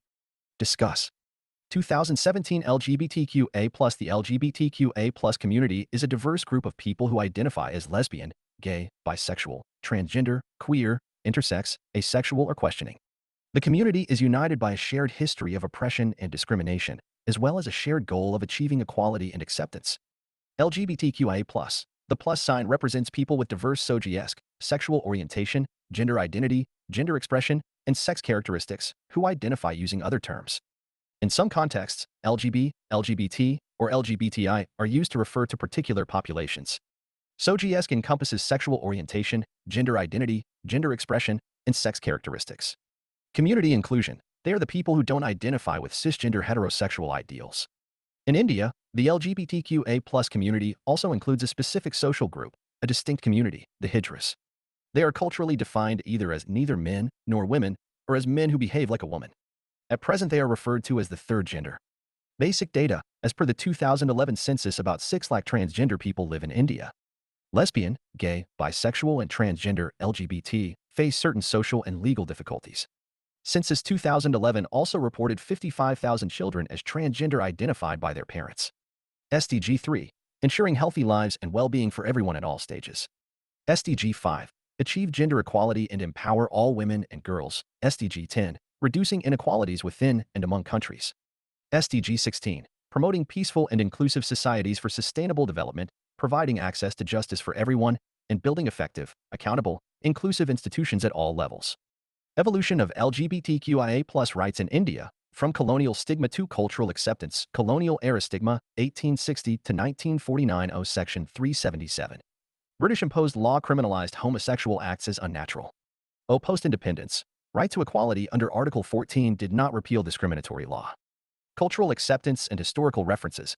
19th century evolution. Rise of homosexuality amidst British influence. Medieval insights. Ancient texts like Bhagavata Purana and Valmiki Ramayana acknowledge LGBTQ+ themes.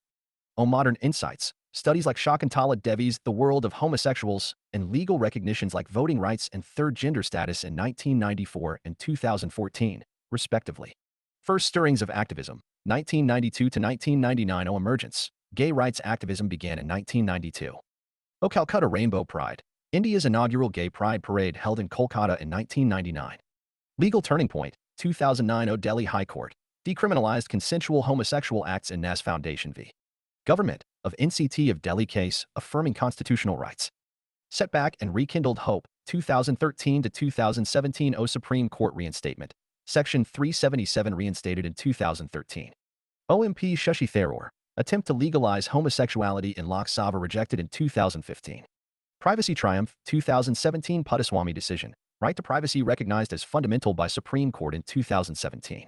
Triumph over Section 377. 2018 historic verdict. Supreme Court declared Section 377 unconstitutional concerning consensual same-sex relations in 2018. Ongoing struggle. Post-2018 broader fight. Despite Section 377 repeal, battle for LGBT equality continues, shaping India's societal landscape. 2019. Transgender Persons Protection of Rights Act enacted for welfare and rights protection. October 17, 2023. Supreme Court of India rejected same-sex marriage legalization but affirmed LGBT citizens' rights under the Constitution, empowering legislatures to enact laws addressing community challenges and regulating rights.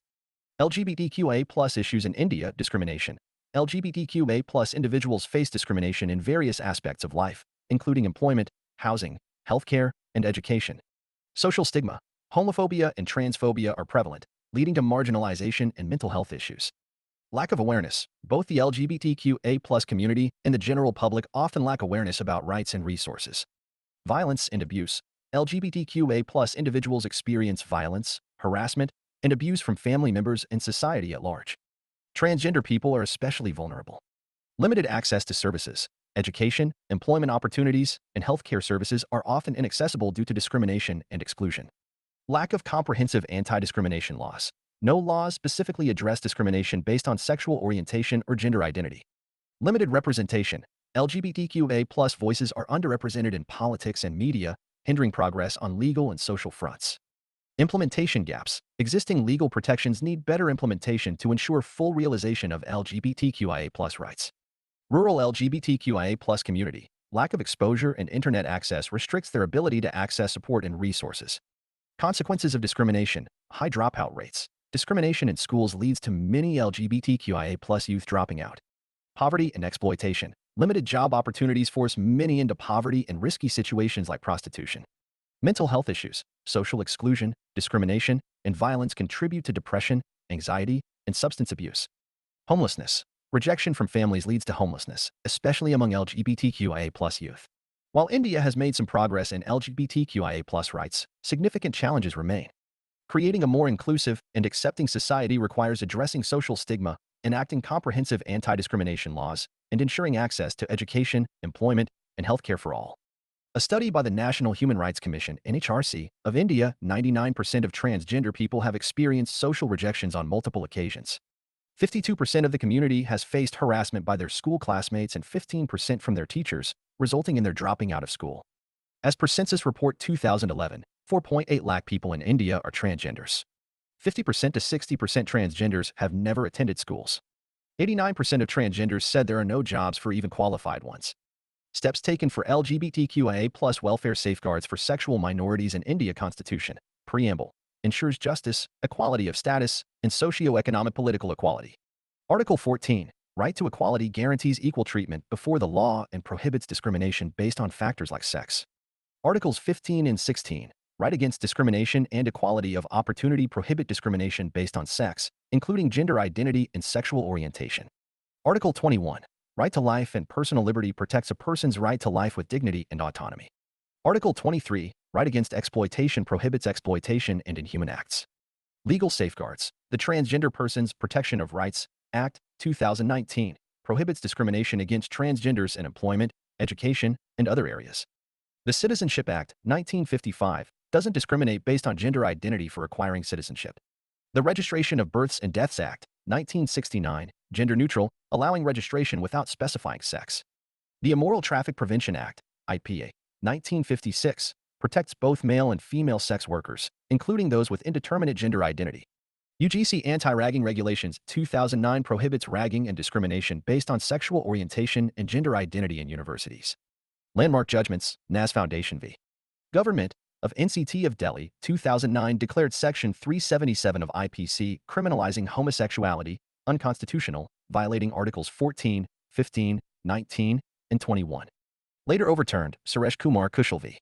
NAS Foundation, 2013 recriminalized homosexuality by overturning the NAS Foundation judgment. National Legal Services Authority v. Union of India, 2014 recognized transgender as a third gender and guaranteed them equal rights under the Constitution. K.S. Puttaswamy v. Union of India, 2017 recognized the right to privacy, including the right to sexual orientation. Navtej Singh Johar v. Union of India, 2018 declared Section 377 unconstitutional, legalizing consensual same-sex relationships. Arun Kumar v. Inspector General of Registration, 2019 recognized a marriage between a male and a trans woman. Government measures, National Portal for Transgender Persons, to help a transgender person in applying for a certificate and identity card digitally from anywhere in the country. Garima Gray, to provide shelter to transgender persons with basic amenities like shelter, food, medical care, and recreational facilities. It will provide support for the capacity building skill development of them.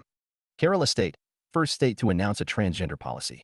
Launched a continuing education program called Samanwaya aimed at transgender persons.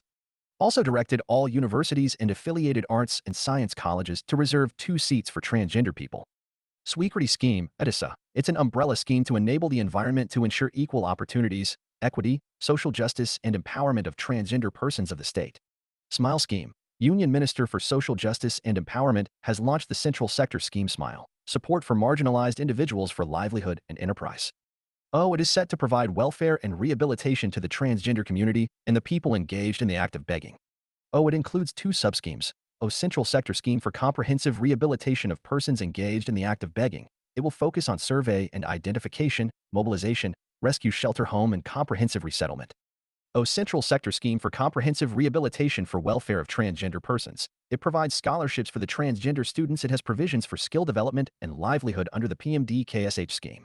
The housing facility in the form of Garima Gray ensures food, clothing, recreational facilities, skill development opportunities, recreational activities, and medical support, etc.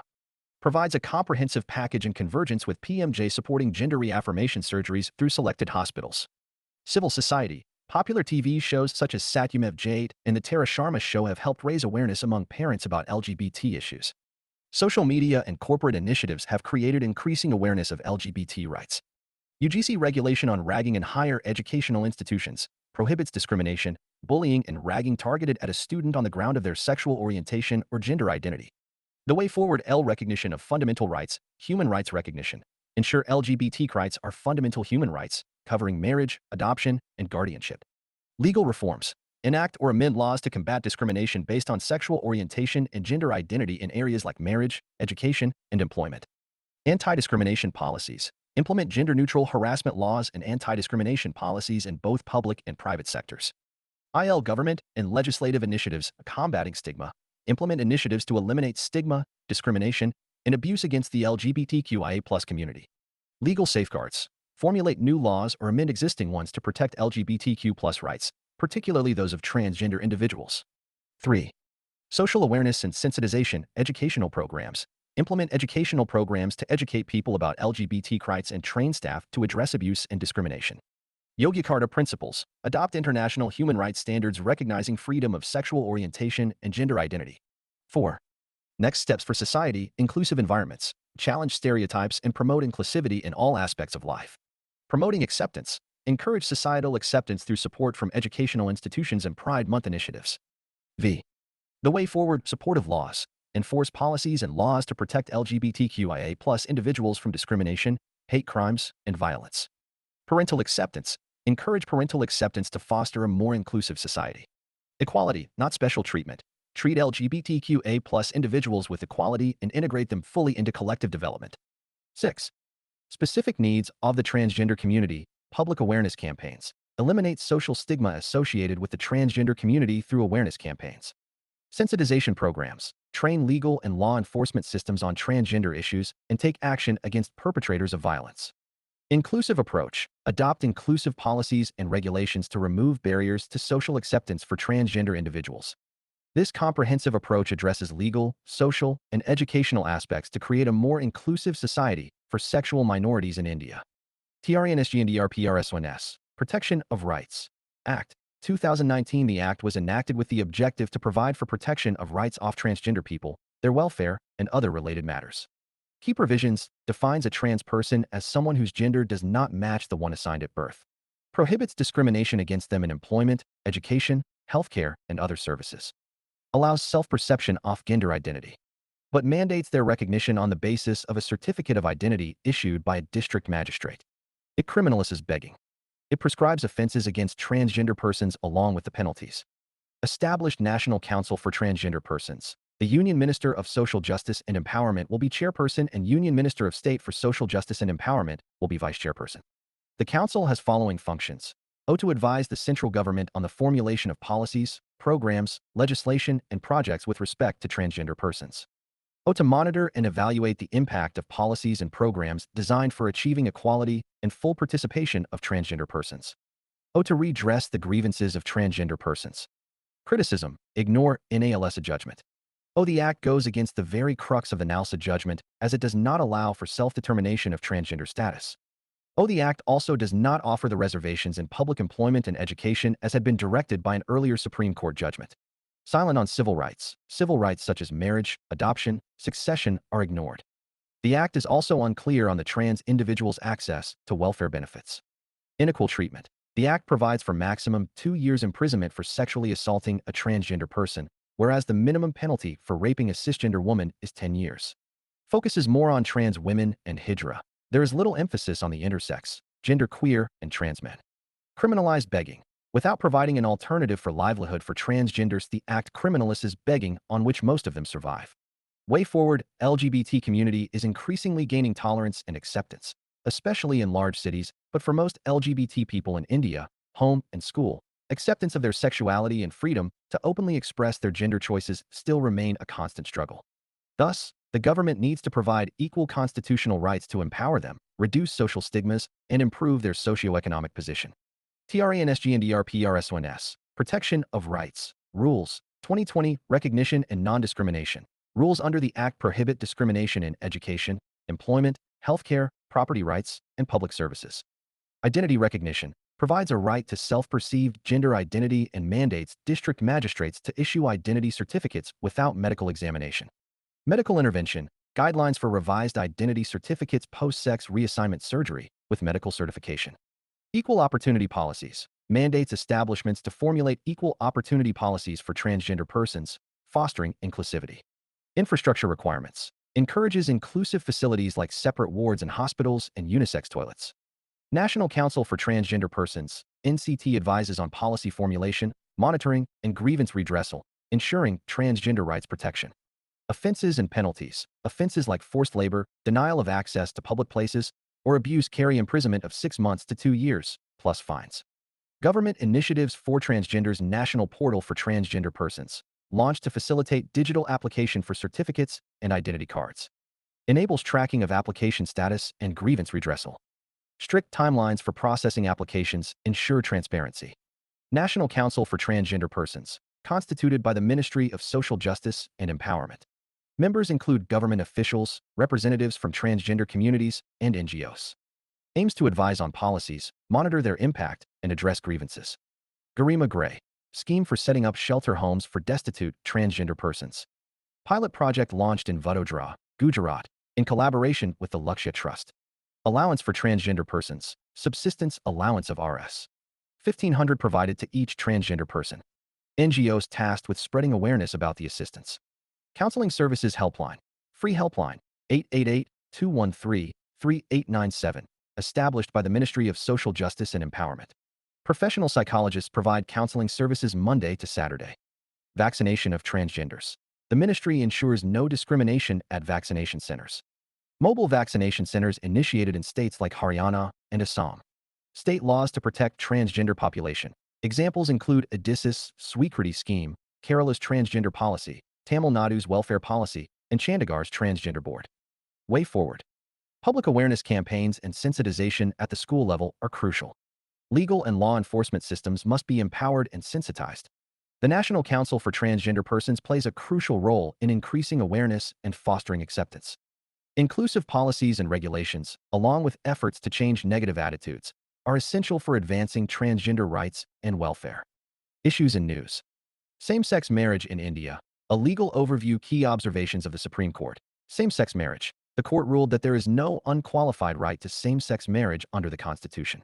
Civil unions. Legal status for civil unions was not granted for same-sex couples. 3:2 verdict. Transgender persons. Transgender persons can marry under existing laws based on their identified gender.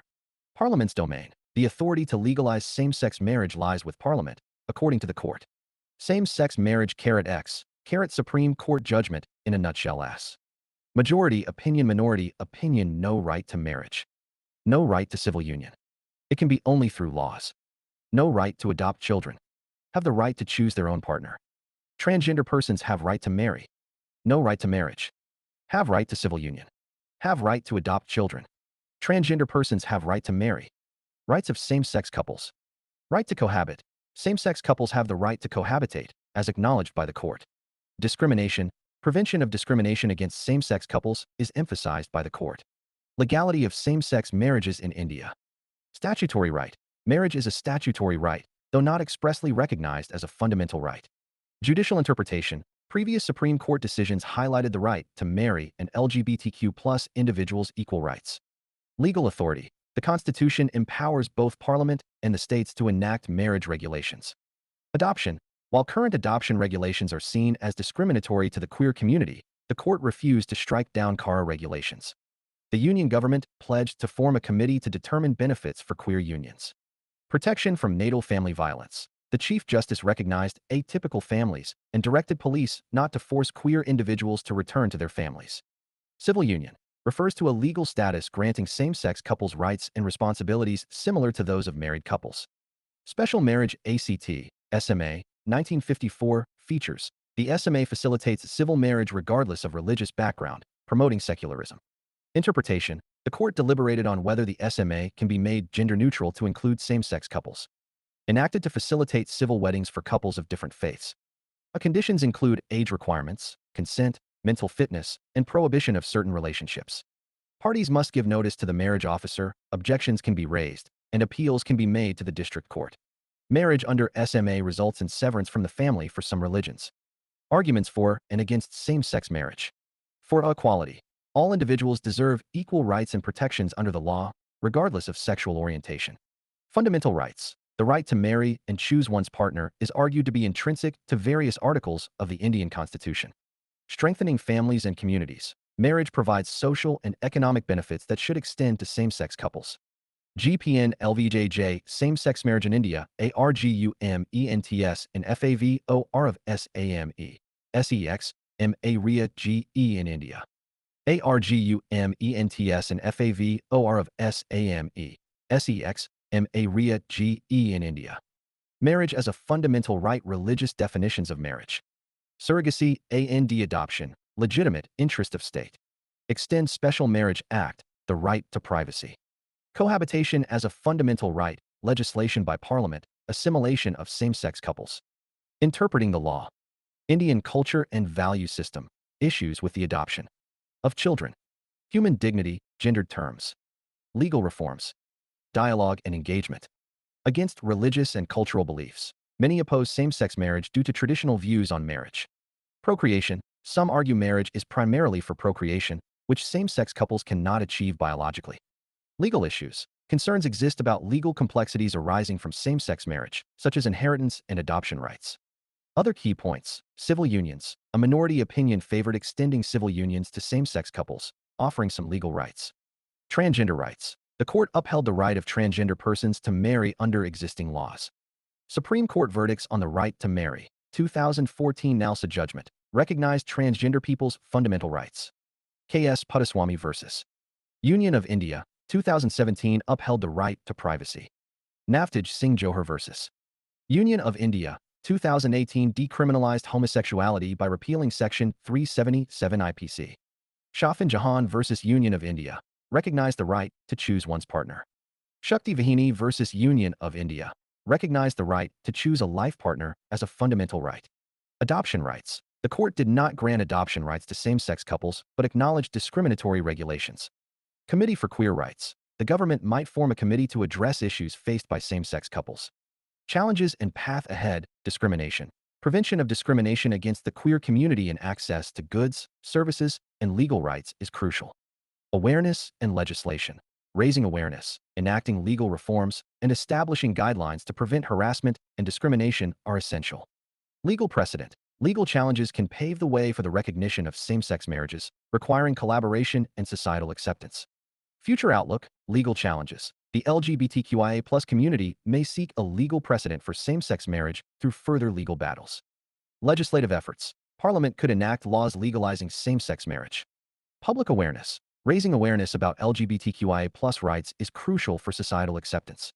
Same-sex marriage verdict. CJI concludes. Queerness is a natural phenomenon. It is not urban or elite. Constitution does not recognize fundamental right to marry. Court cannot strike down Special Marriage Act 1954 or read words into the provisions of SMA. Freedom of all persons to enter into a union is in the Constitution. Article 15, 1. The word sex must be read to mean sexual orientation. The right to enter into a union cannot be restricted because of sexual orientation. Unmarried couples can adopt. This will include queer couples. Way forward. Awareness. Promote public awareness and acceptance of LGBTQ+ rights. Legal reforms. Amend laws like the SMA to allow same-sex marriages or introduce alternative legal recognition.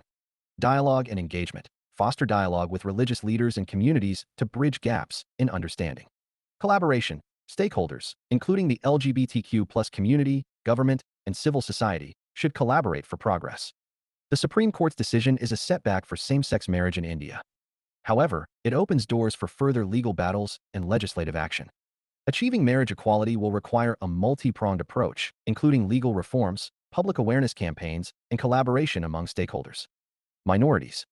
Defining minorities. The National Commission for Minorities Act defines a minority as a community notified as such by the central government. Article 1 of the UN Declaration of Human Rights. All human beings are born free and equal in dignity and rights.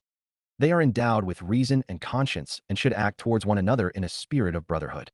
The Indian Constitution acknowledges religious and linguistic minorities but does not provide a specific definition of minority. Religious minorities. Currently, 6 communities are notified minorities: Muslims, Christians, Sikhs, Buddhists, Parsis, and Jains. Jains were added in 2014. Linguistic minorities, not explicitly defined in the Constitution, but can be inferred based on regional demographics. Supreme Court rulings suggest minorities are identified at the state level, not nationally. T.M.Upi Foundation case. Global context. The rise of anti-immigrant and anti-minority sentiments is observed worldwide, leading to incidents of hate crimes and discrimination. Instances like the El Paso massacre and anti-minority attacks in Europe highlight the challenges faced by minority communities globally. Religious minorities in India, demographics and distribution. Key statistics: 2011 census. Total minority population: 19.3% of India, largest minority. Muslims, 14.2%. Other minorities: Christians, 2.3%.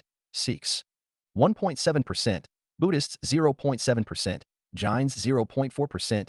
Parsis, 0.006%. Geographic distribution. Nationally, minorities are spread throughout India, with some states having higher concentrations. Rural versus urban. A slightly higher percentage of minorities reside in urban areas compared to rural areas, 16% versus 12% for Muslims, 3% versus 2% for Christians. Minority concentration districts. The Indian government identified 121 districts with at least 25% minority population, excluding states where minorities are the majority. Examples of concentration: Muslims, Jammu and Kashmir, Kerala, West Bengal, Uttar Pradesh, Andhra Pradesh, Karnataka, Rajasthan. Christians, Nagaland, 88%, Mizoram, 87%, Meghalaya, 74%, Goa, 25%, Kerala, 18.4%, Sikhs, Punjab 58%, Buddhists, Sikkim 27%, Arunachal Pradesh 12%, Maharashtra 6%, Jains, Maharashtra 1.3%, Gujarat 1%, Delhi 1%. Christians 27.8 m, 2.3%, Sikhs 20.8 m, 1.7%, Buddhists 8.4 m, 0.7%. Total population 1.2 billion, 0.4%. Other religions and persuasions, ORP 7.9 m, 0.7%. Religion not stated 2.9 m, 0.2%. Fig. Split up religions among the Indian population's socioeconomic status of religious minorities in India, based on 66th round NSS survey. Indicator rural-urban best performing. Religion. Worst performing religion. Literacy rate, 2011 census. Christians, highest. Muslims, lowest. School attendance lower higher Christians, highest. Not available educational attainment, secondary and above. Lower higher Christians, highest. Not available. Labor force participation, gender gap. Wider narrower Christians, lowest gap. Not available. Main source of income, rural.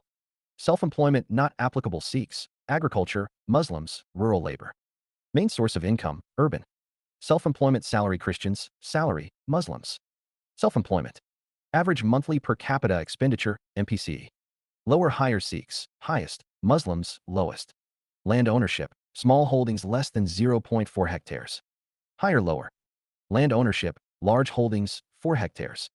Lower Sikhs, highest, not available. Problems faced by minorities, prejudice and discrimination. Prevalence of prejudices. Common stereotypes such as Hindus are cowards and Muslims are rowdies contribute to widening social distances among religious communities. Global issue. Discrimination against minorities, especially women, is a global problem. Disproportionate marginalization. Minority women suffer disproportionately from economic, social, and political marginalization, facing abuse, discrimination, and stereotypes. Problem of identity. Differences in socio-cultural practices and history lead to identity issues, making adjustment with the majority community challenging. Problem of security. Small numbers relative to the rest of society and different identities foster feelings of insecurity regarding life, assets, and well-being, particularly during strained relations between majority and minority communities. Problem relating to equity. Discrimination against minority communities often results in the deprivation of developmental opportunities, fostering a sense of inequity. Problem of communal tensions and riots. Communal tensions and riots, increasingly prevalent since independence, threaten minority interests during outbreaks. Lack of representation in civil service and politics. Despite constitutional provisions for equality, minority communities, especially Muslims, feel neglected in civil service and politics. Problem of providing protection. Minorities, especially during communal violence, seek police protection, but it's difficult and expensive for governments to provide comprehensive security. Problem relating to the introduction of Common Civil Code. Introducing a Common Civil Code faces opposition from some communities, further straining relations between religious communities. Problems faced by minority women in India, gender inequality. Minority women face multiple challenges due to gender inequality and lack of development within their communities. Vulnerability. Being part of a minority community and facing a male-dominated society makes minority women more vulnerable to abuse and discrimination. Inequality across various aspects. Minority women face unequal treatment in education, job opportunities, security, and healthcare compared to their male counterparts in majority communities. Constitutional safeguards for minorities, Article 14. Equality before the law guarantees people's right to equality before the law and equal protection of the laws. Article 15, 1 and 2. Prohibition of discrimination prohibits discrimination against citizens on grounds of religion, race, caste, sex, or place of birth. Article 15. For special provisions, grants the authority to the state to make special provisions for the advancement of socially and educationally backward classes of citizens. Article 16, 1 and 2. Equality of opportunity ensures citizens' right to equality of opportunity in matters relating to employment or appointment to any office under the state. Article 16. For reservation of appointments, authorizes the state to make provisions for the reservation of appointments or posts in favor of any backward class of citizens. Article 25. 1. Freedom of religion grants people the freedom of conscience and the right to freely profess, practice, and propagate religion. Article 26. Right of religious denomination ensures the right of every religious denomination to establish and maintain institutions for religious and charitable purposes. Article 27. Prohibition against compulsion prohibits compelling any person to pay taxes for the promotion of any particular religion. Article 28. Freedom as to attendance at religious instruction ensures people's freedom as to attendance at religious instruction or worship in educational institutions. Article 29. 1. Right to conserve distinct language or culture grants the right of any section of the citizens to conserve its distinct language, script, or culture. Article 29. 2. Right to admission restricts the denial of admission to any citizen to any educational institution maintained or aided by the state based solely on religion, race, caste, language, or any of them. Article 30. 1. Right of religious and linguistic minorities grants the right of all religious and linguistic minorities to establish and administer educational institutions of their choice. Article 30. 2. Freedom from discrimination ensures freedom of minority-managed educational institutions from discrimination in receiving aid from the state. Article 38. 2. Obligation to eliminate inequalities obligates the state to endeavor to eliminate inequalities in status, facilities, and opportunities among individuals and groups of people. Article 46. Promotion of weaker sections requires the state to promote with special care the educational and economic interests of the weaker sections of the people. Article 347. Special provision for language provides special provisions relating to the language spoken by a section of the population of any state. Article 350A. Facilities for mother tongue instruction provides facilities for instruction in the mother tongue at the primary stage. Article 350B. Special Officer for Linguistic Minorities establishes provisions for a Special Officer for Linguistic Minorities and outlines its duties. Legislative Protection, National Commission for Minority Act, 1992, established the National Commission on Minority by the Union government. Consists of a chairperson and 6 members, with at least 5 belonging to minority communities. Waqf Act, governs donations in the Muslim community. Central Waqf Council manages the administration of waqfs in India. Waqf is a permanent dedication of movable or immovable properties for religious, pious, or charitable purposes. Citizenship Amendment Act, grants citizenship to persecuted minorities from Pakistan, Bangladesh, and Afghanistan within 6 years instead of 12. Eligible minorities include Hindus, Christians, Sikhs, Jains, Buddhists, and Parsis, excluding Hindus, who migrated before 2014. Ministry of Minority Affairs, formed in 2006 to address issues related to notified minority communities. Formulates policies, plans, and coordinates development programs for minority communities. Ministry of External Affairs manages matters related to the Hajj Committee. Ministry of Human Resource and Development, implements schemes for quality education in madrasas. Focuses on infrastructure development for minority institutions. National Commission for Minority Educational Institutions, statutory body safeguarding educational institutions established by religious minorities. Comprises a chairman, high court judge, and 2 others nominated by the central government. National Minorities Development and Finance Corporation, aims to promote economic and developmental activities for minorities. Registered as a nonprofit company under the Companies Act. International norms, protection of minority rights is ensured under Article 27 of the International Covenant on Civil and Political Rights. The United Nations Declaration on the Rights of Persons Belonging to National, Ethnic, Religious, and Linguistic Minorities set standards and guidance for securing minority rights. Government Welfare Measures for Minorities. Prime Minister's 15-point program for the welfare of minorities, formulated by the Government of India. The Prime Minister's new 15-point program aims to address the welfare needs of minorities. Objective: ensure that an appropriate percentage of priority sector lending targets minority communities and extend benefits of government schemes to the underprivileged, including disadvantaged minority sections. Implemented by central ministries' departments through state governments' union territories, emphasizing the allocation of development projects in minority concentration districts.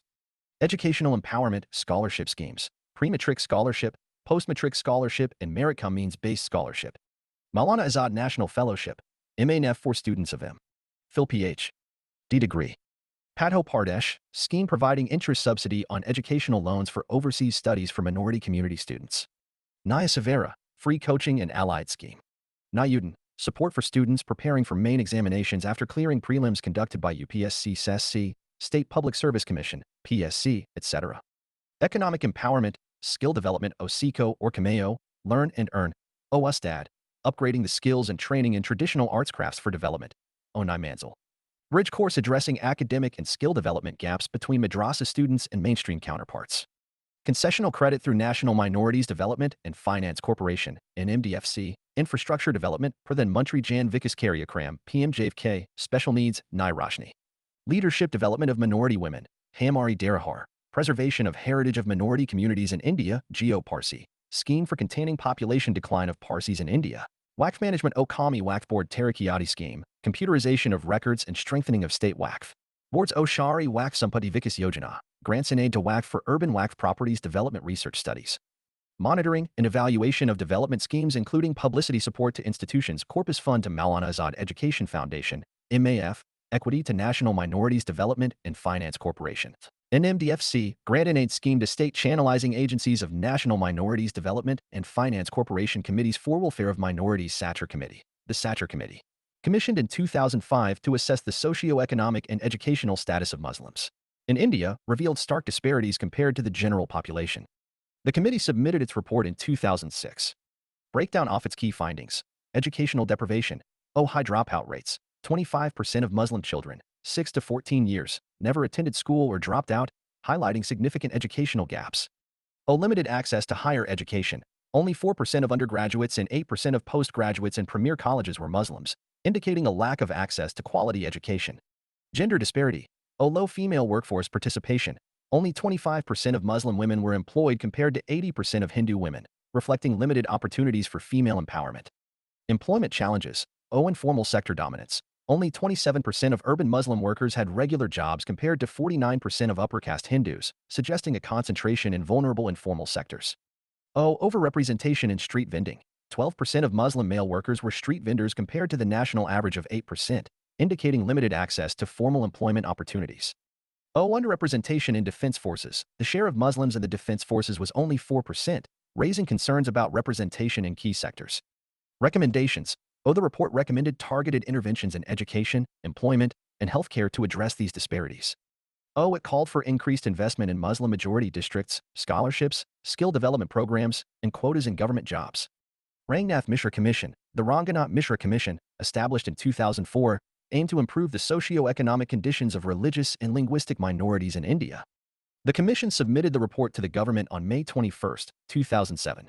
Here's a breakdown of key recommendations focusing on educational and economic rights. Strengthening minority educational institutions. Empowering the commission. Expand the composition, powers, and functions of the Commission for Minority Educational Institutions, transforming it into a robust watchdog for enforcing minority educational rights.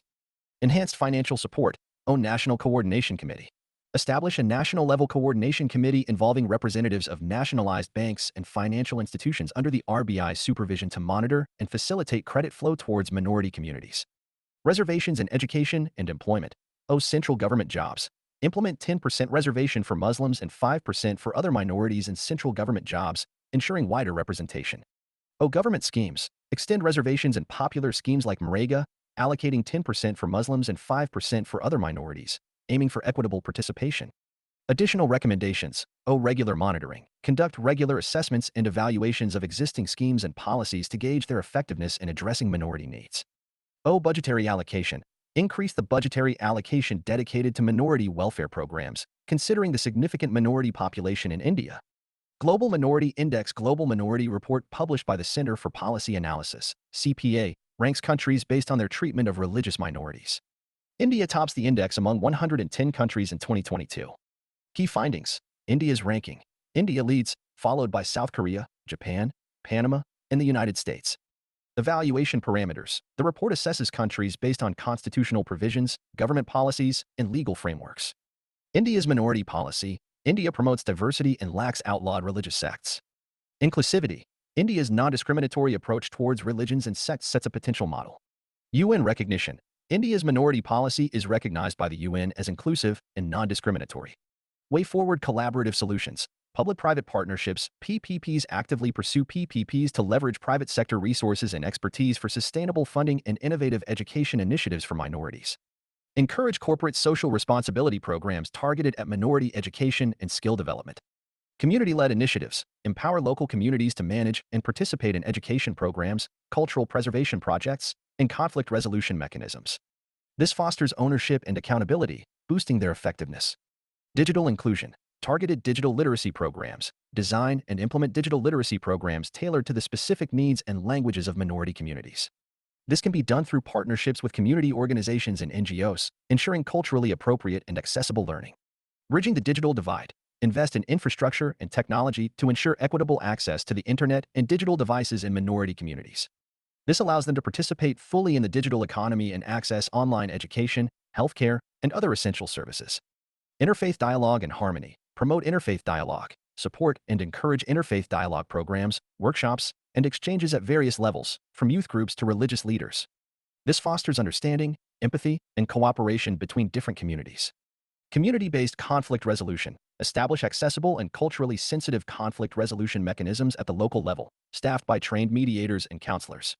This helps address disputes peacefully and build trust within communities. Cultural preservation and economic empowerment. Traditional knowledge preservation. Document and support the preservation of traditional knowledge systems and practices of minority communities. This can be done through digital archives, educational programs, and cultural festivals, fostering cultural identity and pride. Social impact investments. Encourage impact investing in minority-owned businesses and startups. This provides access to capital and fosters economic independence and job creation within these communities. Policy and advocacy. Increase budgetary allocation. Advocate for a significant increase in the budget allocation for minority welfare programs, reflecting the size and needs of minority communities. Ensure equitable representation. Support measures to increase minority representation in government bodies and legislatures, ensuring their voices are heard and their needs are addressed effectively. Protect minority rights. Uphold and protect the constitutional and legal rights of minorities, including freedom of religion, cultural expression, and access to education and employment. These are ongoing efforts requiring continuous evaluation and adaptation. By actively engaging with diverse stakeholders, implementing these strategies with sensitivity and inclusivity, and working towards long-term systemic change, we can create a more equitable and prosperous future for all communities in India. Domestic workers meant laborers. Domestic work and workers, meaning according to the International Labor Organization, ILO, Domestic Workers Convention, 2011, Article 1. A. The term domestic work means work performed in or for a household or households. B. The term domestic worker means any person engaged in domestic work within an employment relationship. C. A person who performs domestic work only occasionally or sporadically and not on an occupational basis is not a domestic worker. Domestic workers are those workers who perform work in or for a private household or households. They provide direct and indirect care services, and as such are key members of the care economy. Types of domestic workers. A domestic worker may work on full-time or part-time basis. O. They may be employed by a single household or through or by a service provider. O. They may be residing in the household of the employer, live-in worker, or may be living in his or her own residence, live out.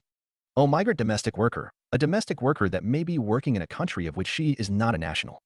Higher contribution by females. Of the 75.6 million domestic workers worldwide, 76.2% are women, meaning that a quarter of domestic workers are men. Estimated numbers. Domestic workers in India, 4.8 million domestic workers, 2.9 million female domestic workers. ILO, percentage of women's total employment in domestic work, 3.5%. Rank of domestic workers among working categories. Third, percentage of domestic workers working in urban areas, 66%, percentage increase in the number of domestic workers in the last decade. 75% challenges faced by domestic workers, substandard working conditions, denial of minimum wages and social security coverage. Vulnerability to exploitation, particularly for live-in workers. Economic vulnerability. Casual workers, many migrants, are susceptible to economic shocks due to low-paid, unskilled jobs.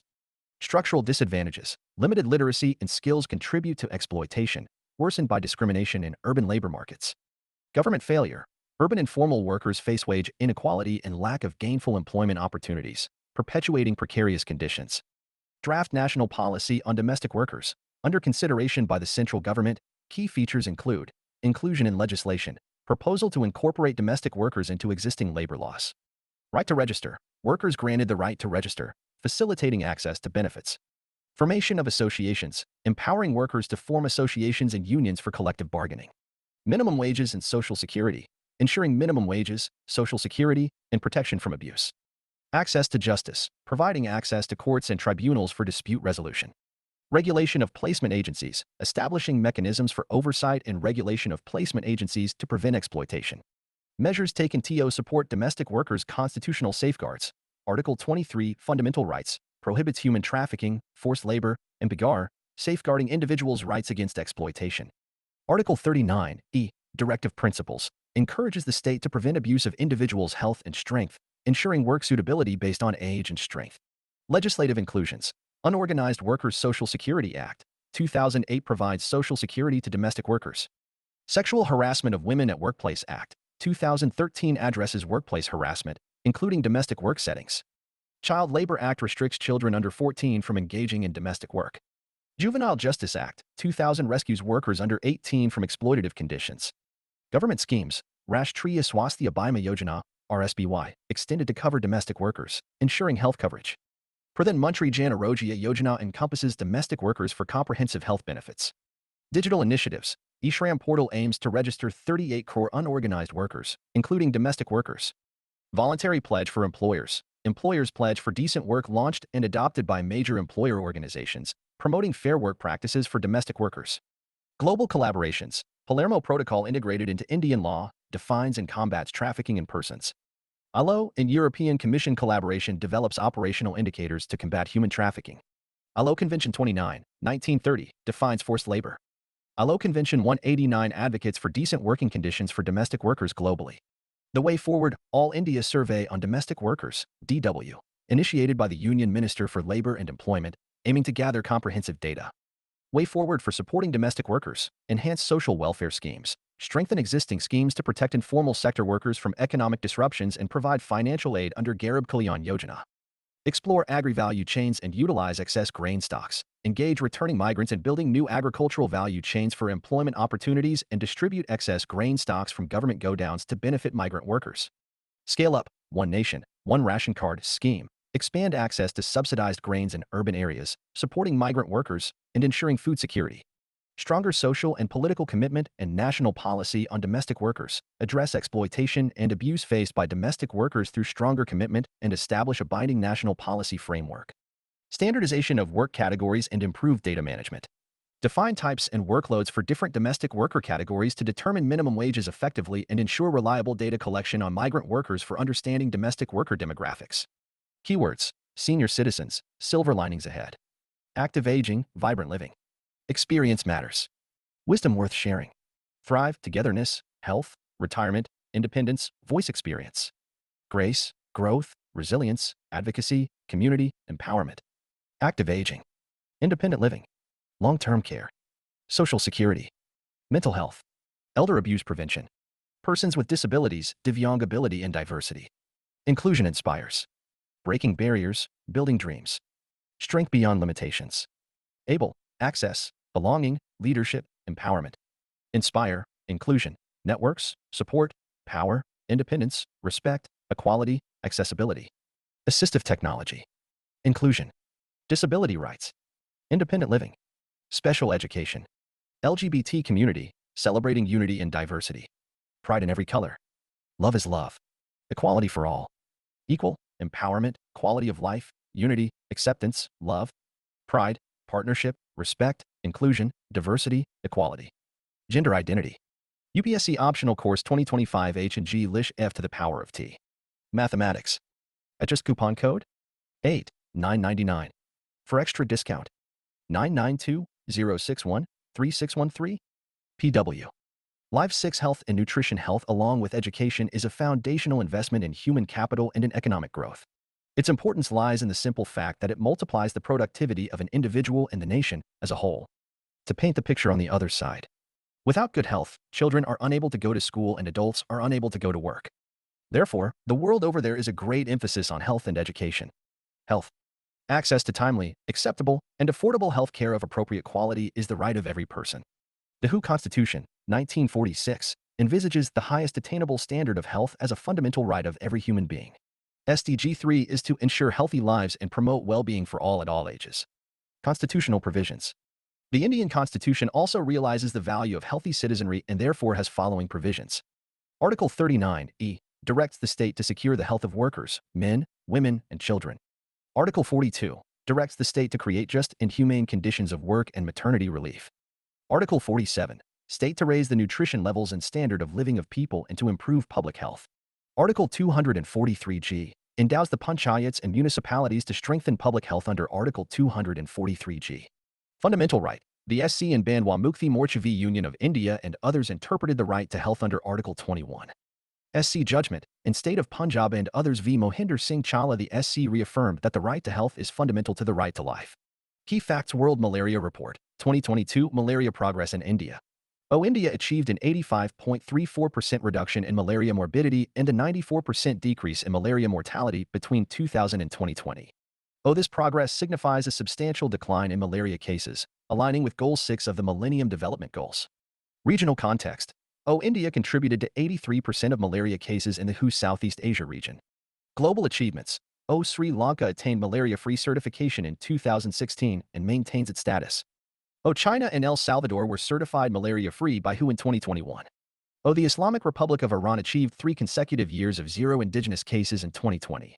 WHO Global Technical Strategy for Malaria 2016-2030 update. WHO updated the Global Technical Strategy for Malaria 2016 to 2030 in 2021, incorporating insights from the global malaria response from 2016 to 2020. Lessons learned include addressing stalled progress, navigating the COVID-19 pandemic, and implementing a high-burden to high-impact approach. Sample Registration System 2020 findings. The neonatal mortality rate decreased by 2 points, from 22 per 1,000 live births in 2019 to 20 per 1,000 live births in 2020, marking a 9.1% annual decline. Infant mortality rate saw a 2-point decline, dropping to 28 per 1,000 live births in 2020 from 30 per 1,000 live births in 2019. The under 5 mortality rate for females surpasses that of males. Disease burden in India. In 2017, India recorded around 9.7 million deaths and 486 million dailies, disability-adjusted life years. More than one-third of national dailies were attributed to communicable, maternal, perinatal, and nutritional disorders, Lancet report. The contribution of major non-communicable disease groups to the overall disease burden has risen across India since 1990. In 2016, 3 of the 5 leading individual causes of disease burden in India were non-communicable diseases. Household air pollution accounted for 5% of India's total disease burden in 2016, while outdoor air pollution contributed 6%. Key findings of the report. Indicator NFHS 5.21.9-20. Sample registration. System 220. Total fertility rate. TFR number of children per woman 2.02.3. Full immunization in kids aged 12 to 23 months 76%. Sex ratio, females per 1,000 males, 1,020. Neonatal mortality rate, NMR number of deaths among all live births during the first 28 days of life expressed per 1,000 live births. 24.926. Infant mortality rate, IMR death of an infant before their first birthday. 35.239. Institutional births 89%. National Health Account, NA, estimates 2018-19. Indicator findings.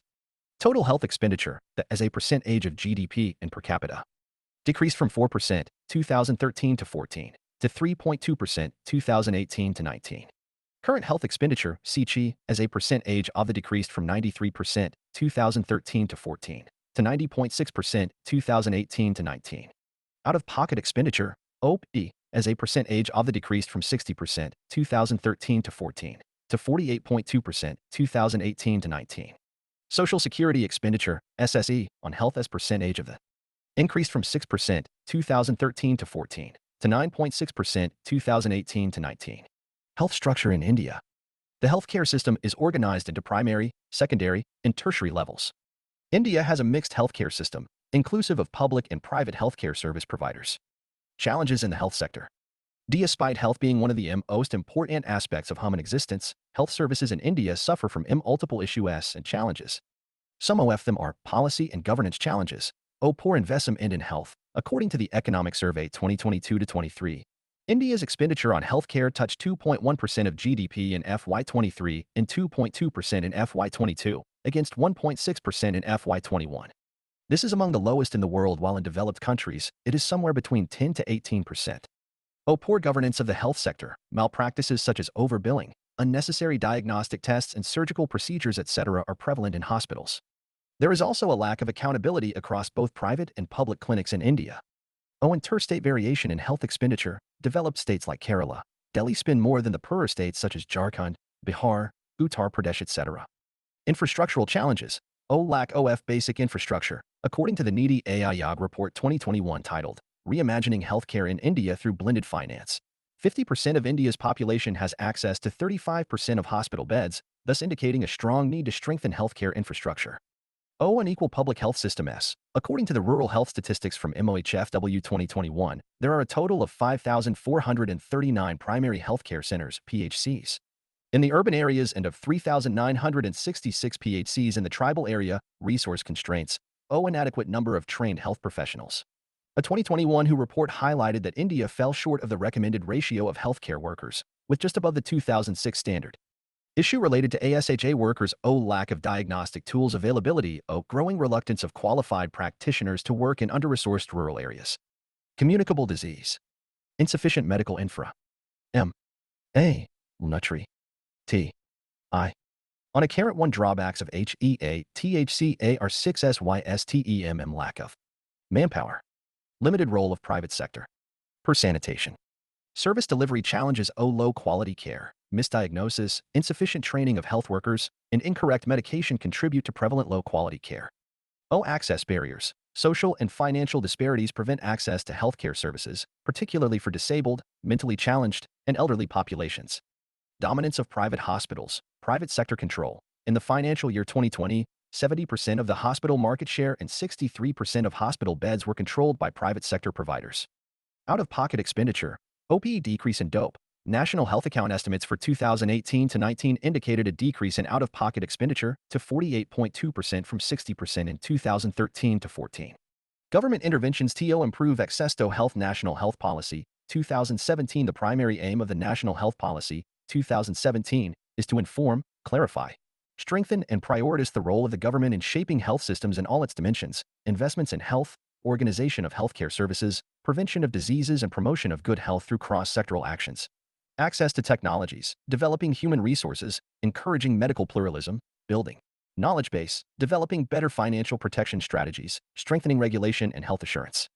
Goal: the attainment of the highest possible level of health and well-being for all at all ages, through a preventive and promotive healthcare orientation in all developmental policies and universal access to good quality healthcare services. Key targets: increase health expenditure by government as a percentage of GDP from the existing 1.15% to 2.5% by 2025. Increase life expectancy at birth from 67.5 to 70 and reduce TFR to 2.1. Reduce under 5 mortality to 23 by 2025. Reduce MMR from current levels to 100 by 2020. Reduce neonatal mortality to 16 and stillbirth rate to single digit by 2025. Achieve target of 90 hours, 90 minutes, 90 seconds for HIV/AIDS. 90% of HIV-infected people know their HIV status, 90% of HIV patients receive sustained antiretroviral therapy, and 90% of all people receiving ART will have viral suppression. Scheme to ensure health for all. National Health Mission envisages universal access to equitable, affordable, and quality healthcare services that are accountable and responsive to people's needs. Core components: universal coverage, achieving quality standards, continuum of care, and decentralized planning. India Newborn Action Plan for accelerating the reduction of preventable newborn deaths and stillbirths in the country with the goal of attaining single-digit neonatal mortality rate, NMR, by 2030 and single-digit stillbirth rate, SBR, by 2030. PM Swasthya Suraksha Yojana aims at correcting the imbalances in the availability of affordable healthcare facilities in the different parts of the country in general, and augmenting facilities for quality medical education in the underserved states in particular. Pradhan Mantri Swasthya Suraksha Nidhi (PMSSN). It is a non-lapsable reserve fund for health in the public account. Proceeds of share of health in the health and education cess will be credited into PMSSN. Accruals into the PMSSN will be utilized for the flagship schemes of the Ministry of Health and Family Welfare, namely Ayushman Bharat, Pradhan Mantri Jan Arogya Yojana, ABPMJY, Ayushman Bharat, Health and Wellness Centers. ABWCS, National Health Mission, Pradhan Mantri Swasthya Suraksha Yojana, PMSSY. Emergency and disaster preparedness and responses during health emergencies. Any future program scheme that targets to achieve progress towards Sustainable Development Goals, SDGs, and the targets set out in the National Health Policy, NHP, 2017. Administration and maintenance of the PMSSN is entrusted to the Ministry of Health and Family Welfare, MOHFW. Significances of PMSSN: improve developmental outcomes from an economic standpoint. Better health improves productivity and reduces losses due to premature death, prolonged disability, and early retirement. Enhance opportunities. 1 extra year of population life expectancy raises GDP per capita by 4%. Investment in health creates millions of jobs, largely for women, through a much-needed expansion of the health workforce. Ayushman Bharat. It has 2 components which are complementary to each other.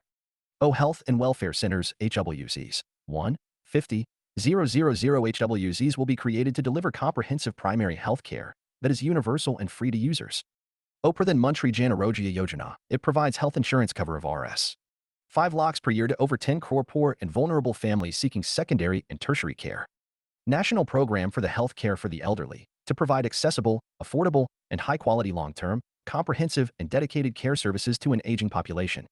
eSanjeevani, Telemedicine Service Platform. It comprises of two variants, namely doctor-to-doctor eSanjeevani ABHWZ telemedicine platform and patient-to-doctor telemedicine platform eSanjeevani OPD, which provides outpatient services to the citizens in the confines of their homes.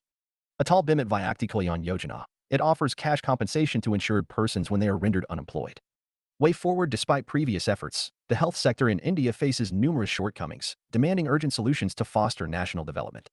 Recognizing the crucial role of health services in national development, it's imperative to surmount these challenges. Proposed strategies. Strengthening public sector healthcare. Expand and fortify the public healthcare system to reduce reliance on expensive and often inaccessible private healthcare services. Increase government health expenditure to 2.5% of GDP, prioritizing clean water and sanitation. Efficient resource utilization. Redesign financial and managerial systems for optimal resource utilization and improved health outcomes. Coordinated service delivery. Implement coordinated service delivery within and across sectors, emphasizing accountability and innovation. Public-private collaboration. Foster cooperation between private and public healthcare providers to achieve health objectives. Human resource development. Expand medical and nursing education to address the shortage of skilled professionals, with a focus on public sector institutions. Medication reforms. Reform prescription drug policies, promote essential generic medicines, and ensure universal availability in public facilities. Regulatory measures. Implement effective regulations in medical practice, public health, and food and drug safety to protect against risks and unethical practices. Infrastructure strengthening. Increase government spending to bridge gaps in health infrastructure and services. Public-private partnership. Strengthen collaboration between public and private sectors to meet public health goals. Digital integration. Harness integrated digital technologies to prepare for future challenges like the COVID-19 pandemic. Research focus. Direct research towards preventive measures for future outbreaks of infectious diseases. Governance improvement. Enhance health-related governance to curb undesirable practices such as overbilling through regulatory measures. Importance of primary health care. Significance of primary health care. Fundamental to welfare state. Primary health care is essential for a welfare state and plays a vital role in fostering sustainable development. Moral imperative. It ensures access to essential health services for all citizens, serving as a cornerstone for a healthy and productive society. Health as a human right. Kerala's model. Kerala's primary healthcare system operationalizes health as a human right, providing basic health services through a robust network of centers and community health workers. Equitable access to health services. Tamil Nadu's initiative. Tamil Nadu ensures equitable access to health services with primary health centers and sub-centers, including initiatives like the Amma Clinic for free essential health services. Preventive care and cost-effectiveness. Delhi's approach. Delhi's Mahalla clinics emphasize preventive care and cost-effectiveness, offering free services to prevent disease escalation and reduce the burden on tertiary care. Improved health outcomes. Access to primary health care leads to better health outcomes, including reduced infant mortality, increased life expectancy, and lower disease prevalence.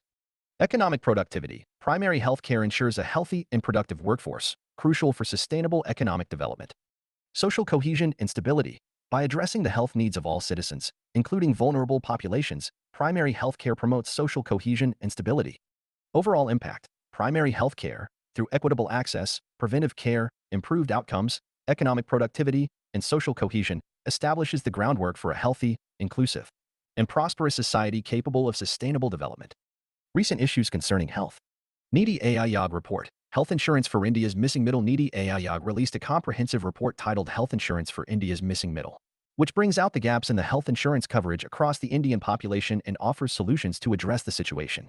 Missing middle. The missing middle concept highlights a group of people who are not considered poor but are still vulnerable to significant health expenses. This group includes self-employed individuals in rural areas and a variety of informal, semi-formal, and formal workers in urban areas. While the poor receive government-subsidized health insurance and the well-off have coverage through social or private insurance, the missing middle lacks adequate financial protection for health. Roughly 30% of the population, around 40 crore individuals, fall into this category according to the report. Other findings of the report: low public expenditure on health has constrained the capacity and quality of healthcare services in the public sector. It diverts the majority of individuals, about two-thirds, to seek treatment in the costlier private sector. However, low financial protection leads to high out-of-pocket expenditure. Low insurance penetration. Significant challenges will need to be overcome to increase the penetration of health insurance. The government has an important role to play in increasing consumer awareness and confidence, modifying regulation for standardized product and consumer protection, and potentially offering a platform to improve operational efficiency. Recommendations. The report has recommended 3 models for increasing the health insurance coverage in the country: creation of a large and diversified risk pool. The success of a private voluntary contributory health insurance product requires creation of a large and diversified risk pool. For this to happen, the government should build consumer awareness of health insurance through information, education, communication campaigns. Developing a modified, standardized health insurance product. The cost of health insurance needs to come down, in line with the affordability of the missing middle. For example, Arajaya Sanjeevani can be made affordable.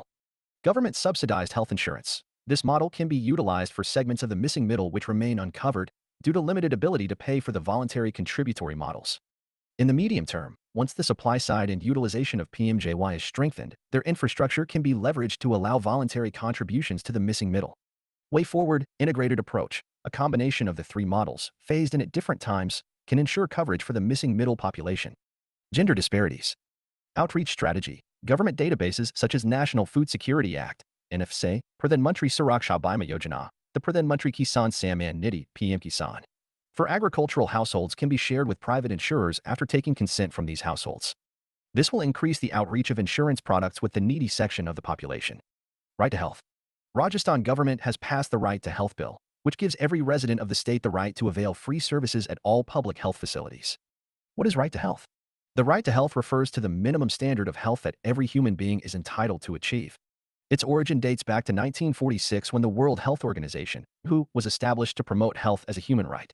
The right to health is a fundamental aspect of human dignity, and it is the duty of governments to safeguard and advance this right for all individuals, irrespective of their gender, race, ethnicity, religion, or socioeconomic status. Noteworthy data. India has only 1.4 beds per 1,000 people, 1 doctor per 1,445 people, and 1.7 nurses per 1,000 people. Over 75% of the healthcare infrastructure is concentrated in metro cities, leaving the rest of the population without basic medical facilities. Constitutional safeguard for right to health. Fundamental rights. Article 21 of the Constitution of India guarantees a fundamental right to life and personal liberty. The right to health is inherent to a life with dignity. DPSP. Articles 38, 39, 42, 43, and 47 put the obligation on the state to ensure the effective realization of the right to health. Parmanand Katara versus Union of India, 1989, case. Supreme Court had ruled that every doctor, whether at a government hospital or otherwise, has the professional obligation to extend his services with due expertise for protecting life.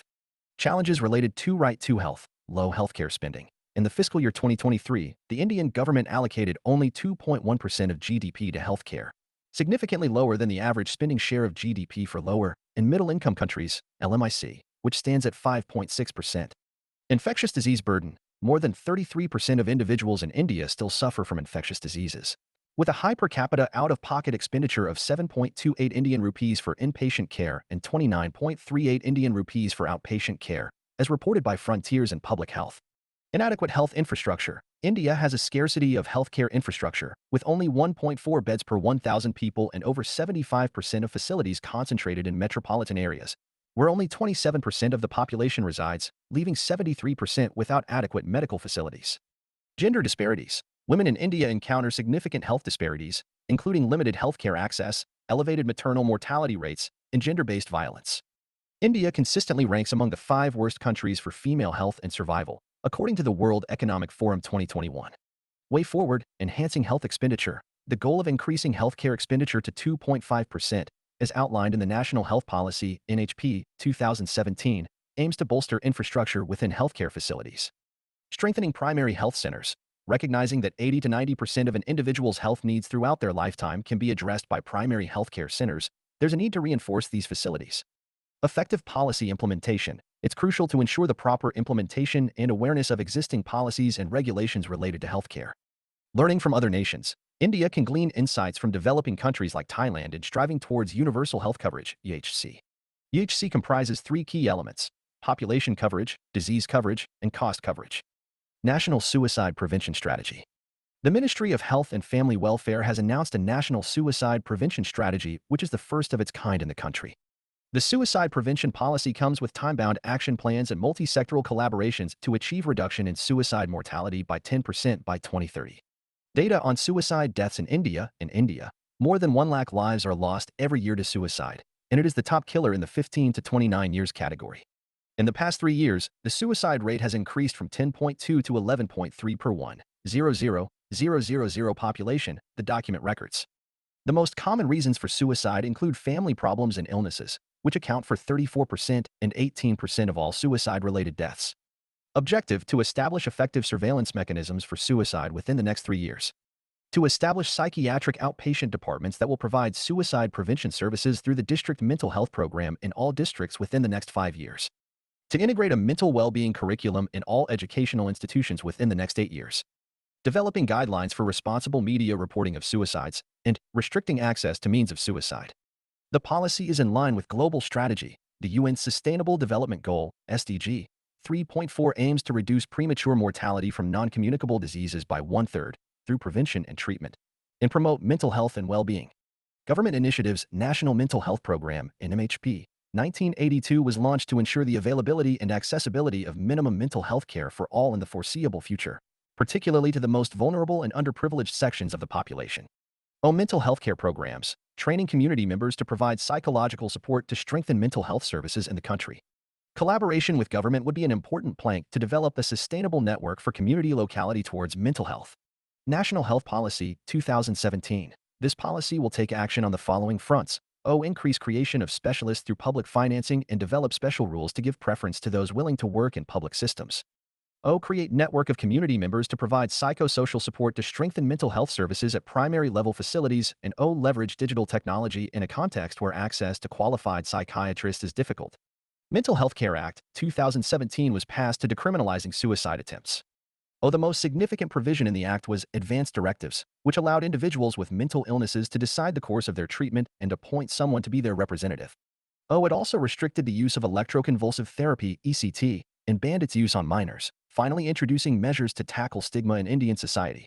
Manadarpan initiative was under Atma Nirbhar Bharat Abhiyan to provide psychosocial support to students for their mental health and well-being. Kiran Helpline was launched with an aim to provide early screening, first aid, psychological support, distress management, mental well-being, and psychological crisis management, and will be managed by the Department of Empowerment of Persons with Disabilities, DPWD. Way forward: to work on prevention, we need the Ministry of Women and Child Development, Ministry of Commerce and Industry, the MOHFW, among others, to work collaboratively. Requirement of an effective implementation of the existing policies and regulations. Suicides impact all sections of the society and thus require concerted and collaborative efforts from individuals and the community at large. Public health surveillance. Definition. Public health surveillance is the ongoing, systematic collection, analysis, and interpretation of health-related data essential to planning, implementation, and evaluation of public health practice. Niti Aayog released a white paper, Vision 2035, Public Health Surveillance in India. Vision 2035, Public Health Surveillance in India. It is a white paper released by Niti Aayog, envisaged to serve as a vision document to propel public health surveillance in India and establish India as a global leader in the area. It envisages integration of the three-tiered public health system into Ayushman Bharat. It contributes by suggesting mainstreaming of surveillance by making individual electronic health records the basis for surveillance. Benefit of public health surveillance. Citizen-friendly public health surveillance systems will ensure individual privacy and confidentiality, enabled with a client feedback mechanism. Improved data sharing mechanism between center and states for better disease detection, prevention, and control. Challenges in maintaining public health surveillance. Data management. Effective data management is crucial for fulfilling the public health surveillance mission. Poor data quality remains a significant constraint in this endeavor. Early detection of emerging diseases. There's a pressing need to improve the speed of detecting emerging diseases and to bolster public health emergency response and recovery capabilities. However, these goals introduce new analytical challenges. Inadequate computing resources. The growing number of data sources and the increasing volume of data for analysis pose challenges. Insufficient resources in the computing environment may hinder timely data processing and result communication. Shortage of skilled staff. Public health surveillance requires skilled personnel for tasks such as analytic data management, statistical analysis, data visualization, and effectively communicating uncertainties in health data evidence. However, there is often a shortage of such skilled staff. Suggestions. Since public health surveillance has the potential to transform the health system in India, it is thus the duty of all the stakeholders to overcome these challenges. Some of the suggestions to overcome the challenges can be: developing and mobilizing technologies and methodologies, establish a governance framework that is inclusive of political, policy, technical, and managerial leadership at the national and state level. Identify broad disease categories that will be included under public health surveillance. Enhance surveillance of non-communicable diseases and conditions in a stepwise manner. Prioritize diseases that can be targeted for elimination as a public health problem regularly. Improve core functions, and system attributes for surveillance at all levels. National, state, district, and block. Establish mechanisms to streamline data sharing, capture, analysis, and dissemination for action. Encourage innovations at every step in surveillance activity. Way forward, the purpose of surveillance is to empower decision-makers to lead and manage more effectively by providing timely, useful evidence. It is useful both for measuring the need for interventions and for directly measuring the effects of interventions. Thus, it is essential to strengthen public health surveillance while protecting the individual's privacy and confidentiality. Ayushman Bharat Digital Mission (ABDM). The Ministry of Health and Family Welfare formulated the Ayushman Bharat Digital Mission with an aim to digitize healthcare in India by providing the necessary support for the integration of digital health infrastructure in the country. Features: Health ID. Every citizen will receive a health ID, serving as their health account, facilitating unique identification, authentication, and consolidation of health records across various systems and stakeholders with the patient's informed consent. It will encompass details of tests, diseases, medications, and diagnoses. Healthcare Professionals Registry (HPR). This repository encompasses all healthcare professionals engaged in delivering healthcare services across both modern and traditional medicine systems. Enrollment in the HPR grants access to India's digital health ecosystem. Health Facility Registry (HFR), a comprehensive database containing information about health facilities nationwide, spanning public and private sectors, including hospitals, clinics, diagnostic labs, imaging centers, and pharmacies. Personal Health Records (PHR), an electronic platform allowing patients to maintain and manage their health information, as well as that of authorized individuals, in a secure and confidential environment.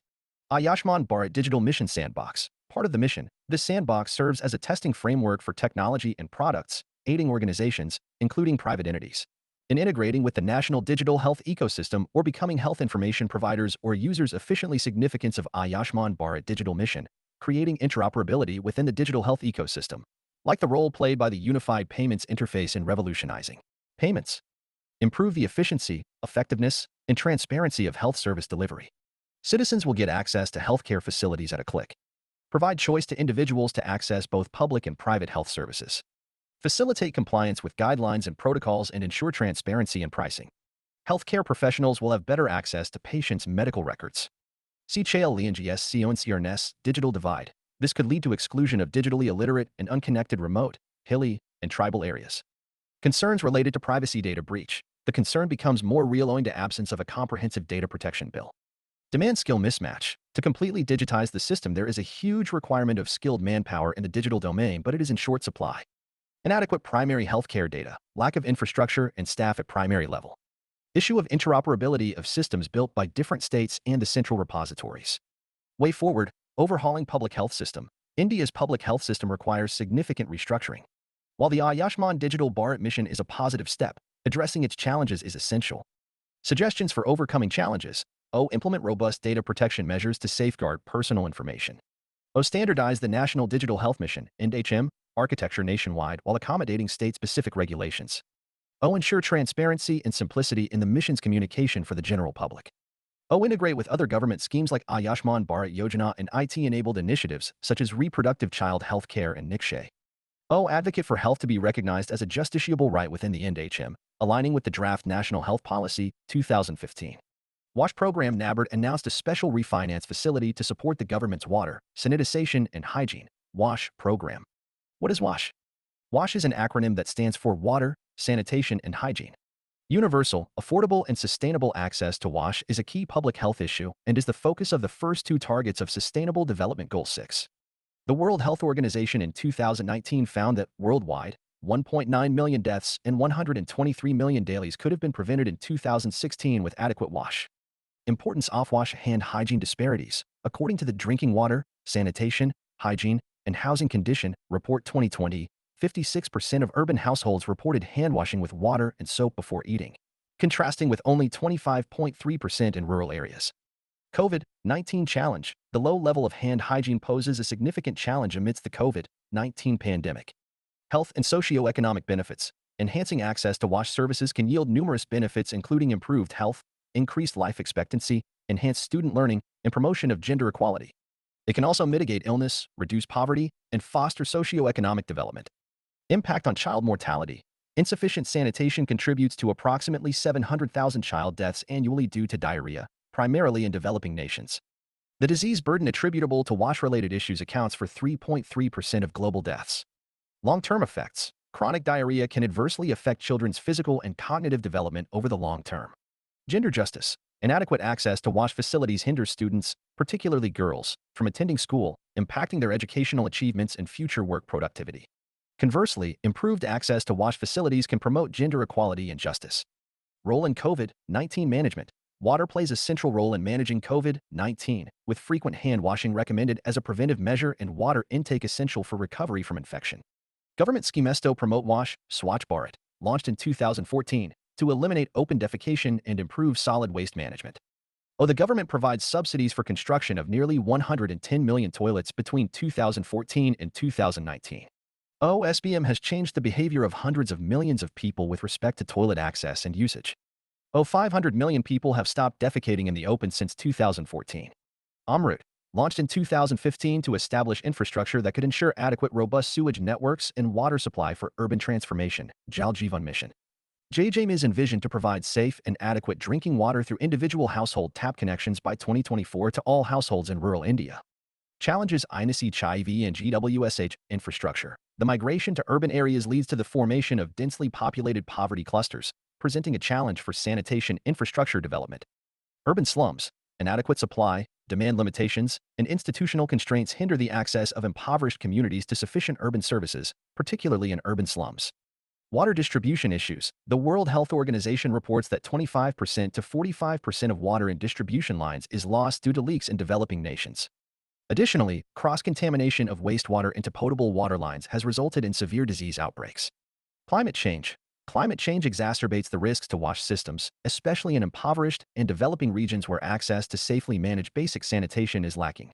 Way forward. Need for transformation. Incorporating longer-term climate change considerations into risk assessment for drinking water quality and supply, and particularly for sanitation, is often overlooked, but will become increasingly necessary. Achievement of SDGs. Goal 3, Good Health and Well-being. Goal 6, Clean Water and Sanitation for All. And Goal 16, Promoting Peaceful and Inclusive Societies, strengthening intersectoral and collaboration of various programs.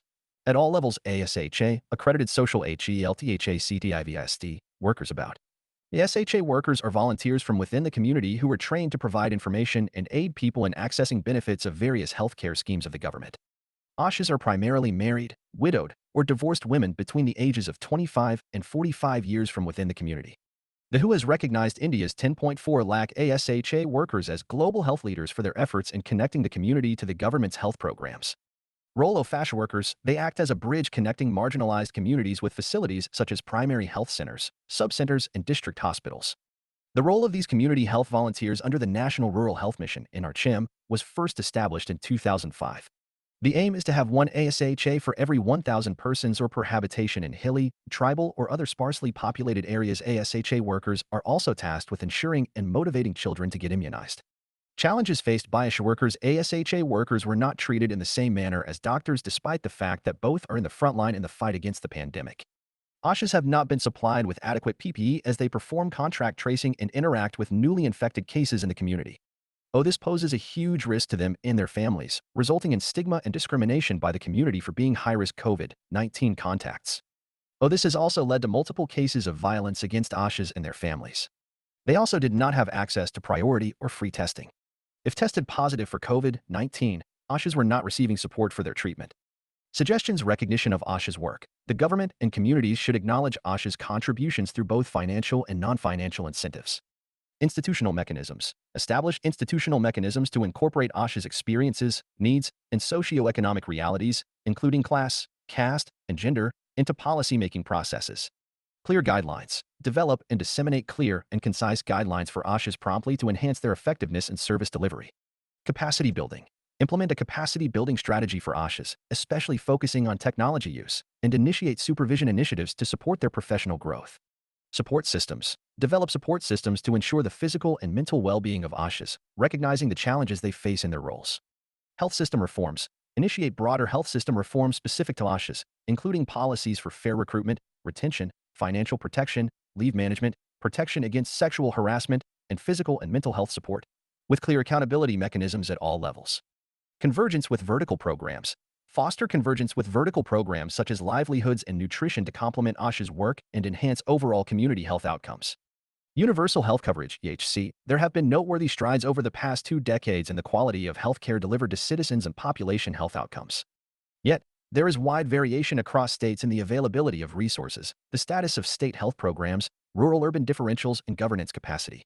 Public health infrastructure in the country expanded considerably following the launch of the National Health Mission in 2005. However, there continues to be a shortfall in several areas. UHC means that all individuals and communities receive the health services they need without suffering financial hardship.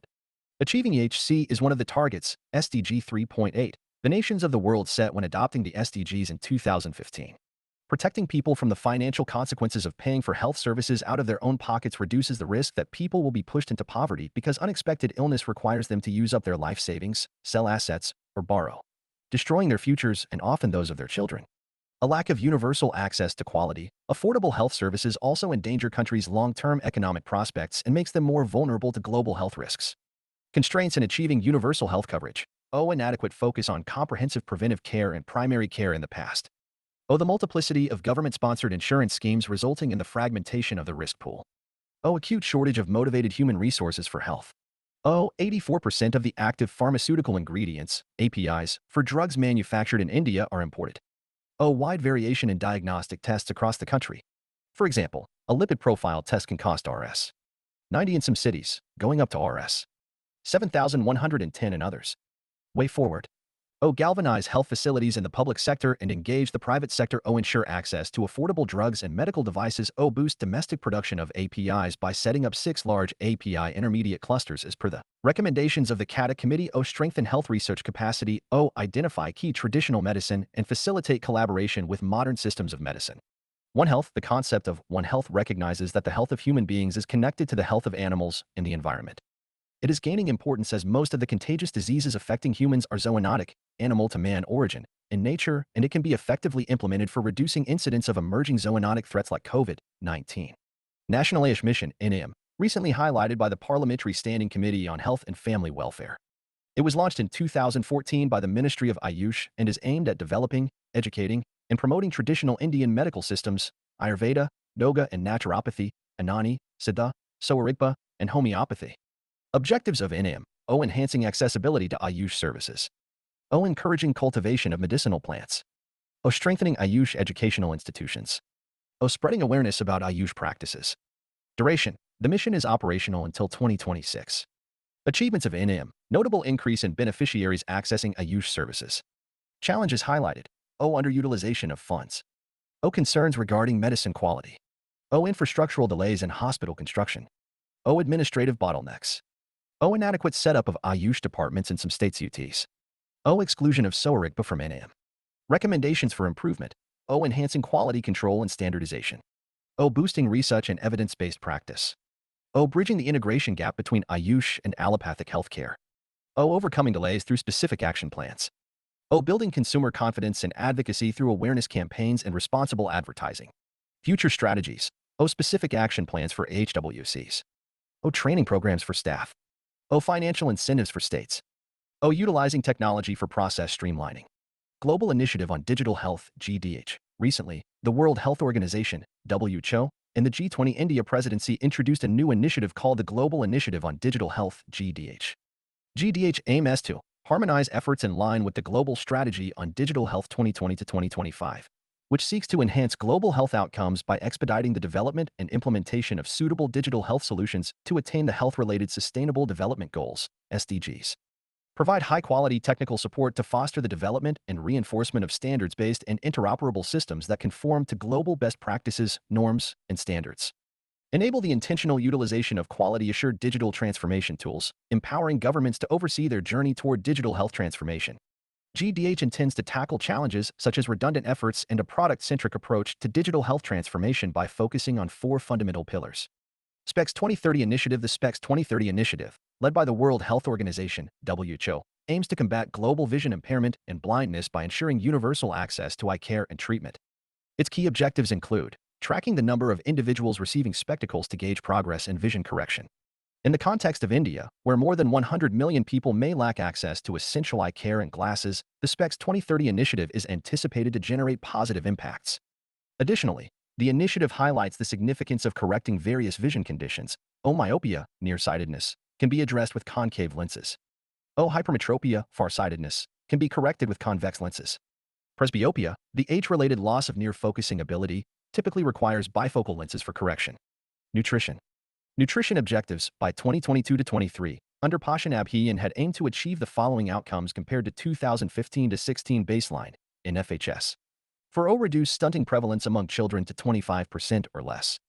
Reduce underweight prevalence in children 0 to 6 years to 25% or less. Reduce anemia prevalence among young children 6 to 59 months to 43% or less. Reduce anemia prevalence among adolescent girls and women 15 to 49 years to 38% or less. Current situation, undernutrition is a leading risk factor for over 40% of under 5 child deaths. Children affected by undernutrition, anemia, and iodine deficiency may suffer from low IQ scores and decreased productivity in adulthood. Reducing stunting could boost India's GDP by 4 to 11%. Despite progress, NFHS for 2015 to 16 indicates high rates of stunting, wasting, and anemia among children. Other emerging economies like Brazil, China, and Mexico have better nutrition indicators. India also faces a rise in obesity in overweight adults, increasing the risk of diabetes and cardiovascular disorders. Way forward. Policy and governance. Provide states flexibility under Pashan Abhiyan for context-specific implementation. Establish an independent mechanism for annual audits to enhance program implementation. Convergent action. Develop and implement integrated health, nutrition, and Swachh Bharat mission plans at district level. Involve local administration, Panchayati Raj institutions, and public distribution system for implementation. Integrate health, sanitation, and nutrition services at village level through committees and village health, sanitation, and nutrition days. Create implementation guidebooks for district administrators.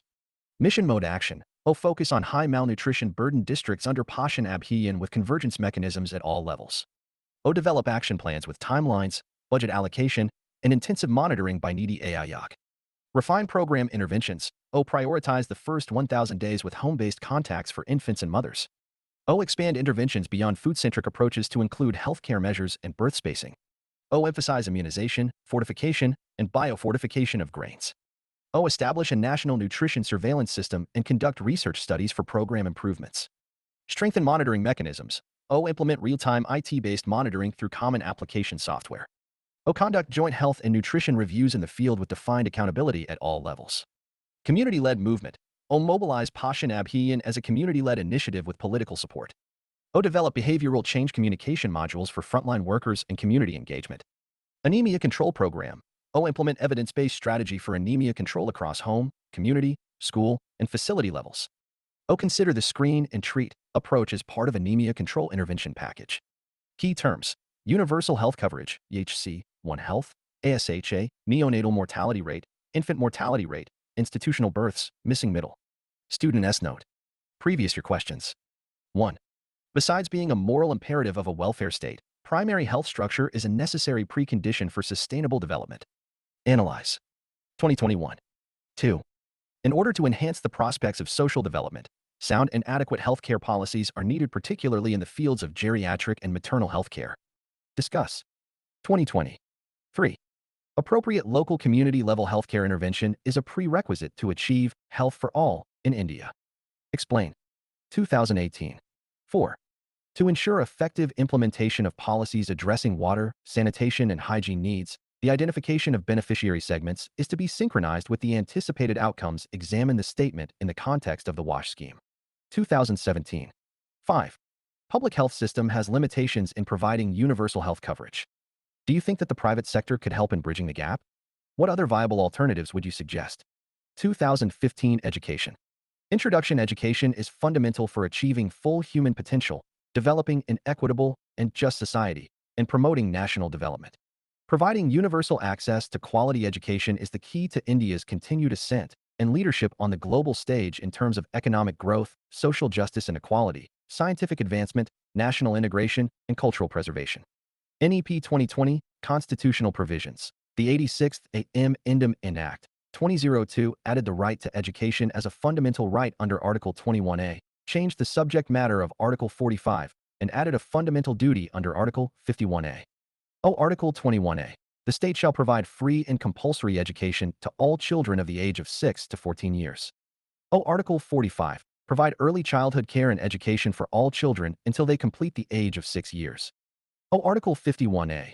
Every parent or guardian to ensure that their child or ward was provided opportunities for education between the ages of 6 and 14 years. Important facts. The literacy rate, as per the 2011 census, is at 74.04%, 82.14% for M-Alish and 65.46% for Fem-Alish.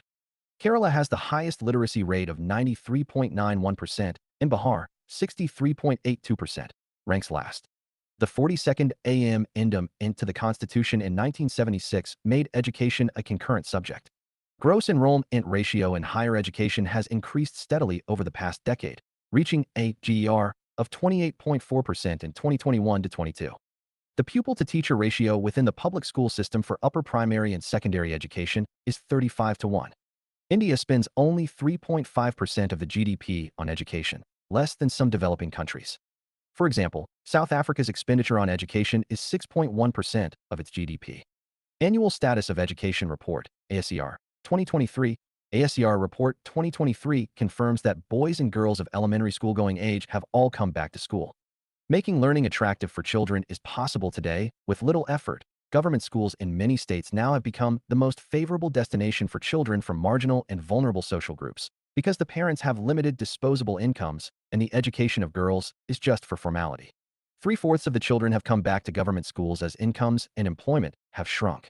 Challenges: primary and secondary education. Main challenges of primary and secondary education include poorly resourced public schools, lack of infrastructure, teacher absenteeism, quality of education, high stakes associated with board examinations, absence of life skills training, poor teacher-student ratio, neglect of Indian languages, etc.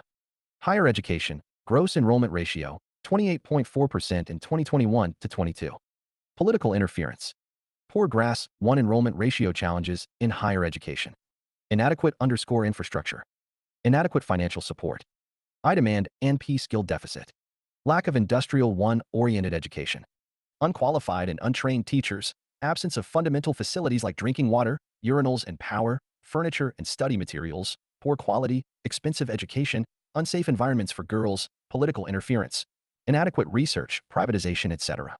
Government interventions. Primary education, Sarva Shiksha Abhiyan, aimed at the universalization of primary education in a time-bound manner. Pad Bharat Bada Bharat. It is a subprogram of Sarva Shiksha Abhiyan to improve comprehensive early reading, writing, and early mathematics programs for children in classes 1 and 2. Midday meal, to enhance the enrollment, retention, and attendance and simultaneously improve nutritional levels among school-going children studying in classes 8 to 8. RTE Act, 2009. It was enacted to enforce Article 21A. It states that all children of the age of 6 to 14 years should be provided free and compulsory education. It also provides 25% reservation for economically disadvantaged communities and admission to Class I in all private schools. Nipun Bharat Mission. The Ministry of Education has initiated the National Mission on Foundational Literacy and Numeracy, known as Nipun Bharat. Nipun Bharat operates within the framework of the centrally sponsored scheme of Samagra Shiksha. The mission aims to achieve universal proficiency in basic literacy and numeracy skills for every child by the end of grade 3, by 2026 to 27, aligning with the objectives of the National Education Policy 2020.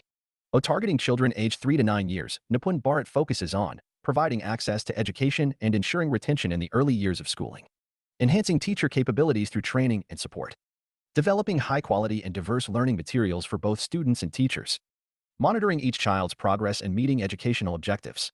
Secondary education. National Scheme of Incentives to Girls for Secondary Education. It aims to promote enrollment of girl children in the age group of 14 to 18 at secondary stage. Scheme of Vocational Education. Integrates vocational education with general academic education. The major aim is to prepare educated, employable, and competitive human resources for various sectors of the economy. Atal Innovation Mission. To create and promote an ecosystem of innovation and entrepreneurship across the country at school, university, research institutions, MSME, and industry levels. Higher education. UDN. To enable disadvantaged girl students and other students from SC/ST and minorities to transit from school to post-school professional education, especially in science and math. Saksham. to award 1,000 scholarships every year to differently abled students to pursue technical education based on merit in the qualifying examination to pursue technical education. Ishanude, special scholarship scheme to promote higher education and for encouraging children belonging to economically weaker sections of the NE region. Swayam program. Under this program, professors of centrally funded institutions like IITs, IIMs, centrally universities will offer online courses to citizens of our country. Rashtriya Uchitar Shiksha Abhiyan. RUSA is a centrally sponsored scheme, CSS, launched in 2013 aimed at providing strategic funding to eligible state higher educational institutions. Recent measures. Primary and secondary education. Strengthening teaching learning and results for states, STARS project.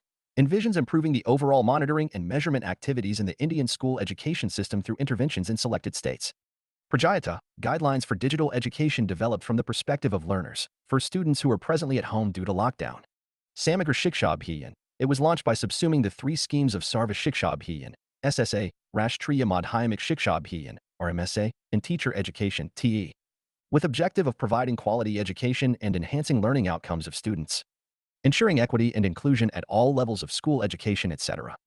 Higher Education Research in the RISE scheme, funded by a restructured Higher Education Financing Agency, HFA, aims to increase investments in research and related infrastructure within premier educational institutions.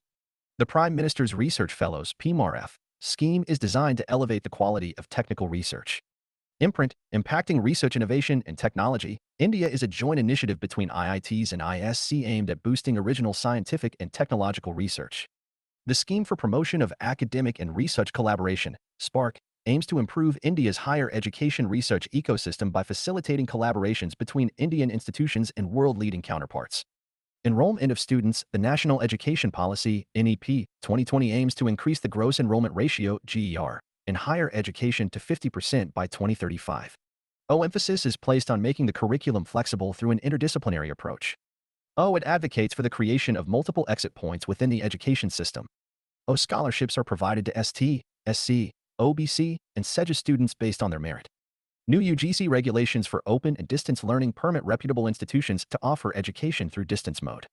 The Svayam portal serves as a platform to provide high-quality education to individuals.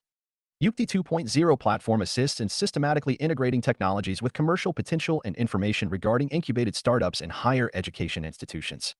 Innut Bharat Abhiyan facilitates collaboration between higher educational institutions and rural communities to identify development challenges and devise sustainable solutions for rural growth. Funding and regulation, Rashtriya Uchitar Shiksha Abhiyan, RUSA, 2013 aims at financing state institutions with respect to their governance and performance.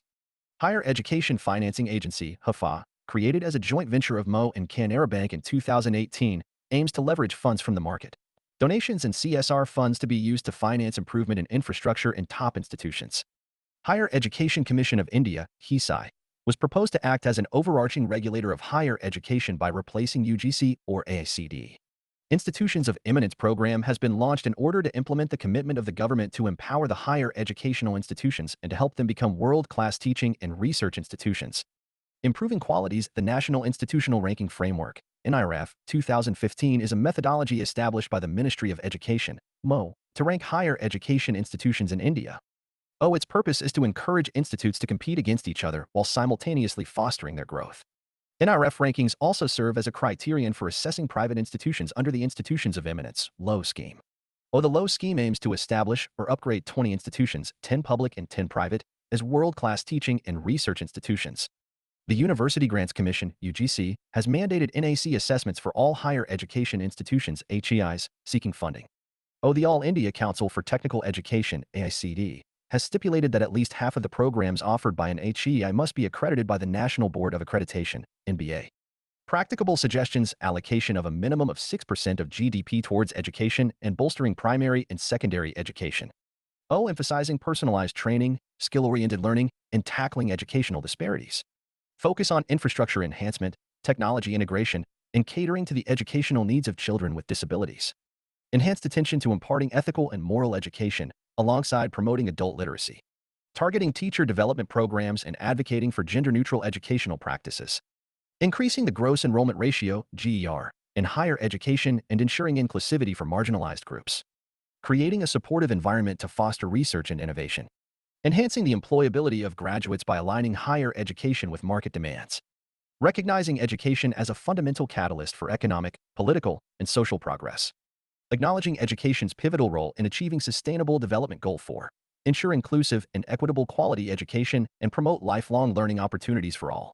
Right to Education Act 2009, the Right of Children to Free and Compulsory Education, RTE Act 2009, is a landmark legislation in India that aims to provide free and compulsory education for all children aged 6 to 14 years.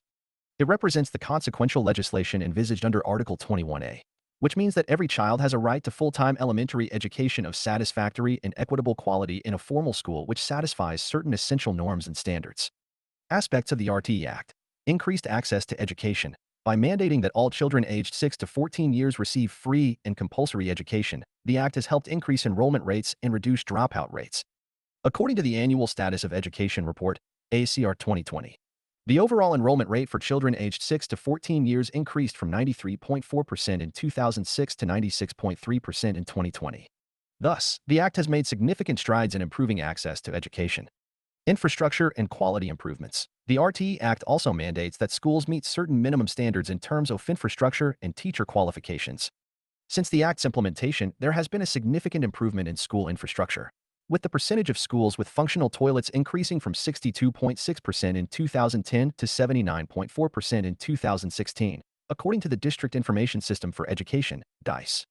Limitations of the RTE Act. Limited focus on learning outcomes. The RTE Act may not effectively promote education if it doesn't emphasize learning outcomes. The ASER 2018 report highlights that only 50.3% of rural grade 5 students can read at a grade 2 level, indicating a learning gap. Inadequate emphasis on awareness generation. Without widespread awareness of the benefits of schooling, creating incentives for attendance becomes challenging.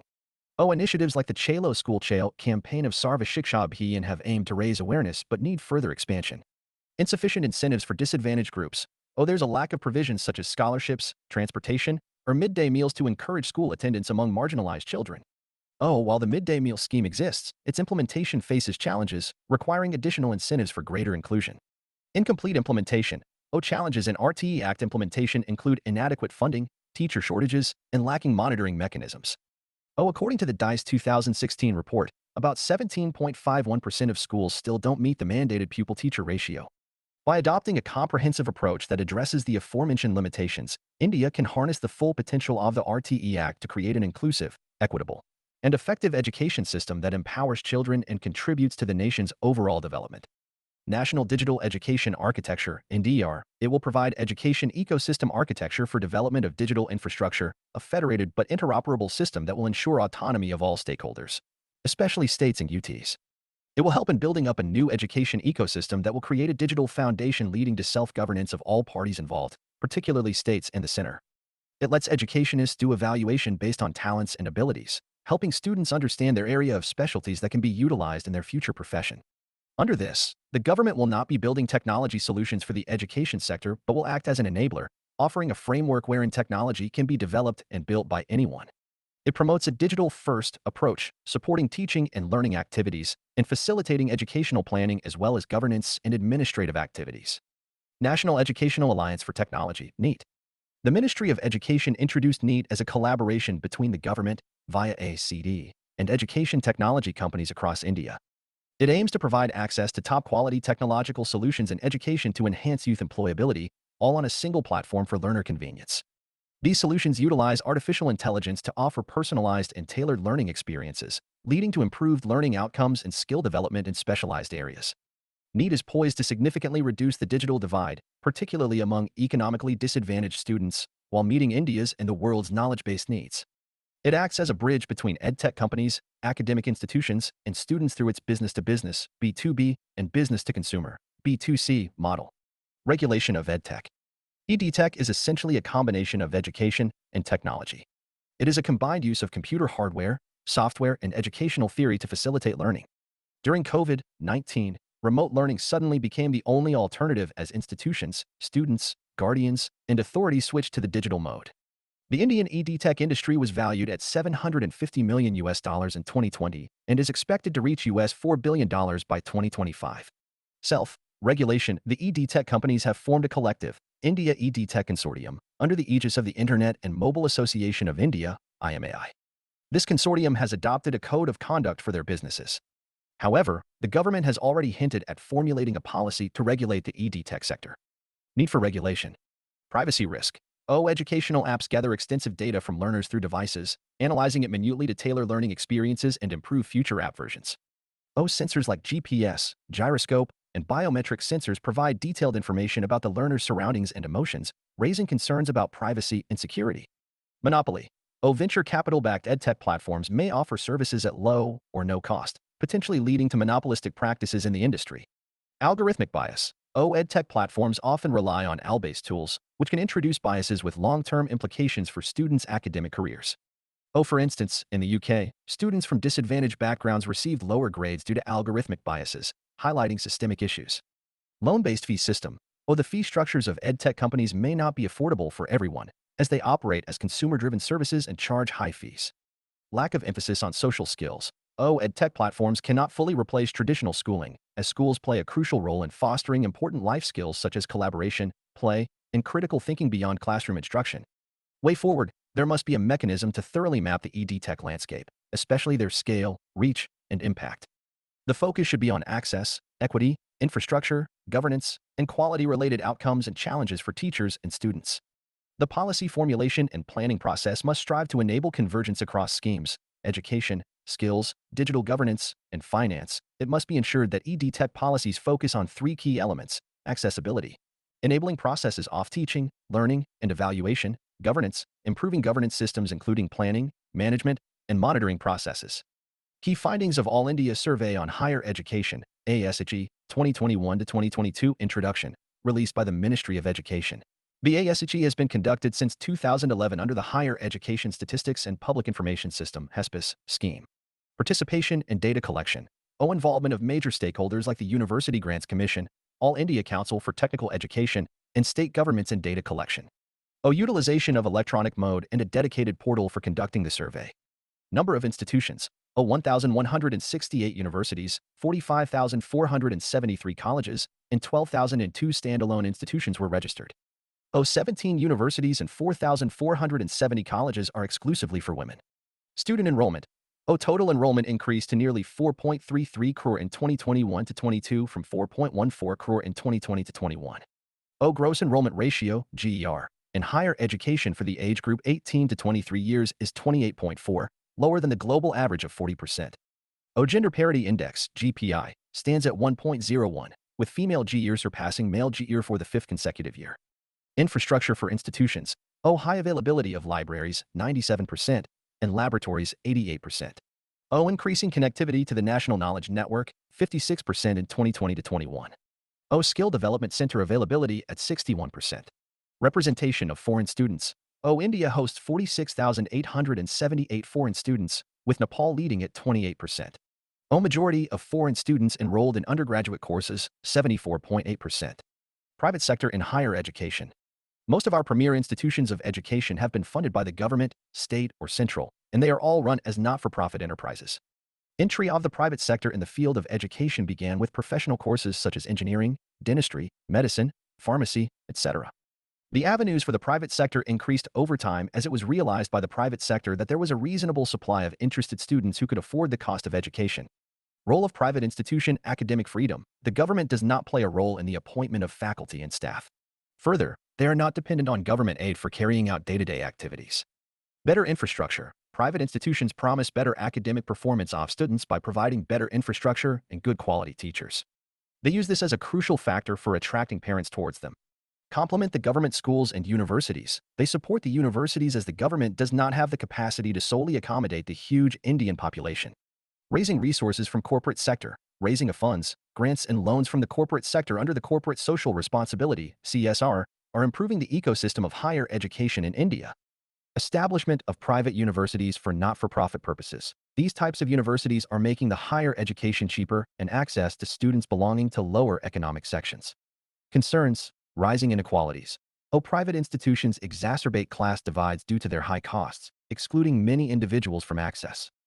Gender and caste disparities persist within private institutions, with boys and students from upper caste backgrounds being disproportionately represented. Profit motive. Private institutions, often founded by businessmen, prioritize safeguarding business interests, shaping institutional policies to align with government agendas or societal sentiments. Examples include historian Ramachandra Guha's refusal to join Ahmedabad University following protests from a religious group over his appointment. Overnight closures. Some private institutions promise quality education at low fees, resulting in inadequate infrastructure and poorly trained teachers. This instability threatens their viability, leading to abrupt closures and leaving many students without access to education. Lack of transparency. Higher private institutes employ opaque methods to attract students, lacking clarity in course structures and fee arrangements, which can deter prospective students. Security of tenure. Private institutions often lack job security for teachers, who may feel compelled to conform to management directives. Notably, prominent faculty members like Pratap Bhanu Mehta and Arvind Subramanian resigned from Ashoka University, reportedly, due to management concerns over their criticism of the government. Flawed results. Privileged students often achieve better outcomes in private institutions, not necessarily due to superior resources, but because of their socioeconomic backgrounds. Way forward, democratic decision-making. Proper implementation of the Right to Education Act. Reviewing the nonprofit mandate for the education sector and existing fee regulations opening corporate governance structures to private schools, classifying private schools as micro, small, or medium enterprises. Role of state can't be ignored for maintaining a just and equal educational system. Conclusion, it's crucial to prioritize education delivery, whether through private or public means. There have been concerns about the condition of public institutions, underscoring the necessity of improving them to match the standards set by private institutions. Additionally, private universities are vital to meet the growing demands and expectations of the population for quality educational institutions. Brain drain. Context. According to the recent information from the Ministry of Home Affairs, MHA, more than 6 lakh Indians renounced citizenship in the past 5 years. This shows the amount of brain drain from India. There is a long list of tech companies which are headed by Indians who migrated to the US. The list includes Twitter, Google, Microsoft, Adobe, IBM, Palo Alto Networks, among others. This reflects the talent pool of India, which is working abroad. Important data. According to a Global Wealth Migration Review report, in 2022, India came second only to China when it came to high net worth individuals, HNIs, leaving the country. As many as 8,000 HNIs left India in 2022. Morgan Stanley report, 35,000 Indian entrepreneurs of high net worth left India between 2014 to 2020 as NRE immigrants. India ranked no. 1 in exodus in the world. India has been a major exporter of healthcare workers to developed nations, particularly to the Gulf Cooperation Council, GCC, countries, Europe, and other English-speaking countries. What is brain drain? The brain drain is the migration of educated persons from one country, often a developing country, to another, often more developed ones. India is a major supplier of skilled and unskilled human capital for the advanced economies. Reasons, push factors. Lack of financial research support. India's research expenditure remains stagnant at 0.7% of GDP, notably low compared to other BRICS nations. Lower income. Better paying opportunities in sectors like health, research, and IT abroad often drive immigration from India. Lack of higher education opportunities. Limited openings in top Indian universities prompt students to pursue education abroad, where they perceive advantages in skills and knowledge acquisition. Non-recognition of talents. Despite academic achievements, individuals may feel undervalued compared to celebrities, prompting them to seek recognition elsewhere. Government policies. Restrictive policies to curb brain drain, such as halting NORI certificate issuance to doctors migrating to the US, often fall short of addressing long-term concerns. Plagiarism and career growth issues. Issues like time-bound promotions and intellectual property rights challenges can also drive immigration. Pull factors. Better remuneration. Developed countries offer higher pay and living standards, attracting immigrants seeking financial stability. Policies of developed countries. Migrant-friendly policies, like offering citizenship to frontline healthcare workers, e.g., France during the pandemic, incentivize migration. Aging demography. Developed nations prioritize retaining young workers to maintain efficiency amid aging populations. Societal pressure. Liberal-minded youth may feel stifled by societal expectations in India, driving them to seek more liberal societies abroad. Better standard of living. Developed countries offer superior living conditions, healthcare, education, salaries, and tax benefits. Pandemic demand. The pandemic has heightened demand for healthcare workers abroad, leading to migrant-friendly policies such as visa extensions, e.g., UK granting 1-year visa extensions to eligible overseas healthcare workers. Measures taken by the government. Vaishvik Bharatiya Vaigyanik, Vaibhav, Summit. Under this, numerous overseas Indian origin academicians and Indians participated to form ideas on innovative solutions to several challenges. The Ramanujan Fellowship. It is meant for brilliant Indian scientists from outside India to take up scientific research positions in India. The Triad of Scheme for Transformational and Advanced Research in Sciences, STARS, Scheme for Promotion of Academic and Research Collaboration, SPARC, and Impactful Policy Research in Social Science and Press, has a common objective of boosting India-specific research in social and pure sciences. Promotion for building world-class institutions through schemes such as Institutes of Eminence 1. Innovation in Science Pursuit for Inspired Research, INSPIRE program. The program aims to attract talented youth to the study of science at an early stage and build the required critical human resource pool for strengthening and expanding the science and technology system and R&D base. Suggestions to address brain drain, infrastructure focus, implement systematic changes including increased investment in core infrastructure and ensuring fair compensation to encourage professionals to remain in the country. Policy intervention, develop policies promoting circular migration and return migration, incentivizing healthcare workers to return home post-training or studies. Bilateral agreements, establish bilateral agreements fostering brain share between sending and receiving countries to address brain drain. Investment in technologies and research, formulate policies to increase gross domestic expenditure on R&D (GERD) to 2% of India's GDP. Fostering cutting-edge research and technological facilities to attract talented individuals back to India. Global partnerships and innovation, strengthen global innovation partnerships through enhanced public-private partnerships and increased public funds for joint industrial R&D projects. Idea to Market Challenge, create a special fund to support Indian innovations and startups during challenging times, promoting success domestically rather than seeking employment opportunities abroad. Conclusion, India needs systematic changes that could range from increased investment in R&D, building world-class infrastructure in health, education sectors, ensuring decent pay to workers and providing an overall environment that could motivate them to stay in the country. Learning poverty. Context, the World Bank's Global Director for Education raised concerns over learning losses for children due to the COVID-19 pandemic and the need for concerted efforts to bridge these gaps. According to the World Bank's learning poverty calculation, India's learning poverty has shot up from 54% before the pandemic to 70% after the pandemic. What is learning poverty? According to the World Bank, learning poverty means being unable to read and understand a simple text by the age of 10. This indicator brings together schooling and learning indicators. It begins with the share of children who haven't achieved minimum reading proficiency, as measured in schools, and is adjusted by the proportion of children who are out of school and are assumed not able to read proficiently. All foundational skills, basic literacy, numeracy, and transferable skills, are important, but reading is focused because, reading proficiency is an easily understood measure of learning. Reading is a student's gateway to learning in every other area. Reading proficiency can serve as a proxy for foundational learning in other subjects, in the same way that the absence of child stunting is a marker of healthy early childhood development. Need to eliminate learning poverty. It is key to eliminating poverty in general and boosting shared prosperity. To improve learning outcomes, globally between 2000 and 2017, there has only been a 10% improvement in learning outcomes for primary school-age children. If this pace continues, 43% of 10-year-olds will not be able to read in 2030. To achieve SDG goals, the target we have set is ambitious but achievable and should galvanize action toward achieving Sustainable Development Goal, SDG 4, ensuring quality education for all.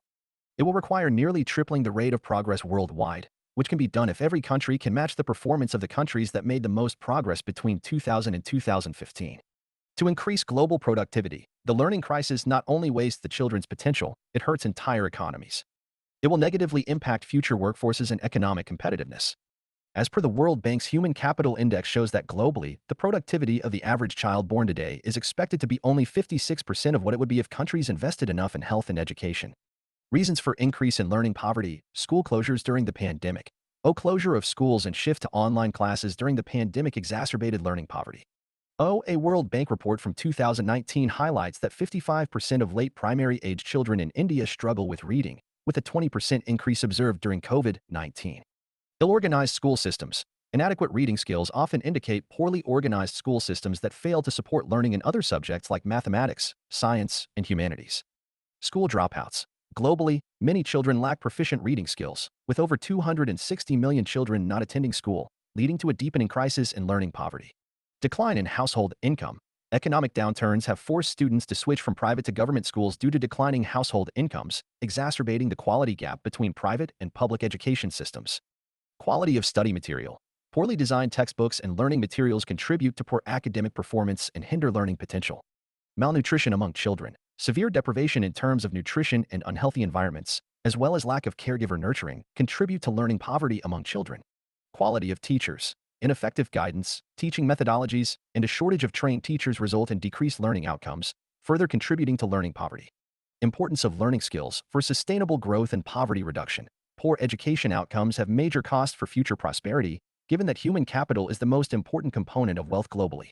Improving overall schooling systems. When children cannot read, it's usually a clear indication that school systems aren't well organized to help children learn in other areas such as mathematics, science, and the humanities either. Better quality workforce. Countries which have prioritized and invested in foundational learning have produced a better quality of workforce, enabling their economies to take off. Both South Korea and China did this in the 1970s, and the impact on their economies was tremendous.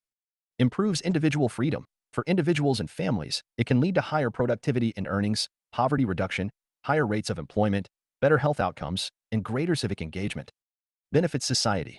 For societies, it can contribute to faster innovation and growth, better functioning institutions, greater intergenerational social mobility, higher levels of social trust, and a lower likelihood of conflict.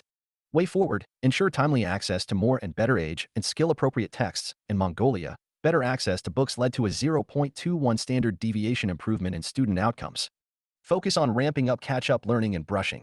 It will help in brushing up on the fundamentals. Children can revise the syllabus easily. Extra effort of teachers in class. The teachers will require a lot of support to group students within the classroom, not according to the grade or age, but according to where they are. Investment in education technology. Impact of school closures in India. The need for re-enrollment campaigns. And reassessment of learning levels as schools reopen after a gap of 2 years, and calls for investment in education technology to complement classroom teaching. Digital literacy. The fact that education television and radio came back after being abandoned for many years is a good development. We need such resilient systems because we don't know what the next natural disaster is going to be. Budgetary allocations. Increase in budgetary allocation will bring quality and better infrastructure in the education. It helps to reduce learning poverty. New Education Policy, 2020.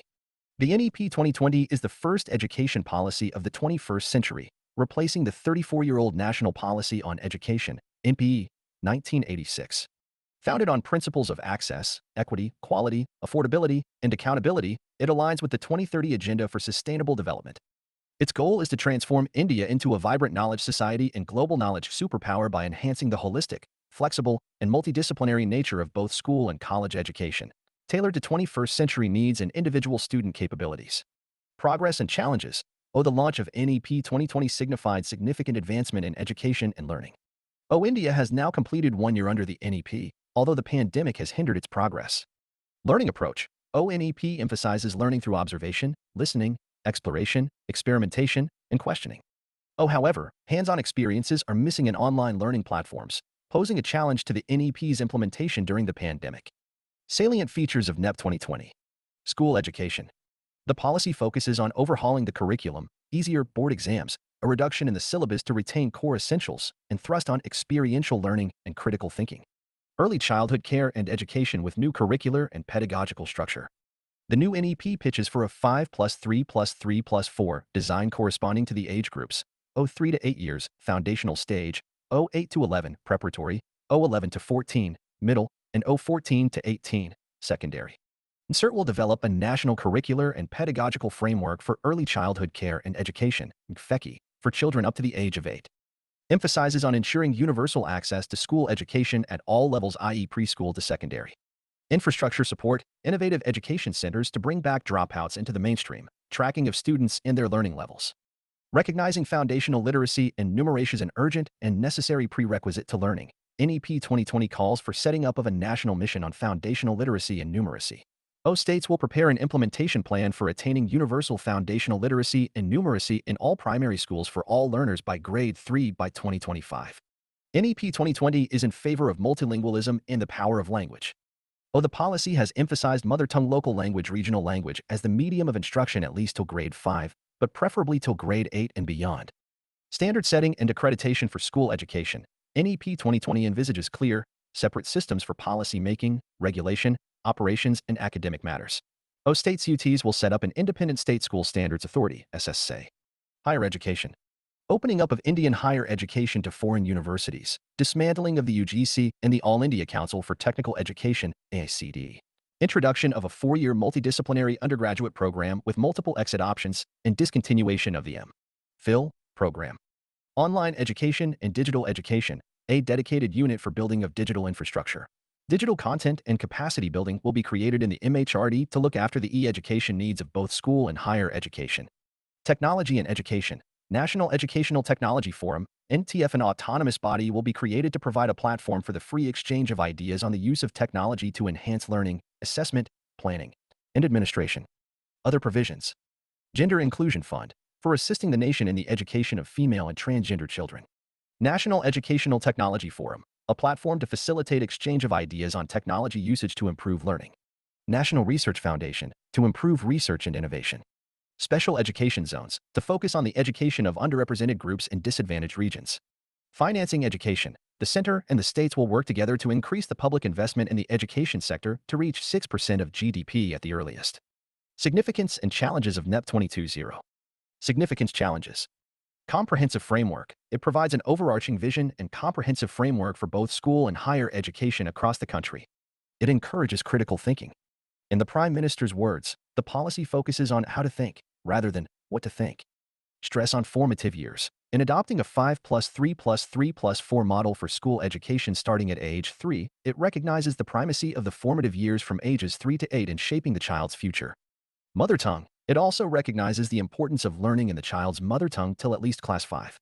Vocational courses. The new policy is the breaking of the straitjackets of arts, commerce, and science streams in high school, and the laudable goal of introducing vocational courses with internships. Not mandatory, though the NEP only provides a broad direction, but it is not mandatory to follow. Transferable job. The NEP doesn't say anything specifically on children of parents with jobs which are frequently transferable. Education is a concurrent subject. The reforms proposed can only be implemented collaboratively by the center and the states. Challenge of 6% GDP. The government has set a target of 6% spending on education, and this is difficult due to the current tax-to-GDP ratio, economic slowdown, and pandemic impact. No definition for top-ranking universities. The document states universities from among the top 100 in the world will be able to set up campuses in India, while it doesn't elaborate the parameters to define the top 100. Way forward. The effectiveness of any policy hinges on its implementation, which demands coordinated efforts from various bodies. The National Education Policy, NEP, involves multiple stakeholders such as MHRD, CABE, governments, educational ministries, boards, and regulatory bodies. It aims to revamp education from preschool to doctoral studies, emphasizing flexibility and self-actualization. Successful execution requires political consensus and collaborative efforts between central and state authorities. Digital education learning. Recognizing the growing need for good quality digital content, the government launched Videodon 2.0 for inviting e-learning content contributions. E-learning, it is a method of delivering educational information through the internet. It is the process of sharing knowledge through various channels such as ebooks, CDs, webinars, and more. It is flexible and self-paced and suited for distance learning. E-education has revolutionized the conventional method of chalk and board style of learning imparted to the students.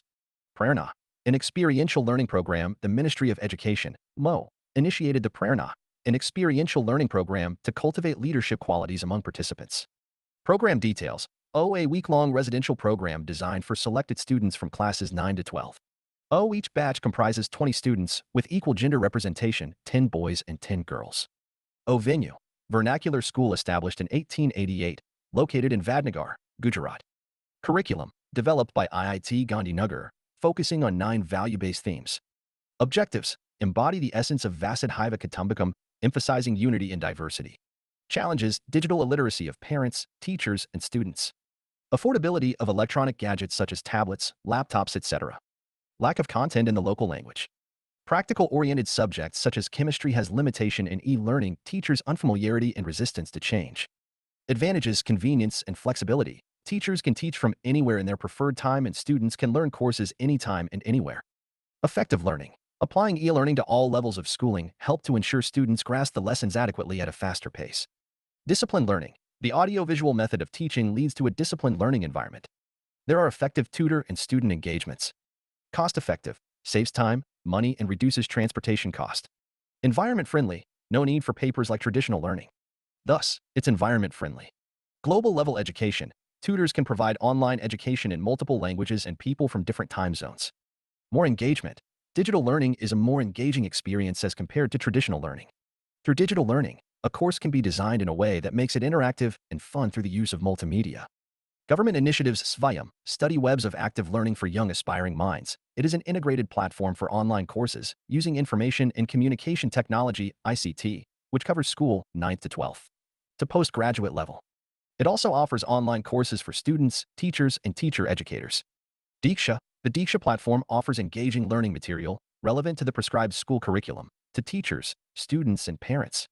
Vidyadhan, the program brings together academicians and organizations to develop and contribute fun and engaging e-learning content aligned to the curriculum. Prajayata guidelines on digital education. The guidelines recommend a cap on the screen time for students. It includes 8 steps of digital learning, that is, plan, review, arrange, guide, yak, talk, assign, track, appreciate. PM eVidya. It is a unique and innovative initiative to facilitate multimode access to digital online teaching learning contents of various types among students and teachers. Way forward, education has been one of the biggest casualties of the ongoing COVID-19 pandemic. In this unprecedented time, digital education is being seen as a viable alternative for traditional schools and learning. Government and private sector must work together and ensure that education remains available, accessible, and affordable for all. Equitable quality education for all. Key terms: skill mismatch, demographic dividend, reskilling, upskilling, gross enrollment ratio, GER, pupil-teacher ratio, PDR, Sarva Shiksha Abhiyan, Pad Bharat Bada Bharat, Midday Meal, Nipun Bharat, Udin, Suksham, Ishanuday, Svayam, learning potential, learning poverty, learning gap, foundational skills, Diksha, Vidyadhan, eVidya, Prajayata. Svayam Plus platform. The Ministry of Education, MO, inaugurated the Svayam Plus platform. Svayam is a massive open online courses (MOOCs) platform dedicated to providing educational opportunities to learners and realize the SDG 4IE to ensure inclusive A and C. Previous year's questions. 1. National Education Policy 2020 is in conformity with the Sustainable Development Goal for 2030. It intends to restructure and reorient the education system in India. Critically examine the statement. 2020. 2. Professor Amartya Sen has advocated important reforms in the realms of primary education and primary health care. What are your suggestions to improve their status and performance? 2016. 3. The Right of Children to Free and Compulsory Education Act 2009 remains inadequate in promoting incentive-based systems for children's education without generating awareness about the importance of schooling. Analyze. 2022. 4. National Education Policy 2020 is in conformity with the Sustainable Development Goal for 2030. It intends to restructure and reorient the education system in India. Critically examine the statement. 2020. 5. The quality of higher education in India requires major improvements to make it internationally competitive. Do you think that the entry of foreign educational institutions would help improve the quality of technical and higher education in the country? Discuss. 2015 Human Resource. Introduction. India is a country today with 65% of its youth in the working age group. If ever there is a way to reap this demographic advantage, it has to be through skill development of the youth so that they add not only to their personal growth, but to the country's economic growth as well. A dedicated Ministry of Skill Development and Entrepreneurship, MSDE, was set up in 2014 to implement the National Skill Development Mission, which envisions skilling at scale with speed and standards. The Human Capital Index 2023. Key findings of the report. The pandemic puts at risk the decade's progress in building human capital, including the improvements in health, survival rates, school enrollment, and reduced stunting. The economic impact of the pandemic has been particularly deep for women and for the most disadvantaged families, leaving many vulnerable to food insecurity and poverty. Protecting and investing in people is vital as countries work to lay the foundation for sustainable, inclusive recoveries and future growth.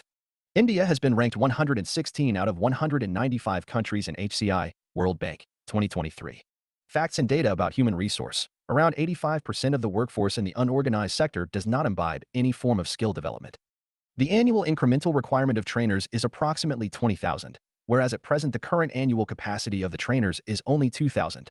Challenges: little or no job skills. The India Skills Report 2021 found that about only 45.9% of young people would be considered employable. The data of UNICEF shows that more than 50% of Indian youth are not on track to have the education and skills necessary for employment by 2030. Unawareness and apathy towards entrepreneurship. About 70% of Indian youth is not aware of schemes, according to a recent study, Young India and Work, by the Observer Research Foundation and World Economic Forum, WF. Insufficient training capacity. Current infrastructure facilities available in the educational institutions are inadequate considering the huge demand for skilled labor. In India, around 12 million people are expected to join the workforce every year, whereas the current total training capacity of the country is around 4.3 million. Skill mismatch. There is divergence between the skill needed by industries and skill imparted by educational and training institutes. Despite various efforts on the part of the government and its partner agencies, the credibility of vocational courses in India is still questionable. Reskilling and upskilling. In the job market, half the global labor force might need reskilling by 2025 WF. Due to emergence of disruptive technologies such as artificial intelligence, AI, data analytics, the challenge of reskilling and upskilling is becoming prominent. Absence of risk-taking behavior. Most of the youth do not prefer entrepreneurship. Rather, they opt for working in the companies. Job creation for skilled youth. India needs to create 100 million more jobs by 2030. Creating more jobs is the biggest development challenge. No country can achieve its full potential and meet 21st century challenges without the full participation of the working population. Uneducated rural youth. Private sector provides skill training as required by the service sector mainly to educated youth, especially 12th pass, and largely in urban regions. Ultimately, hundreds of workers in the unorganized sector do not get any kind of skill training. Government interventions. Skill India, launched to empower the youth of the country with skill sets which make them more employable and more productive in their work environment. National Policy on Skill Development and Entrepreneurship, 2015, aimed to provide an umbrella framework to all skilling activities being carried out within the country to align them to common standards and link the skilling with demand centers. Mapping skill requirements sector-wise and geographically. Making vocational training an aspirational choice. Integrating the informal sector into the skill development ecosystem. Involving industry for improved quality and relevance. Scaling up the apprenticeship program. Putting in place an effective, internationally recognized assessment and certification system. FIG. Measures to be taken to harness the human resource. PMYVA Yojana aims at creating an enabling ecosystem for entrepreneurship development through entrepreneurship education and training. Advocacy and easy access to entrepreneurship support network and promoting social enterprises for inclusive growth. India Institute of Skills, IIS, to bring a certain standard and stature in terms of quality and quantity to skills. Pradhan Mantri Kaushal Vikas Yojana, to encourage aptitude towards employable skills and to increase working efficiency of probable and existing daily wage earners, by giving monetary awards and rewards and by providing quality training to them. Deen Dayal Upadhyaya Gramin Kushalya Yojana, to transform rural poor youth into an economically independent and globally relevant workforce. Skill strengthening for industrial value enhancement, STRIVE, project, to improve the relevance and efficiency of skills training provided through industrial training institutes, ITIs, and apprenticeships. Ministry of Human Resource Development Initiatives. It has taken following initiatives for Human Resource Development Operation Digital Board to utilize emerging technologies in promoting quality education in India. Cloud Research Lab on Artificial Intelligence, AI, and Machine Learning (ML). These labs will provide students with opportunities to use AWS cloud technology to pursue research initiatives that focus on AI and ML innovation in India. It is an initiative under MAL between ITBHU and Amazon Internet Services Private Limited, ASPL. AI for All. Ministry of Education joined hands with the chipmaking giant Intel and Central Board of Secondary Education, CBC, to announce the launch of AI for AH, an initiative that aims to create a basic understanding of artificial intelligence (AI), skill acquisition and knowledge awareness for livelihood promotion, Sankalp, to improve short-term skill training qualitatively and quantitatively through strengthening institutions, bringing in better market connectivity and inclusion of marginalized sections of the society. Startup Village Entrepreneurship Program, SVP, launched by the Ministry of Rural Development, aims to promote rural entrepreneurship. It focuses on marginalized communities, including women, scheduled castes, and scheduled tribes, by providing them with training, financial assistance, and mentorship to start their own microenterprises. National Career Service, NCS. The NCS is an online platform developed by the Ministry of Labor and Employment. It provides a variety of services, including job matching, career counseling, skill assessments, and training programs. The platform aims to facilitate equal opportunities and accessibility to employment resources for all individuals, irrespective of their background. Mahila Ehat. This initiative by the Ministry of Women and Child Development provides an online platform for women entrepreneurs to showcase and sell their products. It aims to promote women's economic empowerment and create opportunities for them to participate in the mainstream economy. UDEN. UDEN is a special initiative by the Ministry of Home Affairs and implemented by the National Skill Development Corporation, NSDC. It focuses on skill development and job placement for unemployed youth from Jammu and Kashmir. The Malviya Mission, Teachers Training Program, MMTP. It was initiated by the University Grants Commission, UGC. Overview of MMTP. It proposes a restructuring of current schemes aimed at enhancing the capacity of teachers under the Department of Higher Education. The program aims to provide capacity-building training for faculty and staff in higher educational institutions (HEIs) over 2 years, aligning with the goals of the National Education Policy (NEP) 2020, and utilizing multiple training centers. As part of the initiative, Human Resource Development Centers (HRTCs) will be renamed as Madan Mohan Malviya Teachers Training Center. PM-DOCSH. Context Ministry of Social Justice and Empowerment has launched PM-DKSH Pradhan Mantri Dakshta or Kushalta Sampan Hitgrahi portal and PM-DKSH mobile app to make the skill development schemes accessible to the target groups, backward classes, scheduled castes, and Safai Karam Karis.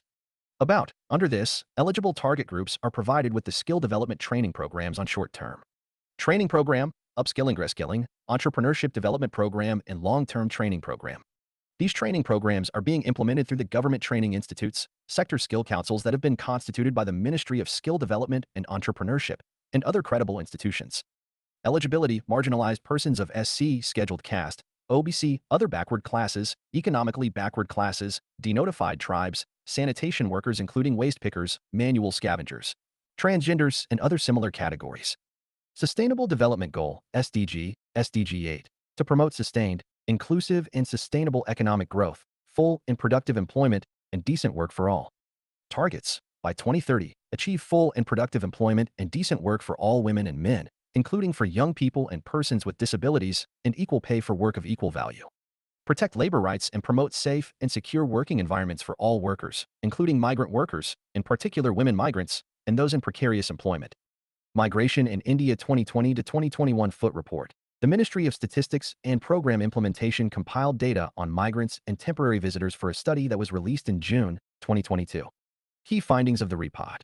Following the COVID-19 pandemic start in March 2020, 0.7% of India's population was identified as a temporary visitor across all households between July 2020 and June 2021.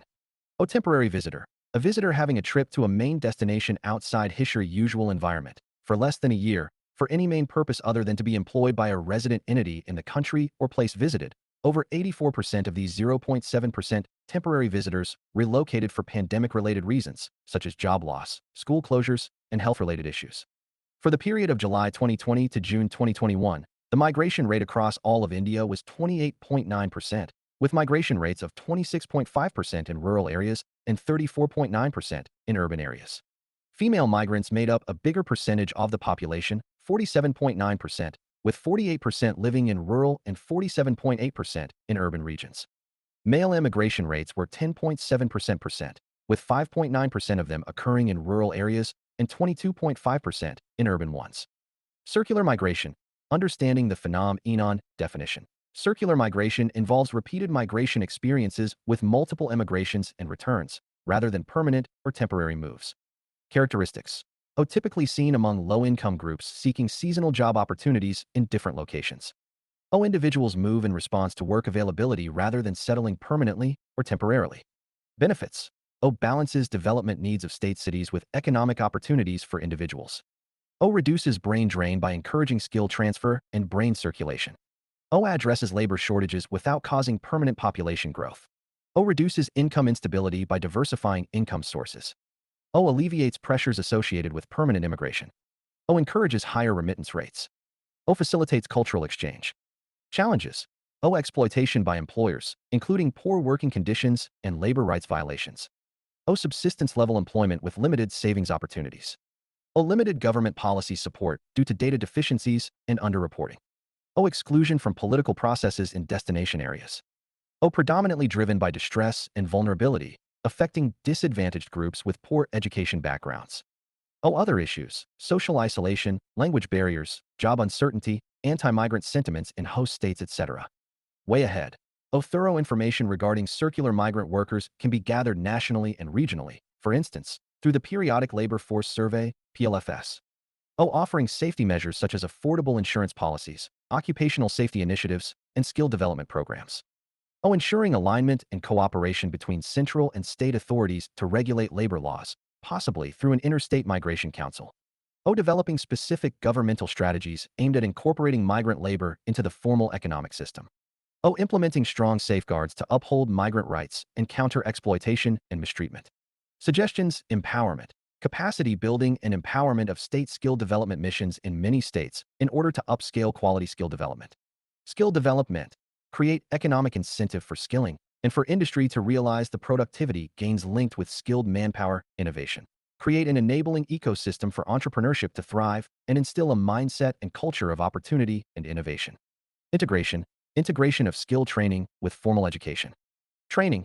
Increase the capacity and quality of training infrastructure and trainers. Human resource needs. Address human resource needs by aligning supply of skilled workers with sectoral requirements of industry and the country's strategic priorities. Skilling needs. Ensure that the skilling needs of the socially and geographically disadvantaged and marginalized groups are appropriately taken care of. Increased participation. Promote increased participation of women in the workforce through appropriate skilling and gender mainstreaming of training. Recommendations from UNICEF. Keywords: hire, hiring right, investing in people, retaining top talent, empowering growth. Thrive, talent acquisition, human development, reward and recognition, inclusion and diversity, vibrant culture. Empower, engage your workforce, manage performance, promote growth, offer. Integrating education with workforce preparedness, encompassing soft skills, technical competencies, and entrepreneurial training to enhance youth's adaptability to professional settings. To boost women's engagement, offering subsidized childcare services and paid leave, along with gender sensitivity workshops to raise awareness of female workforce needs. Investing in secondary education, prioritizing quality, relevant curriculum, and teacher availability. By enhancing technological infrastructure and backing labor-intensive sectors can contribute to job creation efforts. Way forward: the success of a nation always depends on the success of its youth, and Skill India is certain to bring a lot of advantages and opportunities for these young Indians. The time is not far when India will evolve into a skilled society where there is prosperity and dignity for all.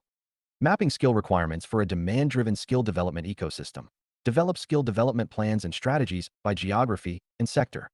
Require talukis districts to provide necessary information for mapping. Incentivize industry stakeholders to provide ongoing data on skill requirements. Conduct regular labor market studies in collaboration with SSCs. Establish vocational training innovation centers for research and longitudinal studies. Improving training delivery and quality. Upgrade capacities of teacher training institutes. Establish a single regulatory body to set minimum standards and issue NSQF-aligned certificates. Scale up RPL under PMKVY and focus on transferable skills.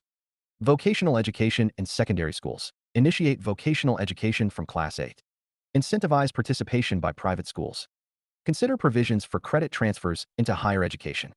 Apprenticeship programs. Advocate recent amendments in the Apprenticeship Act and NAPS. Streamline claim process for reimbursement. Integrate MSME sector into apprenticeship system. Skilling. Integrate skill development with education. Establish overseas employment promotion agency. Publicize success stories of vocational training. Funding. Tap alternative financial sources for skill programs. Strengthening sector skill councils, SSCs or cluster SSCs based on occupations functions and new technologies. Integrate job roles with horizontal applicability. Monitoring and evaluation. Develop state-level indicators for development, win together. POPLE. Power, empowerment, optimization, potential, leadership, engagement. SKLLS. Strive, knowledge, innovation, leadership, learning, success. HRENEW. Human resources, empowerment, nurturing, engagement, well-being. Empowerment through education, engagement, and excellence. 3ES. Monitoring programs. Partner with private job counseling agencies for soft skills training.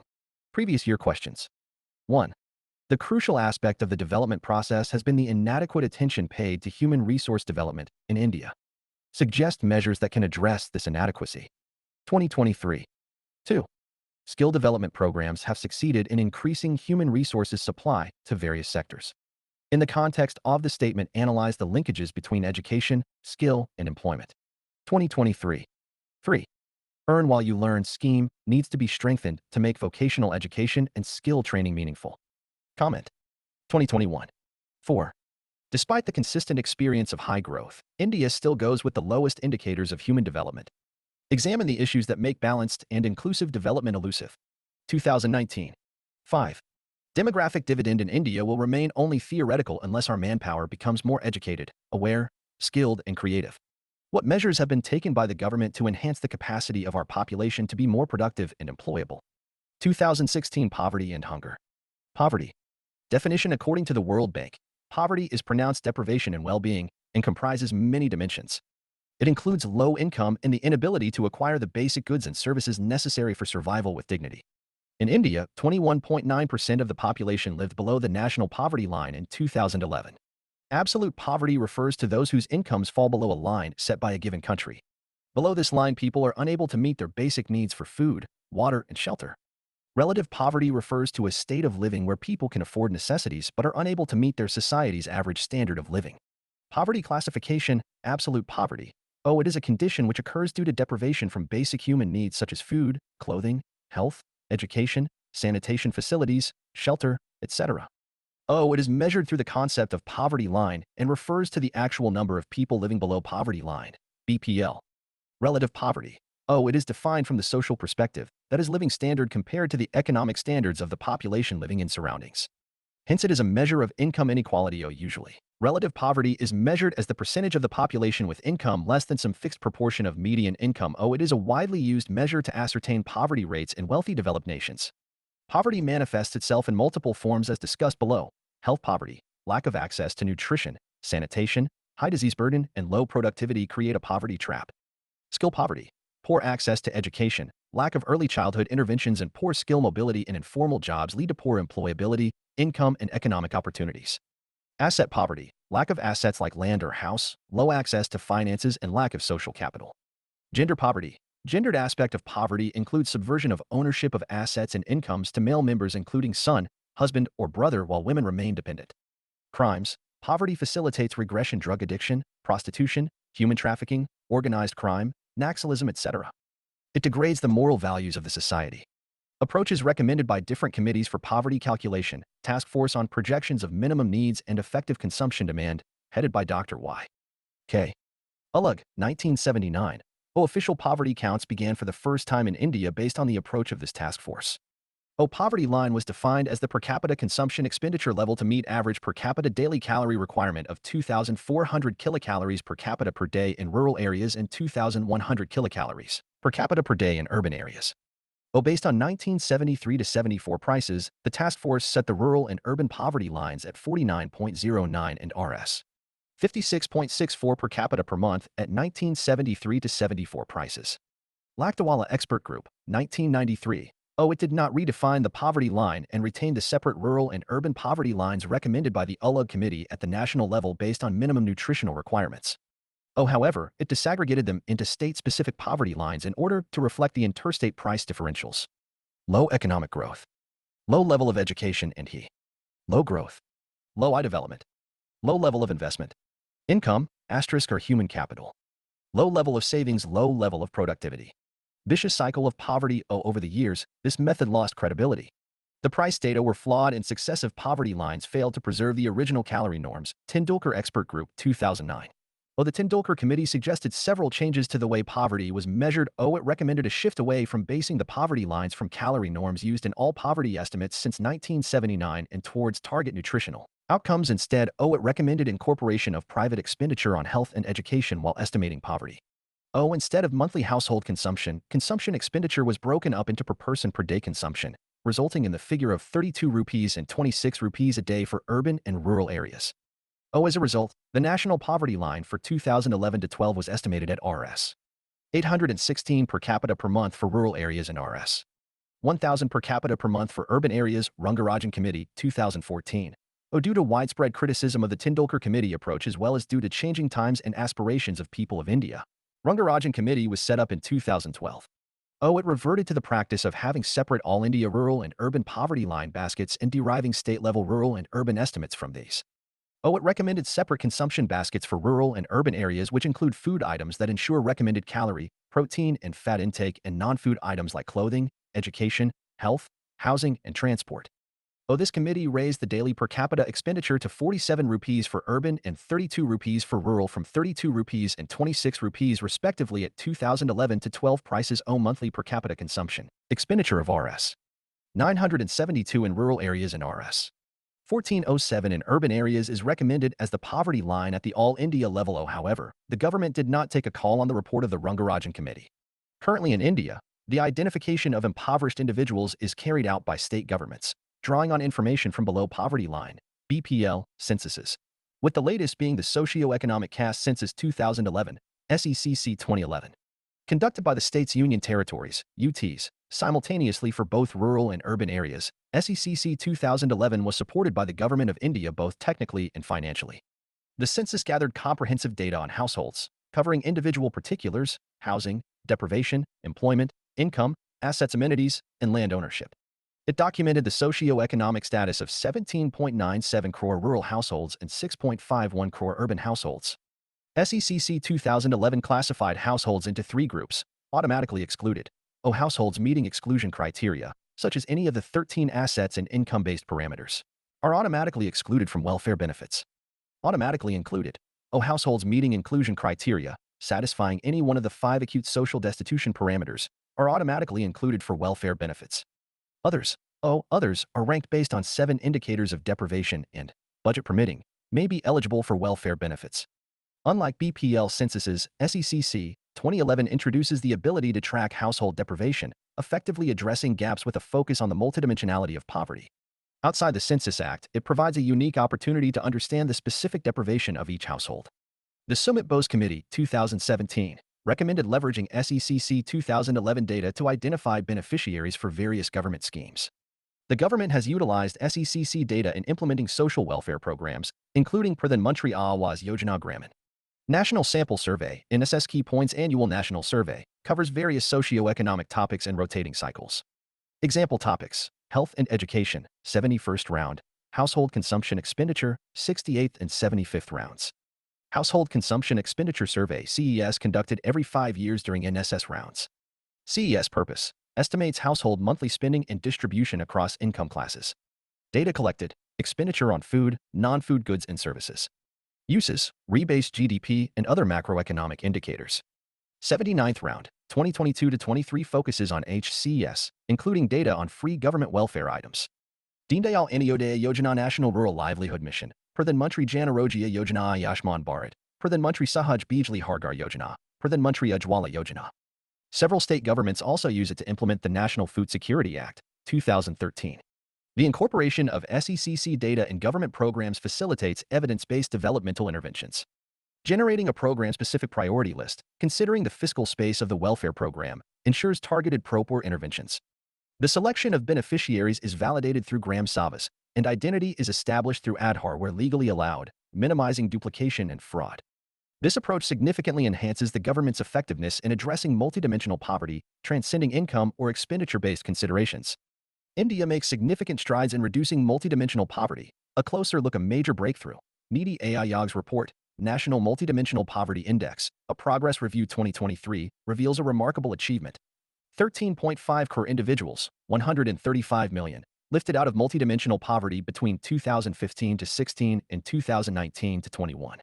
This translates to a 9.89 percentage point decline, bringing the national multidimensional poverty rate down from 24.85% to 14.96%.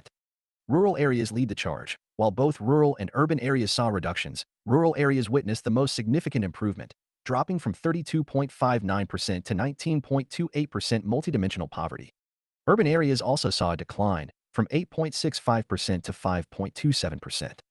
Uttar Pradesh emerges as a leader. The state with the highest number of individuals escaping poverty was Uttar Pradesh, with 3.43 crore people experiencing an uplift in their living conditions. A holistic approach, the report utilizes the National Multidimensional Poverty Index, MPI, which incorporates data from the latest National Family Health Survey in FHS 5, 2019 to 21, and follows a globally recognized methodology. This index goes beyond just income and considers deprivations across 3 key dimensions: health. This includes factors like nutrition, child and adolescent mortality, and maternal health. Education. Years of schooling and school attendance are evaluated. Standard of living. This dimension considers access to clean cooking fuel, sanitation, drinking water, electricity, housing, assets, and bank accounts. Improvements across all indicators. Encouragingly, the report highlights marked improvements in all 12 indicators used to calculate the MPI, showcasing progress in various aspects of life. Indicators of success. The MPI value nearly halved from 0.117 to 0.066, and the intensity of poverty, average deprivation score, decreased from 47% to 44%. These positive trends indicate India is on track to achieve SDG Target 1.2, reducing multidimensional poverty by at least half, well before the 2030 deadline. This achievement reflects the government's commitment to sustainable and equitable development, aligning with the broader objectives of the Sustainable Development Goals, SDGs. Further insights. The report also provides multidimensional poverty estimates for all states, union territories, and districts in India, allowing for a deeper understanding of regional variations and targeted interventions. Additionally, Uttar Pradesh, Bihar, Madhya Pradesh, Odisha, and Rajasthan are identified as states with the fastest reductions in the proportion of multidimensional poor. Overall, the report paints a picture of significant progress in India's fight against multidimensional poverty. While challenges remain, the positive trends observed offer a promising outlook for continued improvement in the years to come. Causes of poverty. India's battle against poverty is multifaceted, demanding a nuanced understanding of the interplay between various factors. Let's delve into each layer with data-driven support. Social factors. The caste system, a persistent barrier to opportunity. Entrenched inequality. India's caste system is a rigid social hierarchy that has existed for centuries. It assigns individuals to social groups at birth, largely determining their access to education, employment, and resources. Violence. Health. EU's Health 1 literacy resources. Dependency. Human per job 1 capital perspective. Low income. Discrimination and exclusion. Dalits, untouchables, and other lower castes are systematically marginalized and discriminated against. This manifests in social exclusion, limited access to basic services, and higher rates of poverty. Economic impact. Caste-based discrimination perpetuates economic inequality. Even with similar qualifications, Dalits earn 11% less than non-Dalits, World Bank, 2020. This lack of opportunity creates a cycle of poverty that becomes deeply entrenched. Other social factors exacerbating poverty. Gender inequality. Women and girls face significant discrimination in India. They often have less access to education, healthcare, and economic opportunities. Gender norms restrict their ability to work outside the home or own assets, creating a gendered poverty trap. Social norms and traditions. Certain customs and traditions perpetuate poverty, especially in rural areas. For instance, the dowry system can put excessive financial burdens on families, leading to debt and further impoverishment. Laws of inheritance. Current laws tend to favor male property ownership, resulting in a lack of land and assets for women. This creates a barrier to breaking out of poverty and makes them dependent on male relatives. Geographic disparities. Poverty is often concentrated in rural areas with limited infrastructure and access to education and healthcare. Discrimination along caste lines is also often more prevalent in rural settings. The impact of social factors on poverty. Social factors and discrimination contribute to poverty in India through several mechanisms. Limited economic opportunities. Discrimination restricts access to employment and fair wages, hindering individuals from lifting themselves out of poverty. Lack of education and skills development. Children from marginalized communities often lack access to quality education, limiting their future economic prospects. Poor health outcomes. Discriminatory practices and limited access to healthcare contribute to higher rates of illness and disability, further trapping people in poverty. Intergenerational poverty. The cycle of poverty often continues across generations when children born into marginalized groups face the same discriminatory obstacles as their parents. Institutional factors. Limited education and skills. Only 51.3% of India's population aged 25 and above have completed secondary education, UNESCO, 2022. This lack of education limits skill development and traps individuals in low-wage jobs. Healthcare access gaps. India's out-of-pocket healthcare expenditure, at 47.1%, 7th National Health Account, 2019-20, significantly burdens the poor. Environmental and economic factors. Environmental factors. Soil degradation, overuse, poor farming practices, and deforestation can lead to soil erosion and declining fertility. This severely impacts agricultural productivity, making it difficult for farmers to sustain themselves and their families. Water scarcity. Droughts, insufficient rainfall, and overexploited water resources limit agricultural production and access to clean water for drinking and sanitation. This creates a cycle of poor health, food insecurity, and economic hardship. Highlights. MPI progress are EP or 2023. STEEPDEC Linian Poverty Age EAD Co UNT ratio. In DIAO in TRACK to ACHIEVE. 135 Ilio 13.5 crore.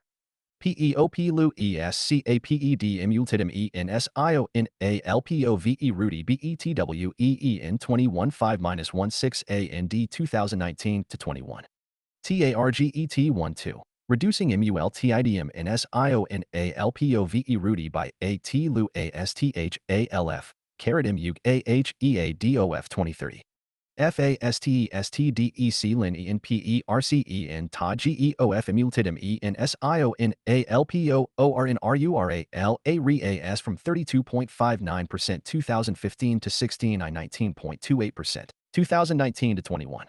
THENT in SITYOFPOV Rudy. WHM measures THEAVERAGEDEP Rivetion in GTHEPEOP living in emultidim intentional PO Verdi MP ROV ed fro MABOUT. 47.14% IM I 44.39% 2019 to 21.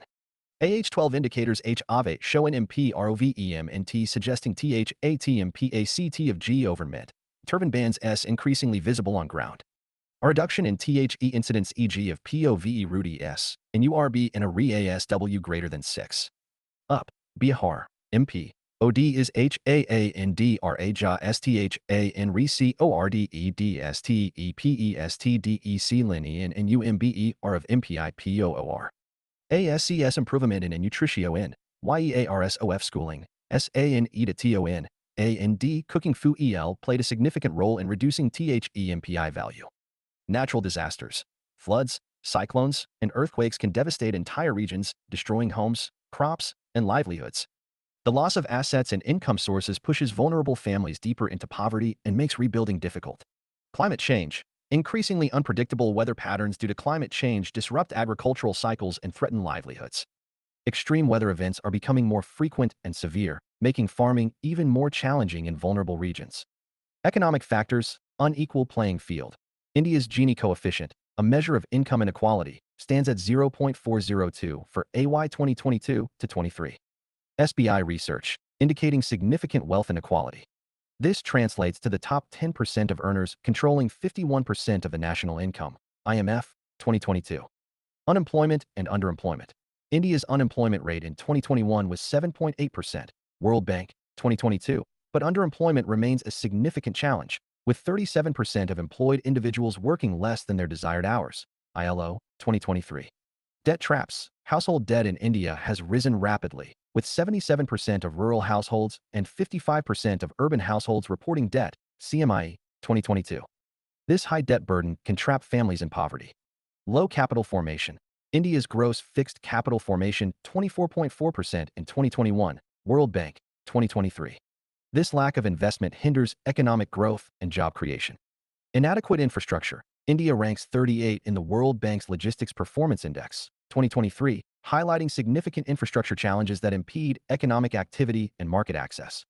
Lack of safety nets. India's social safety net programs are fragmented and inadequate, leaving many vulnerable to poverty shocks like illness or crop failure. Sectoral reliance. Over 50% of India's workforce is employed in the agriculture sector, which is characterized by low productivity and income volatility. COVID-19 foot's devastating impact on poverty in India. A deeper look, the COVID-19 pandemic inflicted a harsh blow on India's economy, disproportionately impacting the lives of millions living in poverty. Here's a detailed look at the pandemic's far-reaching consequences: job losses and income decline. Mass unemployment. The stringent lockdowns triggered widespread business closures and job losses, particularly in the informal sector, which employs a significant portion of India's workforce. The Center for Monitoring Indian Economy, CMIE, estimates a net loss of 7 million jobs between February 2020 and 2021. Hardest hit, non-farm workers, salaried employees, daily wage earners, and business owners were significantly impacted, facing declines in working hours and wage cuts even in jobs they managed to regain.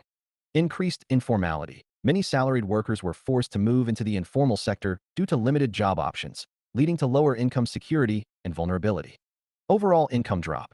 Household income experienced an average fall of 12% during 2020 to 2021, further burdening struggling families. Rural hardship. As a percentage of GDP has been declining, reaching 800, 0, 400, 200. India's contribution to number of global poor is significant.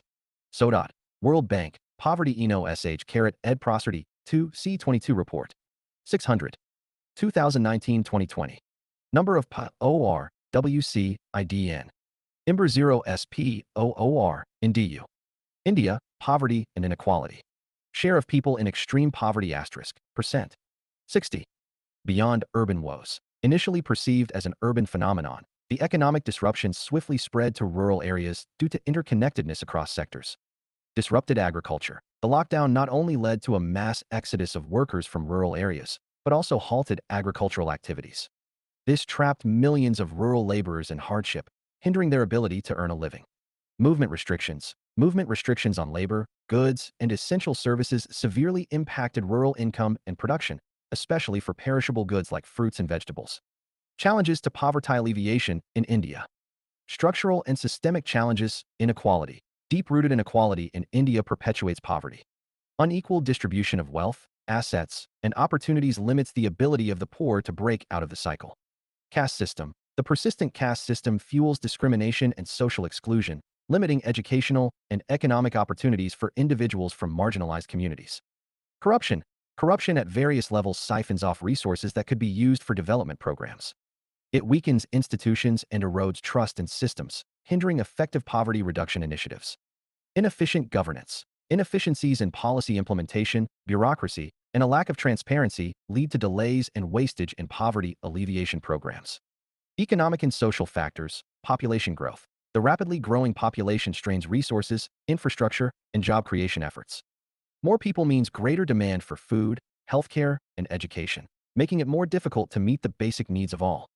High unemployment. Despite economic growth, India faces significant unemployment and underemployment, especially among marginalized populations. This lack of formal sector job opportunities traps many in the informal sector, characterized by low wages and limited benefits. Limited access to basic services. Many impoverished individuals lack access to essentials like education, healthcare, safe water, and sanitation. This creates a cycle of deprivation, impairing their ability to become productive members of society. Rural-urban divide. There is a significant disparity between rural and urban areas regarding poverty rates. Lack of infrastructure and opportunities in rural areas exacerbates poverty and triggers migration to already congested cities. Geographic and environmental factors, natural disasters. Frequent natural disasters like floods, droughts, and cyclones disrupt livelihoods, destroy assets, and push people further into poverty, particularly in vulnerable areas. Climate change. The effects of climate change, such as erratic rainfall patterns, desertification, and water scarcity, disproportionately impact the poor, destroying traditional livelihoods and exacerbating food insecurity. Land degradation, soil erosion, deforestation, and unsustainable agricultural practices contribute to land degradation and reduce productivity, harming the economic prospects of poor rural populations. Prof. Amartya Sen, Capabilities Approach. Poverty is not just an economic measure, but measures of human rights and access. It is no longer confined to the income level, but it is the deprivation of choices available to an individual to live a life and the deprivation of the individual's abilities to exercise that choice. He proposed that there are 5 general freedoms which underpins capabilities, the derogation of which will give rise to poverty. O. Political freedom, including civil rights. O. Economic facilities, including access to credit. O. Social opportunities include access to healthcare, education, and other social services. O. Transparency in relations between people and governments. O. Protective security includes social and economic safety nets, such as unemployment benefits and famine and emergency relief. Thus, the capabilities approach concerns an individual's ability to enjoy the full range of choices and actual ability to realize that choice. Poverty alleviation programs in India. Integrated Rural Development Program, launched on October 2, 1980, aims to provide a self-employment program to poor rural families to help them increase their income and cross the poverty line. Pradhan Mantri Gramin Awas Yojana, to provide housing for the rural poor in India. A similar scheme for urban poor was launched in 2015 as Housing for All by 2022. So far, construction of 2.50 crore houses has also been completed as on November 29, 2023. National Rural Livelihood Mission. It is a poverty alleviation project to organize the poor into SHG, self-help groups, and make them capable of self-employment. National Urban Livelihood Mission. To reduce poverty and vulnerability of the urban poor households by enabling them to access gainful self-employment and skilled wage employment opportunities. MNREGA. The MNREGA provides a legal guarantee for 100 days of employment in every financial year to adult members of any rural household willing to do public work-related unskilled manual work at the statutory minimum wage.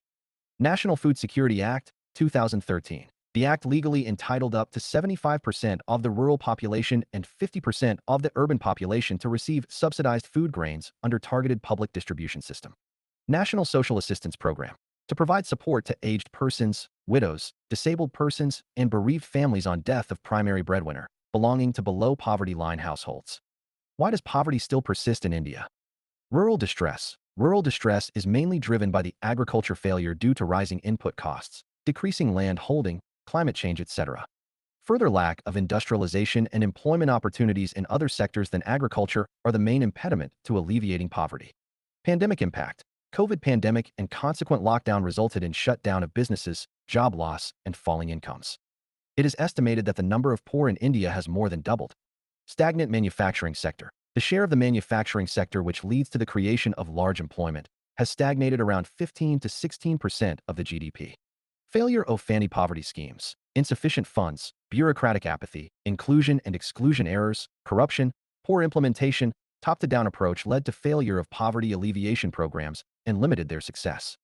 Left-wing extremism. Poverty has a geographical dimension in India. In central India and any region, Naxalites and insurgents obstruct the developmental work, and thus these are major poverty pockets in India. Other, illiteracy, skill deficit, lack of employment opportunities, population explosion, disasters creates hurdles in poverty alleviation programs, and thus poverty persists in India. Recent improvements, greater opportunities. The growth-oriented approach has been reinforced by focusing on specific sectors which provide greater opportunities to the people to participate in the growth process. Capacity-building governments have considerably enhanced allocations for the provision of education, health, sanitation, and other facilities which promote capacity building and well-being of the poor. Empowerment of vulnerable sections. Special programs have been taken up for the welfare of scheduled castes, SCs, and scheduled tribes, STs, the disabled, and other vulnerable groups. Decentralization of power. Bottom-up approach has been integrated in the scheme. Manrega. Curb corruption. Initiatives such as digitalization, direct benefit transfer, financial inclusion, and provisions of social audits have been taken to plug the leakages in implementation of schemes. Sustainable and inclusive development. To address regional and sector-based growth and balance in growth, the government has initiated programs such as Green Revolution 2.0, Blue Economy, Northeastern Region Vision 2020 for the development of the NER, etc.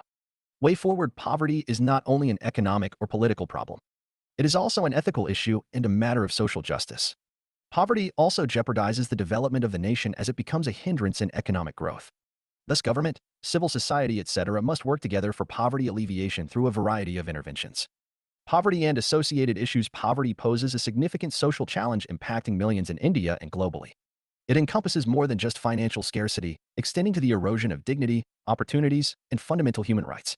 Its ramifications extend beyond individuals to communities and society at large, heightening the likelihood of various social issues, including the cycle of poverty, crime, and violence. There's a complex relationship between poverty, crime, and violence.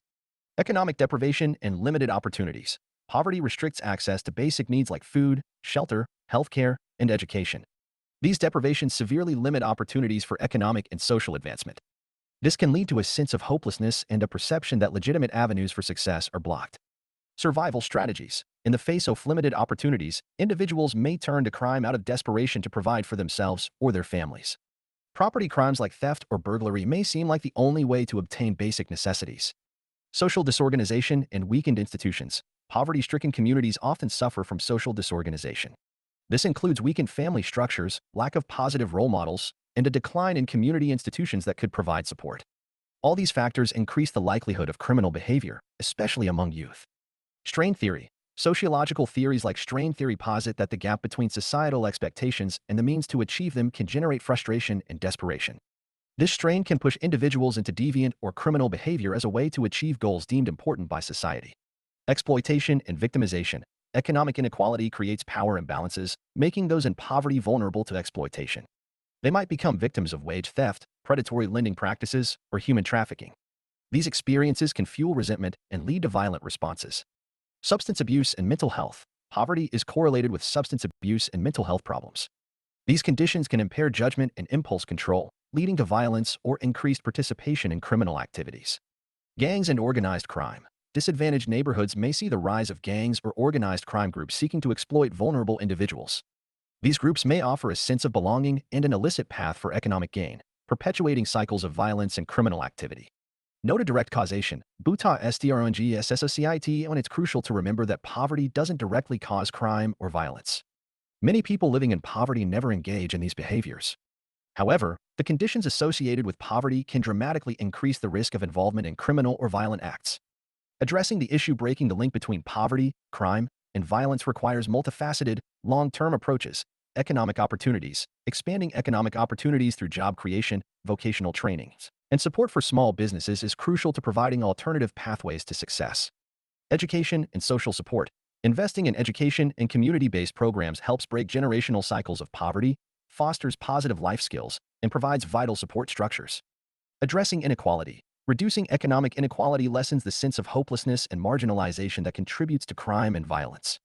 Community policing and restorative justice. Building trust between communities and law enforcement, alongside restorative justice practices, can address the root causes of conflict and crime. Feminization of poverty. One of the starkest examples of this phenomenon is the feminization of poverty, which refers to the disproportionate impact of poverty on women. Here, we delve deeper into how social, economic, and cultural factors contribute to this issue in India. Gender norms and values. Traditional gender roles often assign women to unpaid domestic work, such as childcare and homemaking, significantly limiting their opportunities for paid employment and financial independence.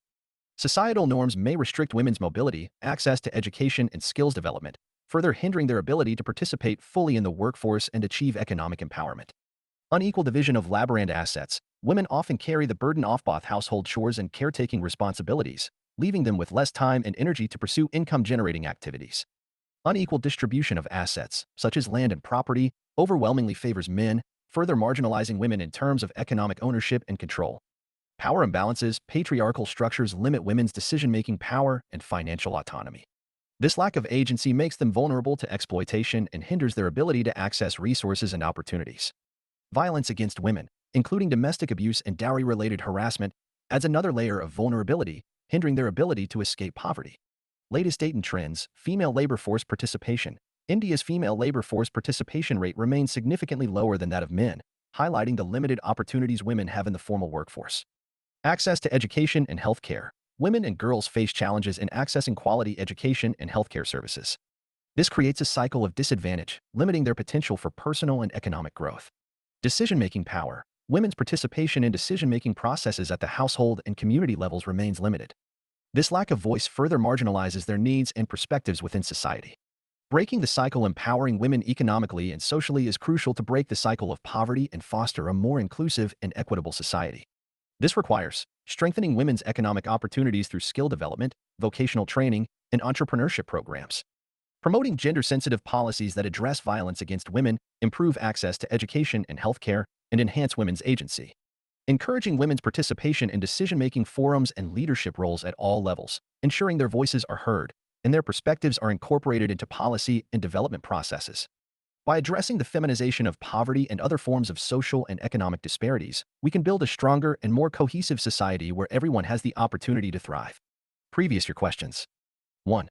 Besides the welfare schemes, India needs deft management of inflation and unemployment to serve the poor in the underprivileged sections of the society. Discuss. 2022. 2. Can the vicious cycle of gender inequality, poverty, and malnutrition be broken through microfinancing of women SHGs? Explain with examples. 2021. 3. The incidence and intensity of poverty are more important in determining poverty based on income alone. In this context, analyze the latest United Nations Multidimensional Poverty Index report. 2020. 4. Performance of welfare schemes that are implemented for vulnerable sections is not so effective due to absence of their awareness and active involvement at all stages of the policy process. Discuss. 2019. 5. There is a growing divergence in the relationship between poverty and hunger in India. The shrinking of social expenditure by the government is forcing the poor to spend more on non-food essential items, squeezing their food budget. Elucidate. 2019. 6. How far do you agree with the view that the focus on lack of availability of food as the main cause of hunger takes the attention away from ineffective human development policies in India? 2018. 7. Poverty alleviation programs in India remain mere showpieces until and unless they are backed by political will. Discuss with reference to the performance of the major poverty alleviation programs in India. 2018. 8. Hunger and poverty are the biggest challenges for good governance in India still today. Evaluate how far successive governments have progressed in dealing with these humongous problems. Suggest measures for improvement. 2017. 9. An essential condition to eradicate poverty is to liberate the poor from the process of deprivation. Substantiate this statement with suitable examples. 2016. 10. Critically examine whether growing population is the cause of poverty or poverty is the main cause of population increase in India. 2015 Hunger. Calories hunger. Hidden hunger protein hunger carrot icronitr 6 NTS hunger deficiency. Definition according to the Food and Agriculture Organization, FAO, hunger is described as a distressing sensation resulting from inadequate intake of food energy. The typical minimum energy requirement for an individual is approximately 1,800 kilocalories per day, with variations based on factors such as age, body size, physiological state, and level of activity.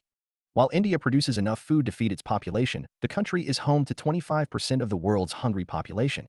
Key facts: micronutrient deficiencies cause an estimated 1.1 million of the 3.1 million child deaths, International Food Policy Research Institute, IFERI. Severe anemia contributes to the death of 50,000 women in childbirth each year. Nearly 18 million babies are born with brain damage due to iodine deficiency each year, IFERI. Status of hunger in India, National Family Health Survey, NFHS provides comprehensive data on various indicators, including hunger and malnutrition rates in India. According to the NFHS, 2019 to 2020, the prevalence of stunting among children under 5 decreased marginally from 38.4% in FHS 4 to 34.7%, while wasting increased from 21% to 24.4%. However, these rates still indicate a substantial burden of malnutrition. Global Nutrition Report. This report tracks global progress on nutrition and highlights country-specific trends and challenges. The 2022 report noted that India is making progress on maternal, infant, and young child nutrition (MOICN) targets. Stunting affects 34.7% of children under 5, surpassing Asia's average of 21.8%, while wasting affects 17.3%, exceeding the regional average of 8.9%. Overweight children under 5 stand at 1.6%, with efforts to prevent escalation. India's obesity rates are below the regional average, 10.3% for women, 7.5% for men, yet diabetes affects 9% of adult women and 10.2% of adult men. State of food security and nutrition in the world. SOFI underscores the widening gap between the expense of a nourishing meal and the financial challenges encountered by a considerable segment of the Indian populace. In 2021, India ranked 4th among the nations surveyed, with 74% of its population unable to afford a nutritious diet. Regional disparity. India's diverse states exhibit varying levels of hunger and malnutrition. For instance, states like Bihar, Uttar Pradesh, and Madhya Pradesh have higher prevalence rates compared to states like Kerala and Tamil Nadu. Global Hunger Index, GHI, 2023. In the 2023 Global Hunger Index, India secured the 111th position with a GHI score of 28.7 among 125 countries, signifying a significant level of hunger. India's neighboring nations, including Pakistan, 102nd, Bangladesh, 81st, Nepal 69th, and Sri Lanka 60th, achieved better scores compared to India. Global trend. According to the GHI 2023 report, Belarus, Bosnia and Herzegovina, Chile, and China are among the top-ranked countries, indicating a low level of hunger, while Yemen, Madagascar, and the Central African Republic are at the bottom. The global GHI 2023 score stands at 18.3, considered moderate, with minimal improvement since 2015. Since 2017, the prevalence of undernourishment has increased from 572 million to approximately 735 million people. The stagnation in progress is attributed by the GHI to various crises, including climate change, conflicts, economic shocks, the COVID-19 pandemic, and the Russia-Ukraine war. These crises have exacerbated social and economic inequalities, hindering global efforts to reduce hunger. The Global Hunger Index, GHI, an annual publication by Concern Worldwide and Wealth Hunger Health, serves as a peer-reviewed tool for comprehensively measuring and monitoring hunger worldwide, across different levels, global, regional, and national. It assesses multiple aspects of hunger over time, assigning a score on a scale of 0 to 100, with 0 indicating no hunger and 100 indicating the worst scenario. The GHI score is determined by 4 indicators. These 4 indicators are aggregated as follows. 13 plus 16 plus 16 plus 13 equals GHI, undernourishment child, stunting child, wasting child mortality score. GHI severity of hunger scale. Extremely alarming GHI greater than 50.0. Serious GHI 20.0 to 34.9. Latest published data available from internationally recognized sources, moderate. GHI 10.0 to 19.9. UN Food and United Nations Children's Fund, UNICEF. UN Interagency. Agriculture World Health Organization, WHO, World Bank, Group FCTT Child Organization, FAO, Demographic and Health Surveys, DHS, Program, UNIGME. Low GHI less than 9.9. 100-point scale.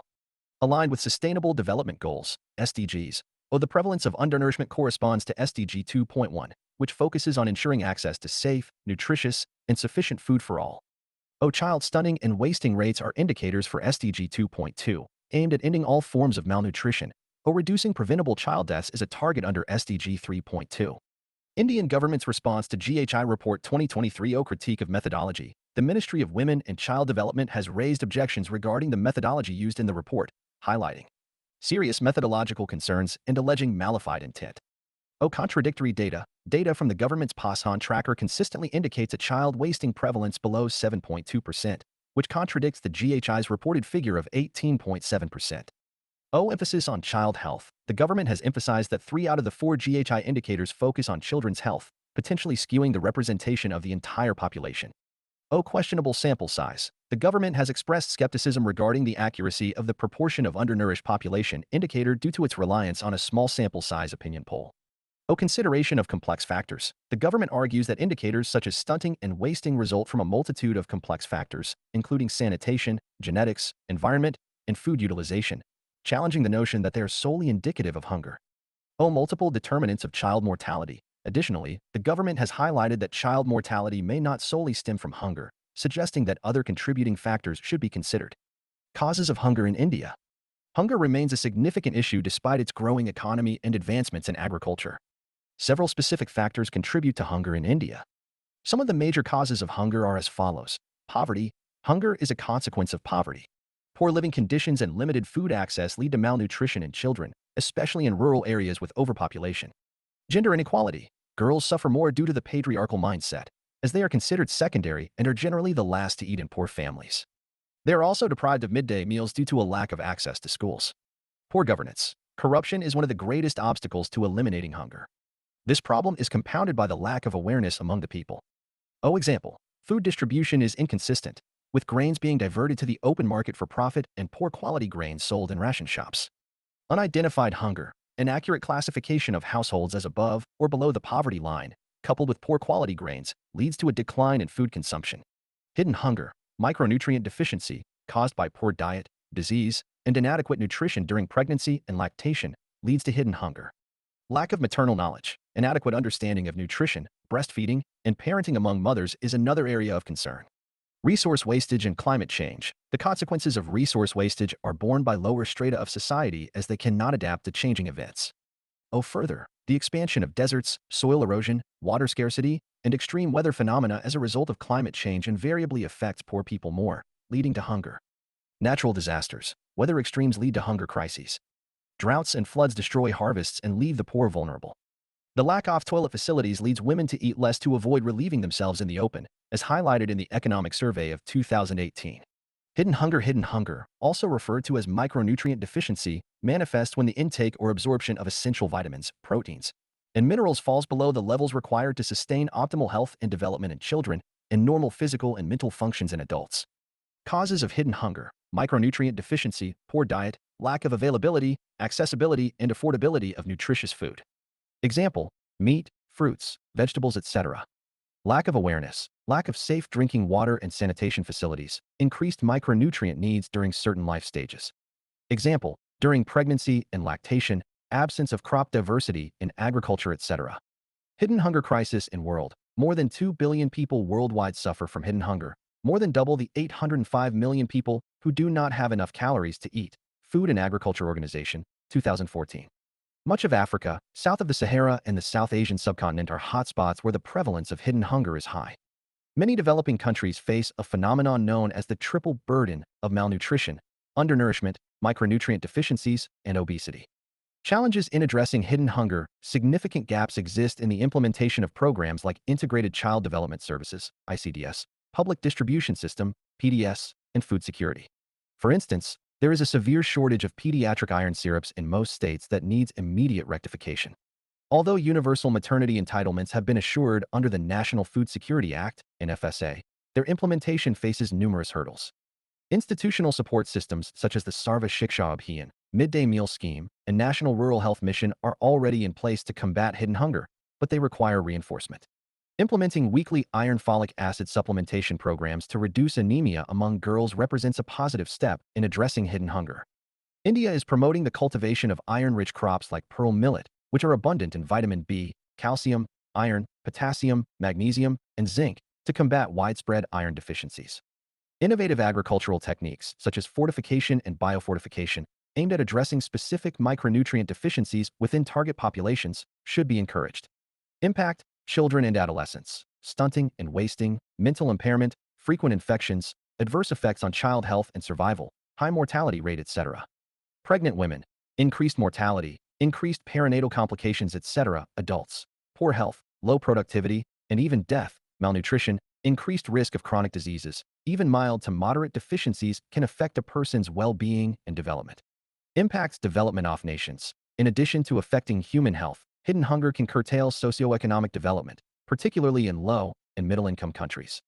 The hidden hunger, due to micronutrient deficiency, does not produce hunger as we know it. You might not feel it in the belly, but it strikes at the core of your health and vitality. UNICEF Solutions to address hidden hunger supplementation. It is a technical approach in which nutrients are delivered directly to the desired population by means of syrup or pills. Supplementation programs are used only as a short-term measure and are then replaced with long-term, sustainable food-based measures such as fortification and dietary modification. Food fortification and biofortification. Food fortification, or enrichment, involves the addition of essential trace elements and vitamins to food, thereby preventing large-scale deficiency diseases. The addition of micronutrients to staples and condiments can significantly contribute to addressing nutritional deficiencies. Biofortification entails breeding crops to enhance their nutritional content. This can be achieved through conventional selective breeding or genetic engineering. Unlike conventional fortification, biofortification focuses on enhancing the nutritional value of plant foods as they grow, rather than adding nutrients during processing. Food diversification. It means increasing both the quantity and the range of micronutrient-rich foods consumed. It is the preferred way of improving the nutrition of a population because it has the potential to improve the intake of many food constituents like antioxidants and probiotics, not just micronutrients simultaneously. Indian government's initiatives aimed at eradicating hunger. Indian efforts to end hunger encompass a variety of initiatives and programs aimed at addressing food insecurity and malnutrition. Some key efforts include National Food Security Act, NFSA, enacted in 2013. NFSA aims to provide subsidized food grains to approximately two-thirds of India's population, ensuring food security for vulnerable households. Key features of the National Food Security Act 2013 are coverage and entitlement under Targeted Public Distribution System, TPDS. The TPDS extends to 50% of the urban population and 75% of the rural population, with a uniform entitlement of 5 kilograms per person per month. The poorest households will continue to receive 35 kilograms per household per month under the Antyodaya Anna Yojana, AY. Subsidized prices and revision. For 3 years from the commencement of the Act, food grains under TPDS are available at subsidized prices of Rs. 321 per kg for rice, wheat, and coarse grains. Household identification. Eligible households are identified by states' UTs under the TPDS, with specific criteria determined for each state. Nutritional support for women and children. Children aged 6 months to 14 years, pregnant women, and lactating mothers are entitled to meals meeting prescribed nutritional norms under the Integrated Child Development Services, ICDS, and midday meal, MDM, schemes. Malnourished children up to 6 years are provided with higher nutritional norms. Maternity benefit. Pregnant women and lactating mothers receive a maternity benefit of Rs. 6,000. Women empowerment. The eldest woman aged 18 years or above in the household is designated as the head for issuing ration cards. Grievance redressal mechanism. Grievances are addressed at the district and state levels through established mechanisms. Transportation and handling costs. States are assisted by the central government to cover transportation, handling of food grains, and the margin for fair price shop, FPS, dealers. Transparency and accountability. Provisions ensure transparency through disclosure of PDS records, social audits, and the establishment of vigilance committees. Food security allowance. In case of non-supply of entitled food grains or meals, beneficiaries are provided with a food security allowance. Penalties. Failure to comply with relief recommended by the District Grievance Redressal Officer may result in penalties imposed by the State Food Commission. Integrated Child Development Services, ICDS. ICDS is a government program providing nutrition and healthcare services to pregnant women, lactating mothers, and children under 6 years old, with a focus on addressing malnutrition. The Anganwadi system, initially launched as part of the Anganwadi Services Scheme, now renamed as Saksham Anganwadi and Pashan 2.0, plays a vital role in the Integrated Child Development Services, ICDS, scheme. The Anganwadi Services Scheme is a centrally sponsored scheme under the Ministry of Women and Child Development, MOWCD, representing one of the world's largest and most unique programs for early childhood care and development. This scheme aims to enhance the nutritional and health status of children, 0 to 6 years, pregnant women, and lactating mothers, and to reduce mortality, morbidity, and malnutrition rates. Midday Meal Scheme, MDMS provides free meals to school children, aiming to improve their nutritional intake, increase school attendance, and promote education. PM Pashan, in September 2021, the Union Cabinet endorsed the Pradhan Mantri Pashan Shakti Nirman, Pashan, allocating a budget of 1.31 trillion rupees to provide one hot-cooked meal in government and government-aided schools. This initiative replaced the national program for midday meals in schools, known as the Midday Meal Scheme. The scheme is set to operate for an initial duration of 5 years, from 2021 to 22 to 2025 to 26.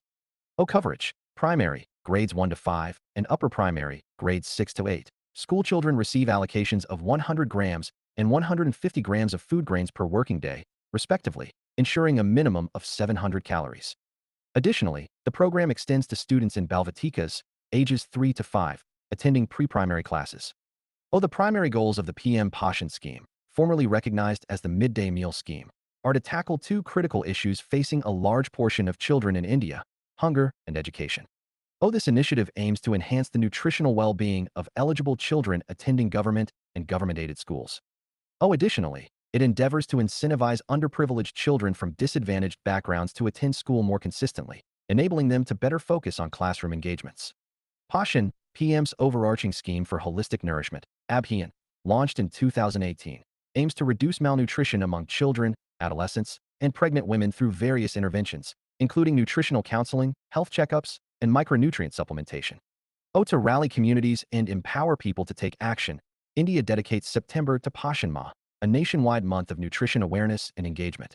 Target group: prevent and reduce stunting in children, 0 to 6 years, by 6% at 2% P.A. Prevent and reduce undernutrition, underweight prevalence in children, 0 to 6 years, by 6% at 2% P.A. Reduce the prevalence of anemia among young children, 6 to 59 months, by 9% at 3% P.A. Reduce the prevalence of anemia among women and adolescent girls in the age group of 15-49 years, by 9% at 3% P.A. Reduce low birth weight, LBW, by 6% at 2% P.A. Key nutrition strategies and interventions: IYCF, infant and young child feeding, food and nutrition, immunization, institutional delivery, wash, water, sanitation and hygiene, deworming, ORS-Sync, food fortification, dietary diversification, adolescent nutrition, maternal health and nutrition, ECD, early childhood development, ECC, early childhood care and education, convergence, ICDRTM, information and communication, technology-enabled real-time monitoring and capacity building, etc. Pradhan Mantri Garib Kalyan Anna Yojana, PMGKY, launched during the COVID-19 pandemic. PMGKY aims to provide additional free food grains to vulnerable households to alleviate food insecurity during times of crisis. The Mahatma Gandhi National Rural Employment Guarantee Act, MNREGA provides guaranteed wage employment to rural households, contributing to poverty alleviation and food security by enhancing purchasing power and livelihood opportunities. National Health Mission, NHM focuses on improving maternal and child health outcomes, including addressing malnutrition through various interventions such as immunization, prenatal care, and nutrition counseling.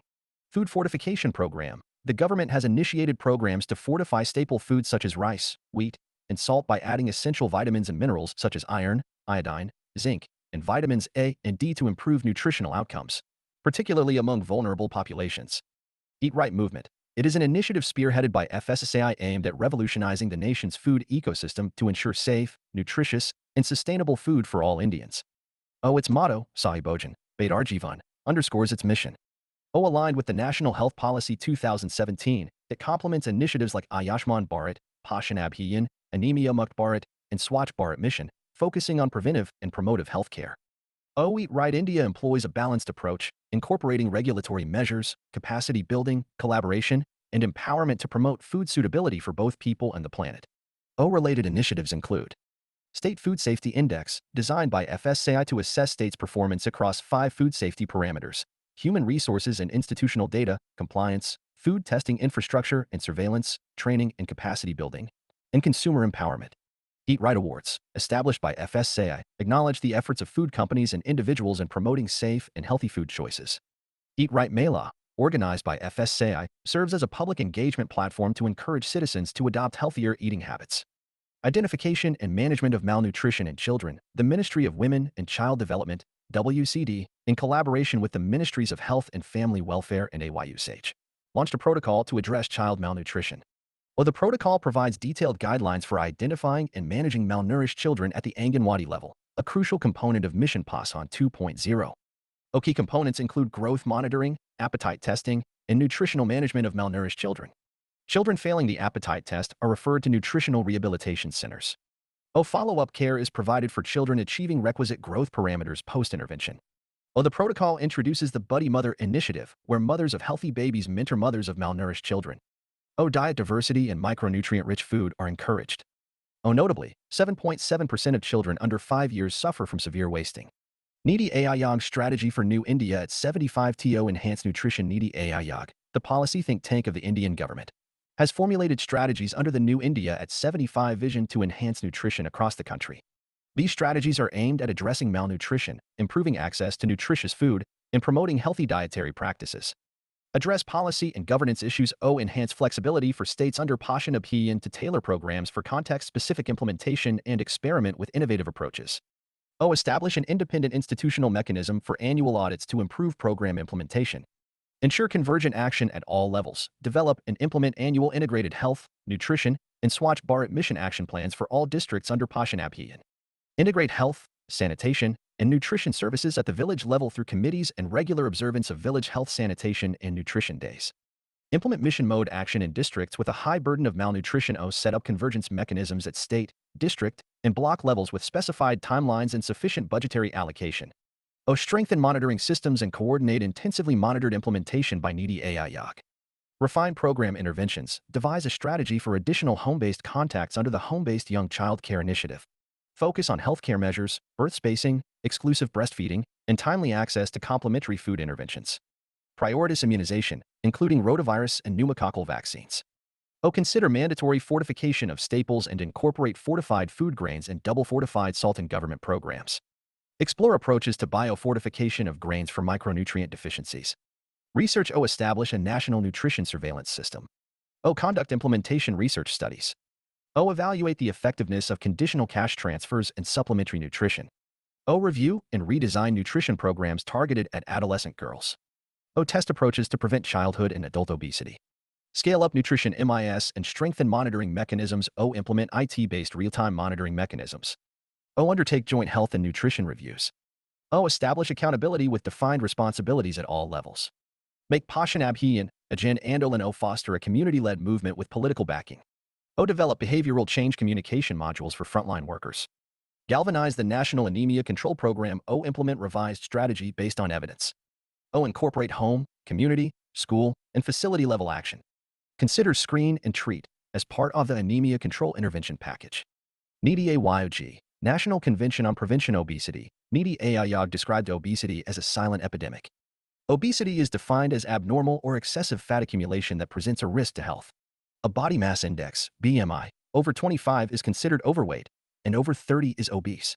The vast majority of overweight or obese children live in developing countries, where the rate of increase has been more than 30% higher than that of developed countries. Risk factors for obesity. Unhealthy food environment, accessibility, desirability, affordability of unhealthy foods. Inadequate physical activity and sedentary lifestyle. Inadequate breastfeeding practices. Parental obesity. Maternal undernutrition. India's action towards reducing obesity. FSCI's Eat Right India initiative integrates safe and nutritious food intake, promotes healthy eating around school premises. Fit India initiative spread awareness on fitness and physical activities and make fitness reach every school, college, and village. Mother's Absolute Affection MA program for infant and young child feeding. Keywords: poverty, economic development, social justice, access to education, affordable housing, microfinance, sustainable livelihoods, gender equality. Poverty ends now, building a brighter future, together, empowering communities, breaking the cycle, dignity for all, solve, supporting opportunity, offering education, lifting communities, voicing needs, ending poverty, rise. Resources and support, income and opportunity, skills and education, empowerment, hunger, food security, food waste reduction, malnutrition, sustainable agriculture, global food policy, food banks and pantries, community food programs. Nourishing hope, ending hunger, no one left hungry, food for all, food for thought, a world without hunger, eat, eliminate hunger, advocate for change, transform lives, share, secure food sources, help communities thrive, advocate for change. Resource equity and hunger. Previous year questions. 1. There is a growing divergence in the relationship between poverty and hunger in India. The shrinking of social expenditure by the government is forcing the poor to spend more on non-food essential items, squeezing their food budget. Elucidate. 2019. 2. How far do you agree with the view that the focus on lack or availability of food as the main cause of hunger takes the attention away from ineffective human development policies in India? 2018. 3. Hunger and poverty are the biggest challenges for good governance in India still today. Evaluate how far successive governments have progressed in dealing with these humongous problems. Suggest measures for improvement. 2017 are content FT on Lilich. UPSC Wallah. 0 only 1 AJ Uden. ANCIE NT. Free material. 8 PN via 1 Uden 1500 Yays E3 UFI NT JAMMRY 103J BWWW M34 Primes 1024. Free material. Comprehensive coverage. Only. Mains Wallah. Internal security. Mains revision. 11-year PYQ solution prelims plus mains. Current affairs. MH monthly editorial. Wallah. Move of 2023. By TRAI Elhun Sir. FO for UPSC Civil Services exam. Current affairs. Monthly current affairs magazine. Uden prelim static revision. Monthly editorial compilation. Uden plus 500 prelims current affairs revision. Free material. Quick revision booklets. 8S. HK. A. Prelims Wallah test. TMG CHMI 74. TOTT Low FM Polity Insert. Test series. Integrated daily prelims plus mains year-long tests. 35 plus tests for prelims. Daily class notes and practice questions. Classroom content.